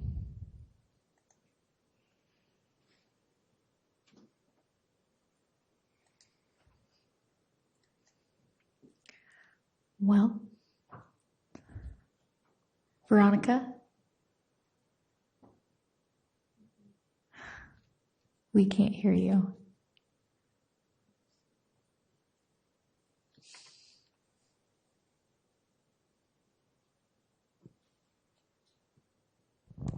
And that's our first technical difficulty, I understand. And she's not managed to weigh in at this point. Then, and okay. Council advises me that some comments were received from Veronica, and if there is more, we would be welcoming it and any further comment. But lacking the ability to connect with the speaker right now, we will close public comment on the item and bring it back up to council. I see staff would like to weigh in first. Yes, good evening, Mayor, council members. Heather Hines, Special Projects Manager. I just wanted to provide a little bit of context with the existing TOD plan from 2013. So we're in a much different situation than we were in 2013 with regard to this station. This specific plan is definitely building on that existing plan. Many of the priorities, the recommendations from that specific plan are things that the community has continued to echo and that Annie covered as part of her presentation. There's a lot of things that have changed. One, we have the station. Two, we have a new PDA in this area, which we did not have in 2013. We have the new Measure Y that was passed with the urban growth boundary that got into a little bit more specificity about potential annexation area. We, 2 out of 3 of the priority opportunity sites around the Corona station have already been developed since the development of the TOD. Many of the transit improvements on McDowell have been completed. The MUP along the Smart Rail has been completed. So there's a lot in the existing plan that has been either augmented or completed, and so this specific plan building off of that as opposed to ignoring or erasing it.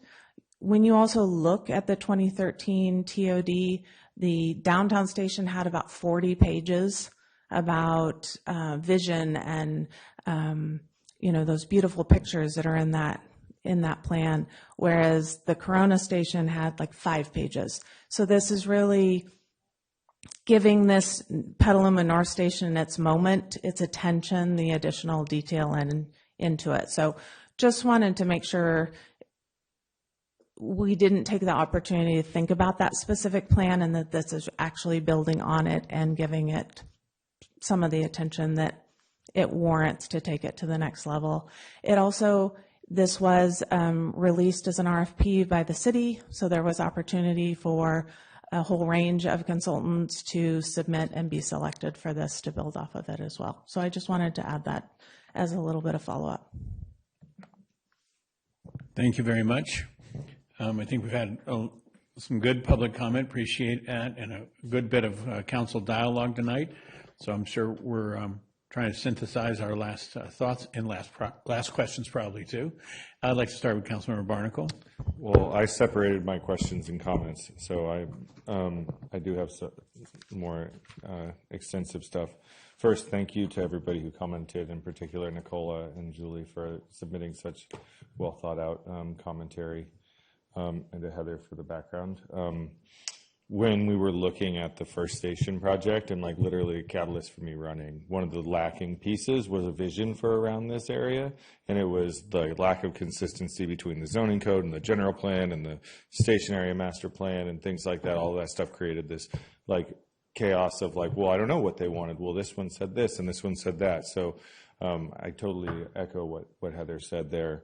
It actually really brought back a lot of the sort of traumatic public commentary from that process. So thank you. So jumping into my comments now, some of the public comments talked about this, but I think one of the things about this is like, just as a council, we and the community needs to understand is like, this is a huge community asset. It's not a neighborhood asset. Like this is a regional asset. And when you live next to something that's desirable, you need a plan to share it. And that's like how I feel about this. Having worked on the first SMART campaign intensely and tabled and called, like phone banked and worked with your father on this, the vision was for these walkable communities centered around transit, and that's what we get to plan out here. This is like literally the vision that, like, you know, I didn't love trains. I didn't campaign for this because I love trains. I campaigned for it because I loved walkable communities. So this is like an amazing opportunity for us to think about this. I think a few things that come to mind for me. There's a few parcels that I think are going to need some real thought in terms of how we make this happen. I don't think the whole thing, but I think there's a few of them that really do. One is the USPS building. like, we really need to think about how we pry that away from the hands of the federal government, how we like bring in some, maybe large institutional tenant or something like that wants to be there for a considerable period of time and put in money and be the anchor tenant. But I feel like there's some sort of like, I don't want to get too much into the implementation, but like give us a little bit of a playbook for how we actually go about that, because I don't see how we create an identity of the makerspace without a few things happening, and that parcel just feels so damn critical to actually making that sort of vision start to come to life on that alley or corridor area. The second one that I just didn't see in here again is the Rainier at 101 going under the highway.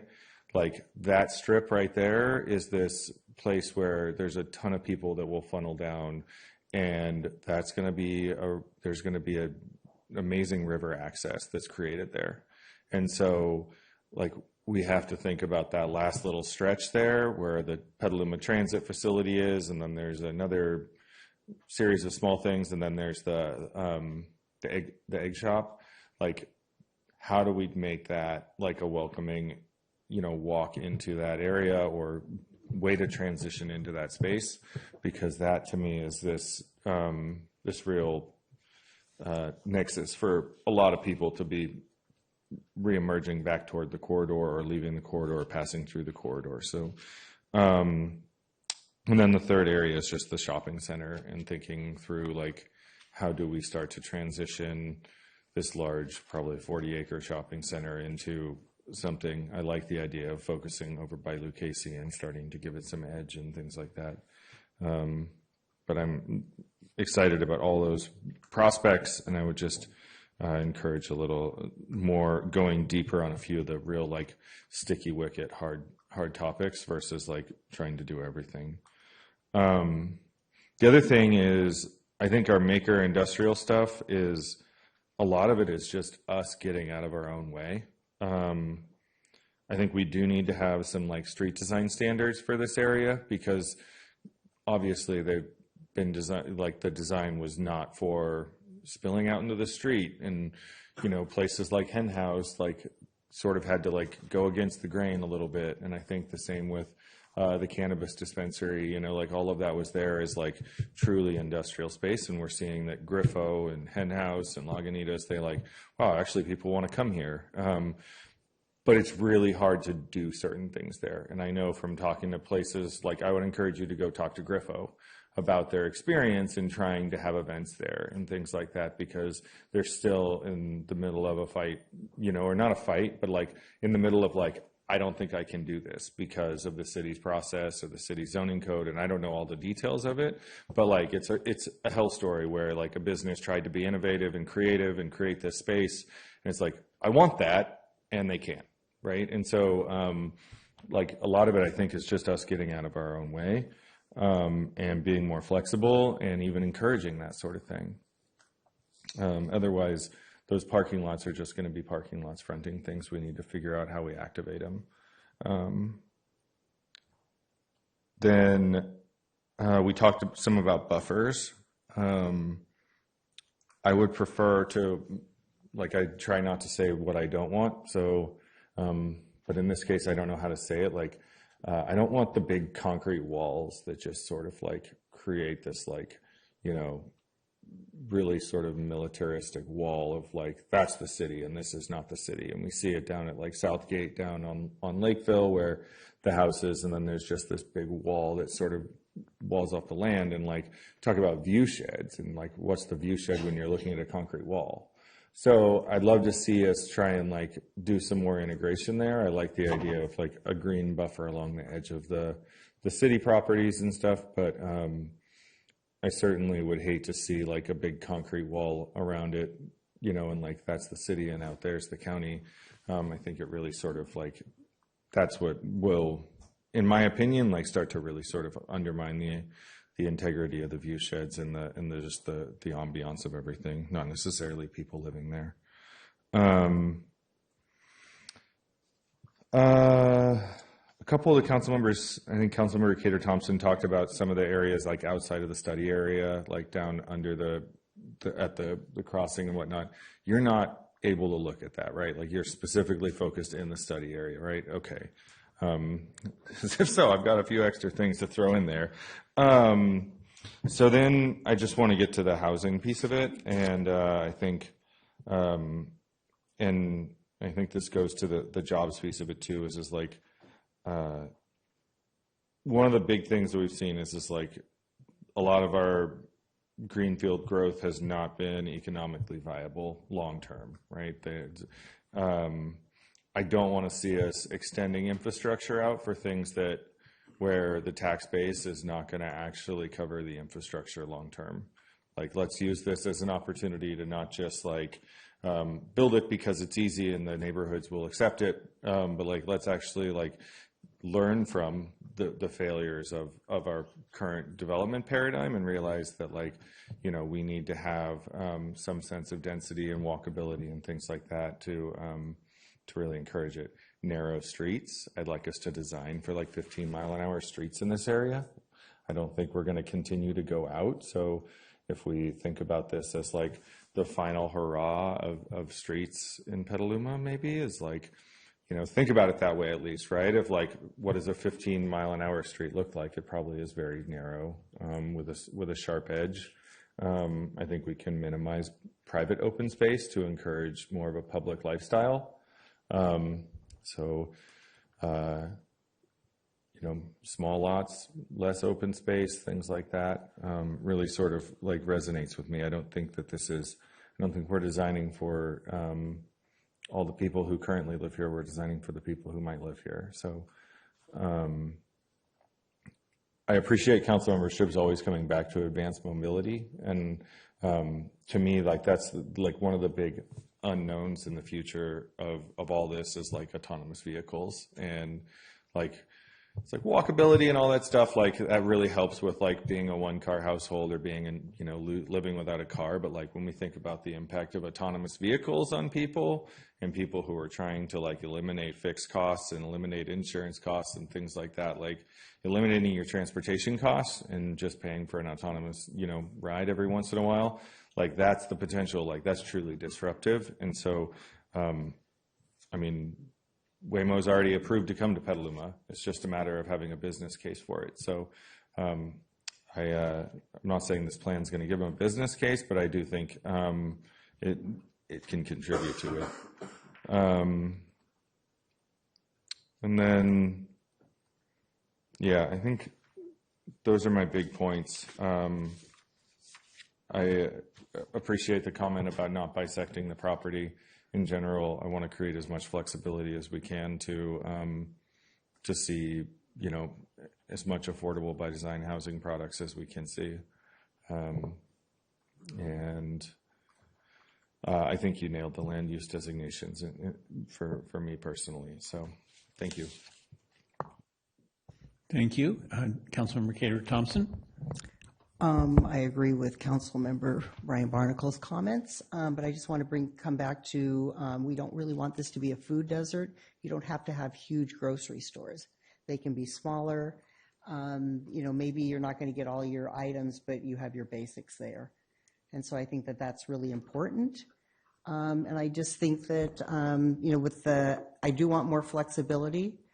And when we were talking about the land, and the moderate size homes, I'd like to see small and moderate lots. I mean, smaller lots, but moderate and smaller homes combination. And I'm really not looking forward. I'm not looking at apartments in this area. I'm looking at more condos. For sale housing is really what I'd like to see in this area, so people have an opportunity to move back to this city and actually live here, such as my grandkids and other people. I think that's just really all I have to say, except that I realize that with Sid Commons that's not part of this, but I think we need to look at the bridge access and going underneath the rail bridge just as the larger picture of mobility within the general plan that would incorporate that into this plan also. Thanks. And just for the audience at home, that's a pedestrian bike bridging? It is a pedestrian, bike, and maybe emergency vehicle bridge. Is all. I mean, it's basically just a bridge so you can get But across. it's not a road. It's not a road. Okay. No. Thank you. Vice Mayor DeCarli? Thank you. The first thing I would like to address is, housing in the what's being called the transit village. In land use with the general plan, we've done a lot of back and forth and a lot of negotiating on how to reach our numbers, and we did, and I think we exceeded them. But something like going beyond the current urban growth boundary should be a last resort. If we don't have enough housing in town, if we can't get enough infill, if we didn't meet our numbers, we had Measure Y to renew the urban growth boundary. I supported that. I think it's been a great thing for Petaluma, but I think in part it was a little deceptive to add areas of potential expansion because most voters, I believe, were under the impression that we were renewing the boundary, not adding to it, which is what we're talking about right now. And so, we shouldn't be building over there. Everybody up here loves to talk about how they want to preserve and save farmland and protect our rural character. That's a few hundred acres of farmland. That's its own little pocket of it between Eli, the railroad tracks, and Corona of farmland. And, once that's gone, it's gone. And we shouldn't be expanding into it. There's no way to feather that off and make that, more palatable, I think. You're going to be looking at development no matter what. And per the MTC standards, it's going to have to be extremely dense. So there's not going to be kind of what's talked about up here of all these small homes everywhere. It's going to have to meet a minimum standard for the city to qualify for grant money. Otherwise, we don't qualify for it. And part of me wonders if that's the whole reason we're doing the plan anyway, is just to get grant money. And, so is this for Petaluma? Is this what Petaluma really wants, or is this to get more grant money for transit? And, I appreciate the comments. I didn't know anybody else was going to bring this up, but talking about water and those lower areas that flood, it is a recharge for the aquifers down there. And that soil throughout those few hundred acres is a very sandy soil. It absorbs water like crazy. And water is an extremely important asset around here, and I don't think we should choke off the aquifer's potential to recharge itself. So, it's not just the lower area that floods annually during the winter, it's that entire area. And then if we build over it, we're also going to have the problem of runoff from it as well. Then, another problem with looking at putting housing over there is one I mentioned, I think during the economic plan, but if we put housing next to industrial, which Lagunitas is very close, it's almost right on the other side, you introduce the potential for problems between housing and industrial. In my example last time, which is happening right now, is over on First Street, you have Alex Ice Cream, and they're leaving, and they have some reasons for it, but they've been getting hounded for months and months and months because at some point the city allowed housing to be built right next to them, and then the noise they create to do their business became a big problem for the residents there. And I can understand people being upset about noise, but this was a situation that should have never been. And so we shouldn't be encouraging housing near industrial areas and places of business where there's going to be noise, where there's going to be smells, where there's going to be work at all hours. We shouldn't be doing that. I do appreciate that that this plan does really look at the businesses that are existing and promotes finding ways to make to help them out, to create opportunities for new businesses. I would like to see the rail is such an important asset in Petaluma. I think it would be foolish not to look at more ways we can be creative and try to utilize that for freight. That would help SMART, that would help our economy. That would do a lot of things. But anyway, I do appreciate the emphasis on trying to help businesses. I think that at this point, we shouldn't take the 2013 plan off the table. Thank you, Heather, for filling in some stuff on that. But I don't think we should be taking it off the table. I mean, it's very, very much in line with what we're talking about tonight. I think if we use that as the foundation, I think that would save us a lot of money and, and a lot of headache too.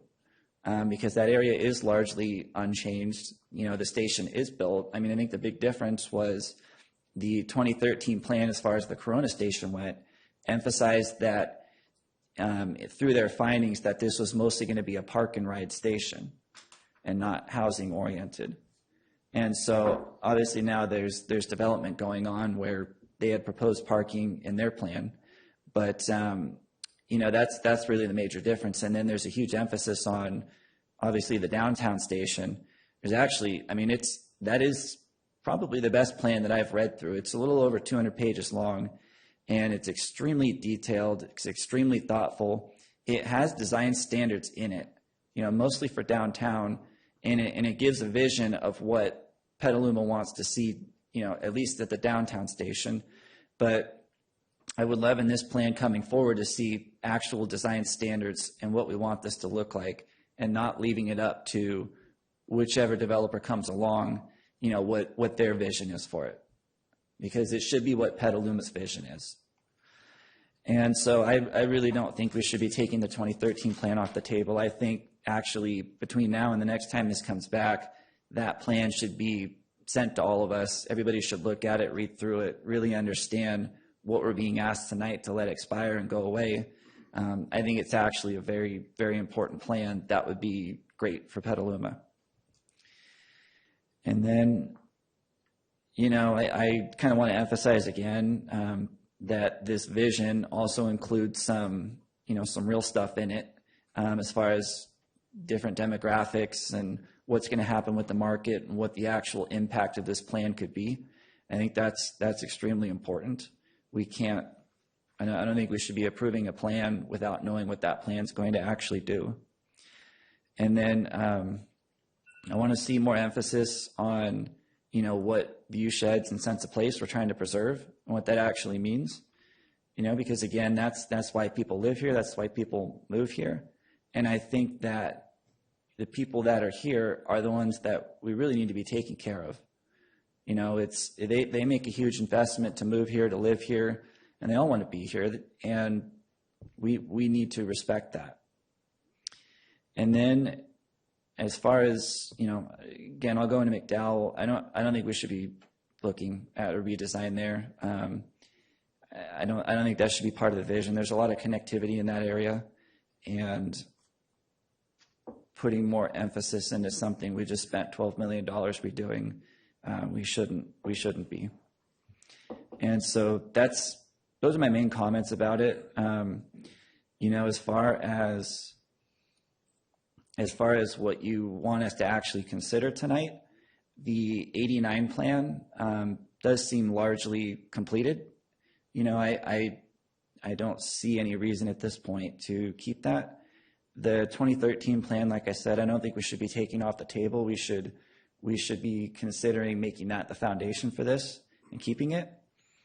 And then, the third one about including the transit village for annexation, I don't support that. I think that's farmland, and I think we need to keep that farmland. Focused development planning on transit village and health district sub-areas. Yeah, I can see a lot of that being necessary. As far as the grocery stores go, we have one Safeway a few minutes away, another Safeway maybe less than 10 minutes, a Raley's, a Trader Joe's, a grocery outlet going in. There's Palace of Fruit. There's a couple little quickie marts. There's a lot of stuff within a few minutes of this area. And, I think if we were going to even look at putting another grocery store in there, some type of market, we'd have to look at how those would be impacted. And then, the next one, McDowell, I don't support that. And then maybe, I don't know. The next two I've kind of mentioned already, but those are my main comments on this. Thank you very much. Councilmember Now. Thank you. First off, McDowell has to be safer, so I'm all for safer streets. And I forget which council member, maybe Cater Thompson, about less driveways. Because if you have gone into Hen House or over to the farmhouse, it's very confusing. And I like to see that improved. And I would also like to see our first-time homebuyers have an opportunity to have a supply to purchase something that's not over 1,000 square feet, that they're smaller. Some of my very favorite people are first-time homebuyers in the Brody Ranch subdivision, and their kids go to Corona Creek and to Meadow School, and they're very happy in that neighborhood. They just want to walk to Lagunitas. And it is a real tourist opportunity. We have Griffo, who has bands that play out in their parking lot. We've got the farmhouse, we've got the hen house, we've got Lagunitas, we've got this central milling, and Skippy's can expand. It's a market. I mean, you go in there and you can buy pretty much everything on your shopping list, and I can get my Clover products.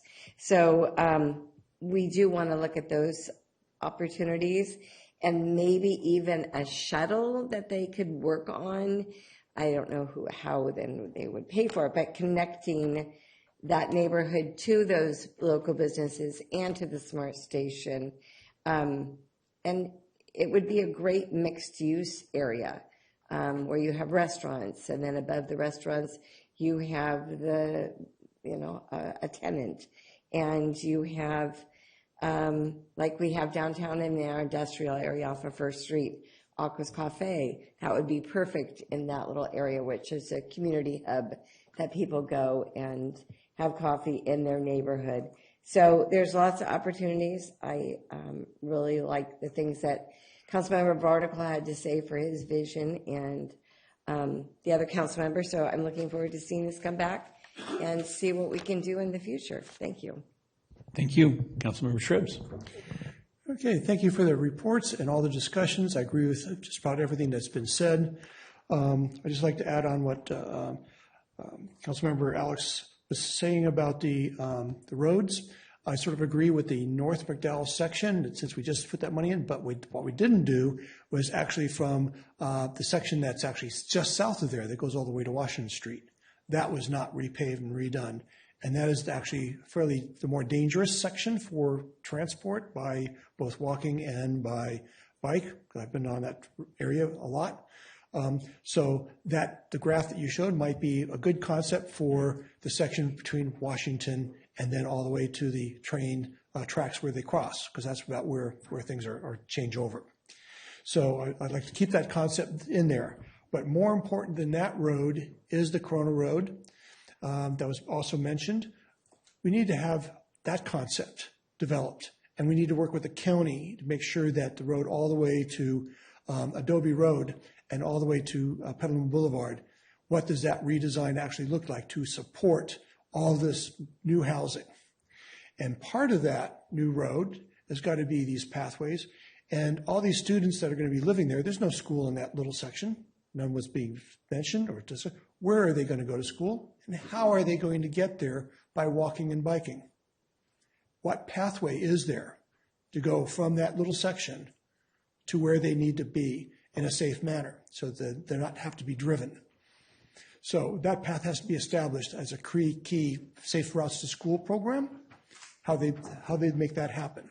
So that is absolutely critical that they get through a neighborhood and then over to the area so they can go to the Wasco District or to the Corona School or to the junior high school.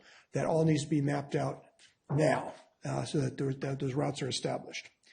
I also like to comment about the feathering, but I'd like to enhance that feathering. Would be nice is on the edges, not the brick walls that were mentioned, but we need to have gardens and trees that lead up to non-fencing backyards, which then leads up to more landscaping in a backyard, which then goes to a single-family house, which then leads to maybe a two-story, then three-story inland. So that feathering up needs to be not just the buildings, but also the landscape needs to be feathered right down to the rural area. and maybe even include a community garden area in the area as a community space to folks can work on those areas, so that we actually have rural actual production in these areas that are on these edges. Okay, then on, there's another idea that's come up I saw earlier at another city did. These parcels, unless you organize it well, all going to be bought one at a time, but by a developer or some prospector that's going to go, okay, I'm just going to buy the land and just to sit on it, and I'm going to force people to buy a lot more or pay a lot more for it later down the road because I'm going to control this land. I've seen that happen in other cities. Whereas one city said, no, we're not doing that. We're going to form a development corporation, nonprofit, quasi-governmental, private, and it's a nonprofit, and they actually, like, sponsored with the bank, and they go out and say, okay, we're going to buy all the land from all the people at equitable price, and nobody gets a dime until everybody agrees to pay the equitable price. So we need to have this corporation, nonprofit, buy all the land ahead of time, now, and then work with the developer to get it developed, maybe even a design build type of design as we go forward. So that process needs to be put in place now, because if you could leave it up, oh, we'll just leave the parcels out there, whoever wants to come develop, no, that's not going to work at all. That's going to be a crazy mishmash of craziness that we don't want to go toward. So anyway, I want to reemphasize that process. The purchasing and the development plan needs to be organized, holistic, singular entity in the middle before it's released to developers. Okay. Then on the, I mentioned the Corona Road, and what is not included in the master plan, which is in the circle, was the auction house and that property there. That's inside that circle. What are your plans for that property? Is that going to be housing? Is it going to be park? Is it going to stay the way it is? Because right now it's used as a parking lot for trucks, basically a hot dog restaurant, and occasionally maybe used even as an auction house once in a while. But that's one of those properties that, okay, it's up for grabs as to what could it be? Could it be a complete wetlands area as a park, part of the greenway? Could it be that? But that has to be included in, because that's part of that circle right there. Then on the, one recommendation ahead of time, since all this makerspace and we're talking about all these places that, and all these mobile homes that we are talking about, I don't know how many of us actually walked it or biked and has actually gone through all these neighborhoods to really feel it and see it. So maybe we should have the whole council get on bikes and take a ride and go down all these streets on a day and really see it, or at least a group of folks, work group, whatever you have, should actually physically go out there and see it together as a group and talk about it as they're going and make a whole day tour out of it. Nice, easy bike ride tour of these areas. So I'd like to see that happen with your work group and with you guys actually do that so that you understand what it's like to bike and walk in these areas, because then you got to feel it. You just can't look at it from a map and think about it. No, you got to feel these things. So I really highly recommend you actually get out there, maybe with some of us, and let's take a tour. So otherwise, I like everything that's been said and what you're working on, and let's make it all happen as soon as possible. So those are my comments. Thank you. Thank you. And we are now at 9 minutes to 11. And I'm going to try and bring it in under the wire so we don't have to have a vote for after 11. First, I thank Councilmember DeCarli for saying such kind things about the 2013 report. I'll get to go home and tell my wife, who was on that committee, that she did a great job. She did think that the Corona Station effort was kind of a little tic-tac onto the edge of the big thing downtown, but that's how that works. And I would concur on the park and community gardens, and we have the showcase for that. That Sunrise Community Gardens is the gem of the city for gardens, and it's in the work area that could be replicated. Also in the UGB, I mean, we told the voters we were reducing the possible annexations by 3/4, and we only left in the one who we thought had value because of the Corona Station. So we really reduced all potential encroachment into UGB when we did that, in our public messaging there. And broadly, I would agree with what Councilmember Barnacle and Cater Thompson mentioned. And then I did like Councilmember Shribs bringing up biking, because when rebuilding had their big work day, I like to get out and thank the work crews, and an awful lot of them are in the mobile home parks, and so I just bike on across, and there I am in tootling around the neighborhood, so I've got a good feel for that. But also, you know, you're a bicyclist too. We can shoot up the SMART Trail to SMART's offices for a meeting, so we can attend meeting. Thank God for the e-bike. I arrived polite, but but we have great access, and I want to continue to have the group have great focus on mobility. But now Healthy Petaluma's offices is in the SMART offices, and so you know that's another business meeting I get to go to. That's easy access. We had the county supervisor debates at the Healthy Petaluma, or at Petaluma Health Center, and able to bike to that pretty darn easily too. We're making pieces come together in this town. It's very cool. Also, we had Transit Day at the JC, and we biked over to that. And if I wasn't here tonight, I would have been watching the game. Don't say the answer, anybody who was watching. I mean, got that taped. But I would have been at either Hen House or Beyond the Glory, who have big screens for sports events like that, and I would have biked to those events. Today for lunch, we wanted to bike somewhere. Two Niner Diner was closed for lunch today. It's Monday. We went to Pen Grove Market. Pen Grove Market would be the ideal installation to drop in. I mean, it's a little boutique. It means things, but actually, shockingly, prices are good at the Pen Grove Market. So they'll tell Two Niner I said this, and this weekend I was in the city, and my sister-in-law made pizzas with dough from Skippy's, or from Central Milling. We have a gem going on in this area, but I want to make sure that the plan has the tools that drive investment into the area.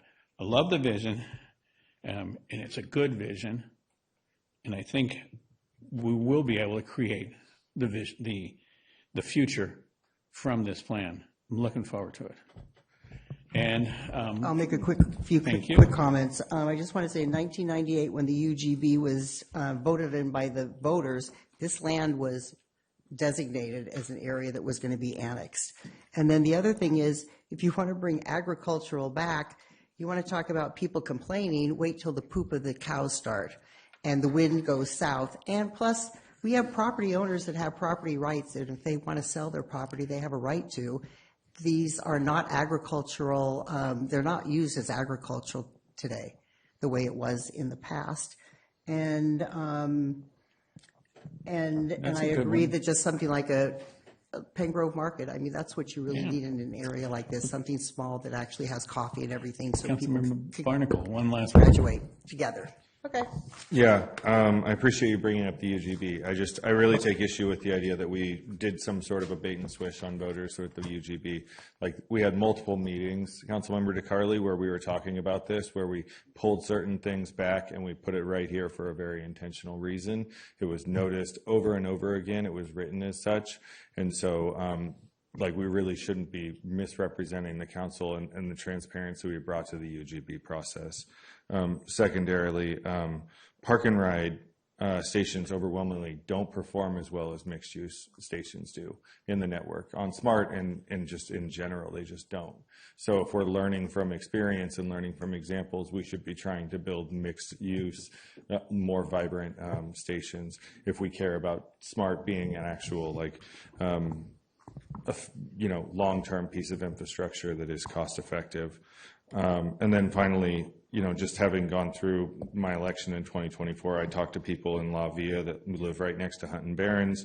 I talked to people who moved in right adjacent to Clover, and they love living in Petaluma. And they don't want the industrial things to leave. They love living in Petaluma because they have those industrial uses here. And so I think that more than people moving here and then saying, I want Lagunitas to shut down, they're moving here because they want to live next to Lagunitas. And I think that there's a reframe on all this stuff and the benefits of living close to where you want to be. And I wanted to drop those things in. Let me just check with staff here. If you guys got an earful, do you need to drive a question, or we've done it all for one evening?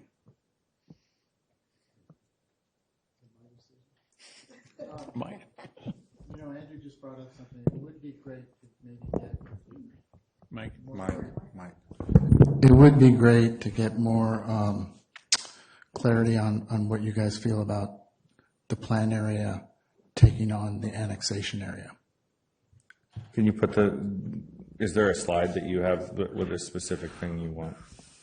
Or is the 7 things that Councilmember DeCarly referenced? I imagine you're asking about one of those.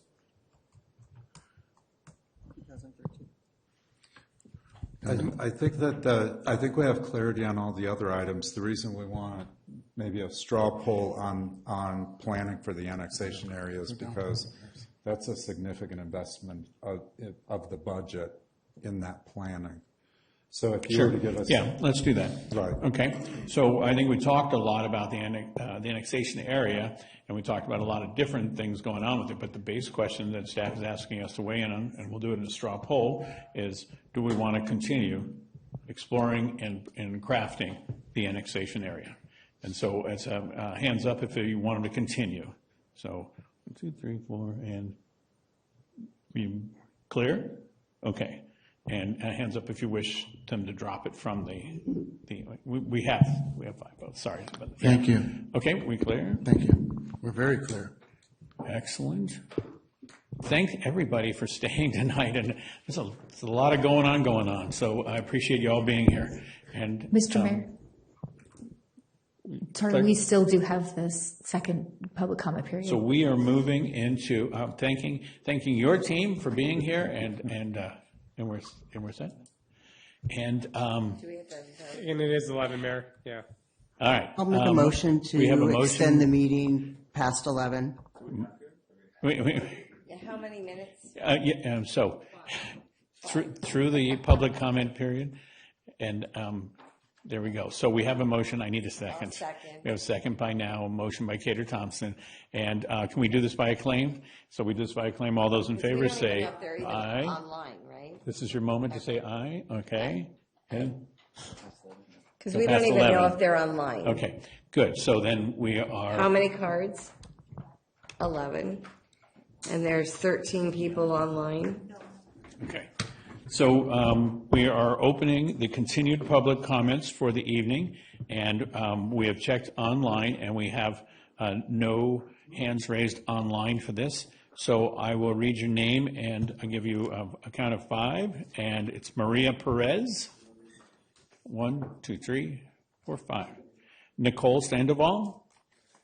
1, 2, 3, 4, 5. Pamela Harter. Thank you. Gabby Ortiz. Nicola Fry. You want to come speak on Ice Out? Yes, I do. Come on down. Come on down. I'm around. It is your turn.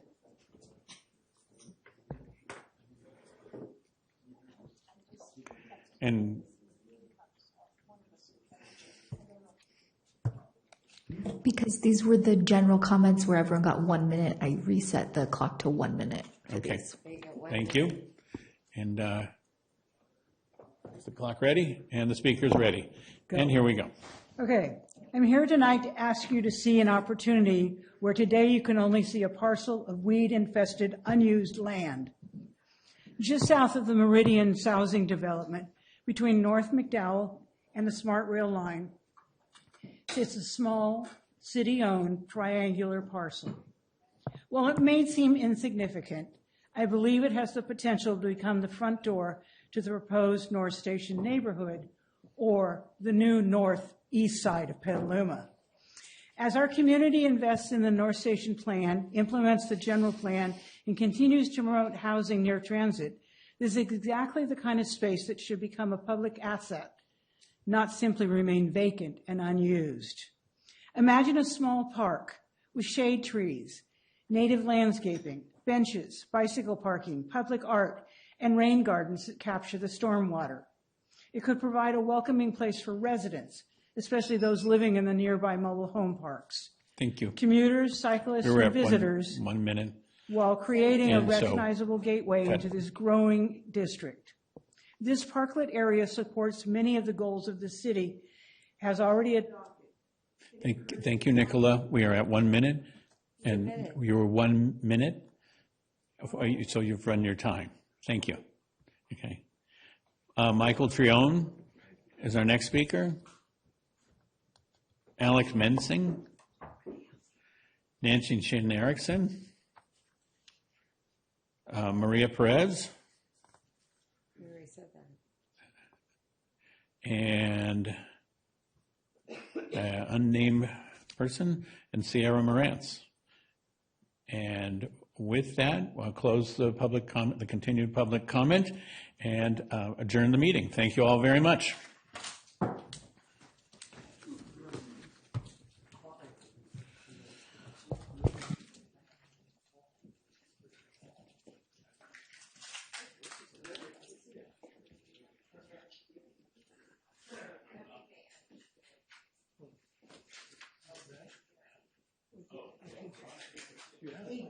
Yeah.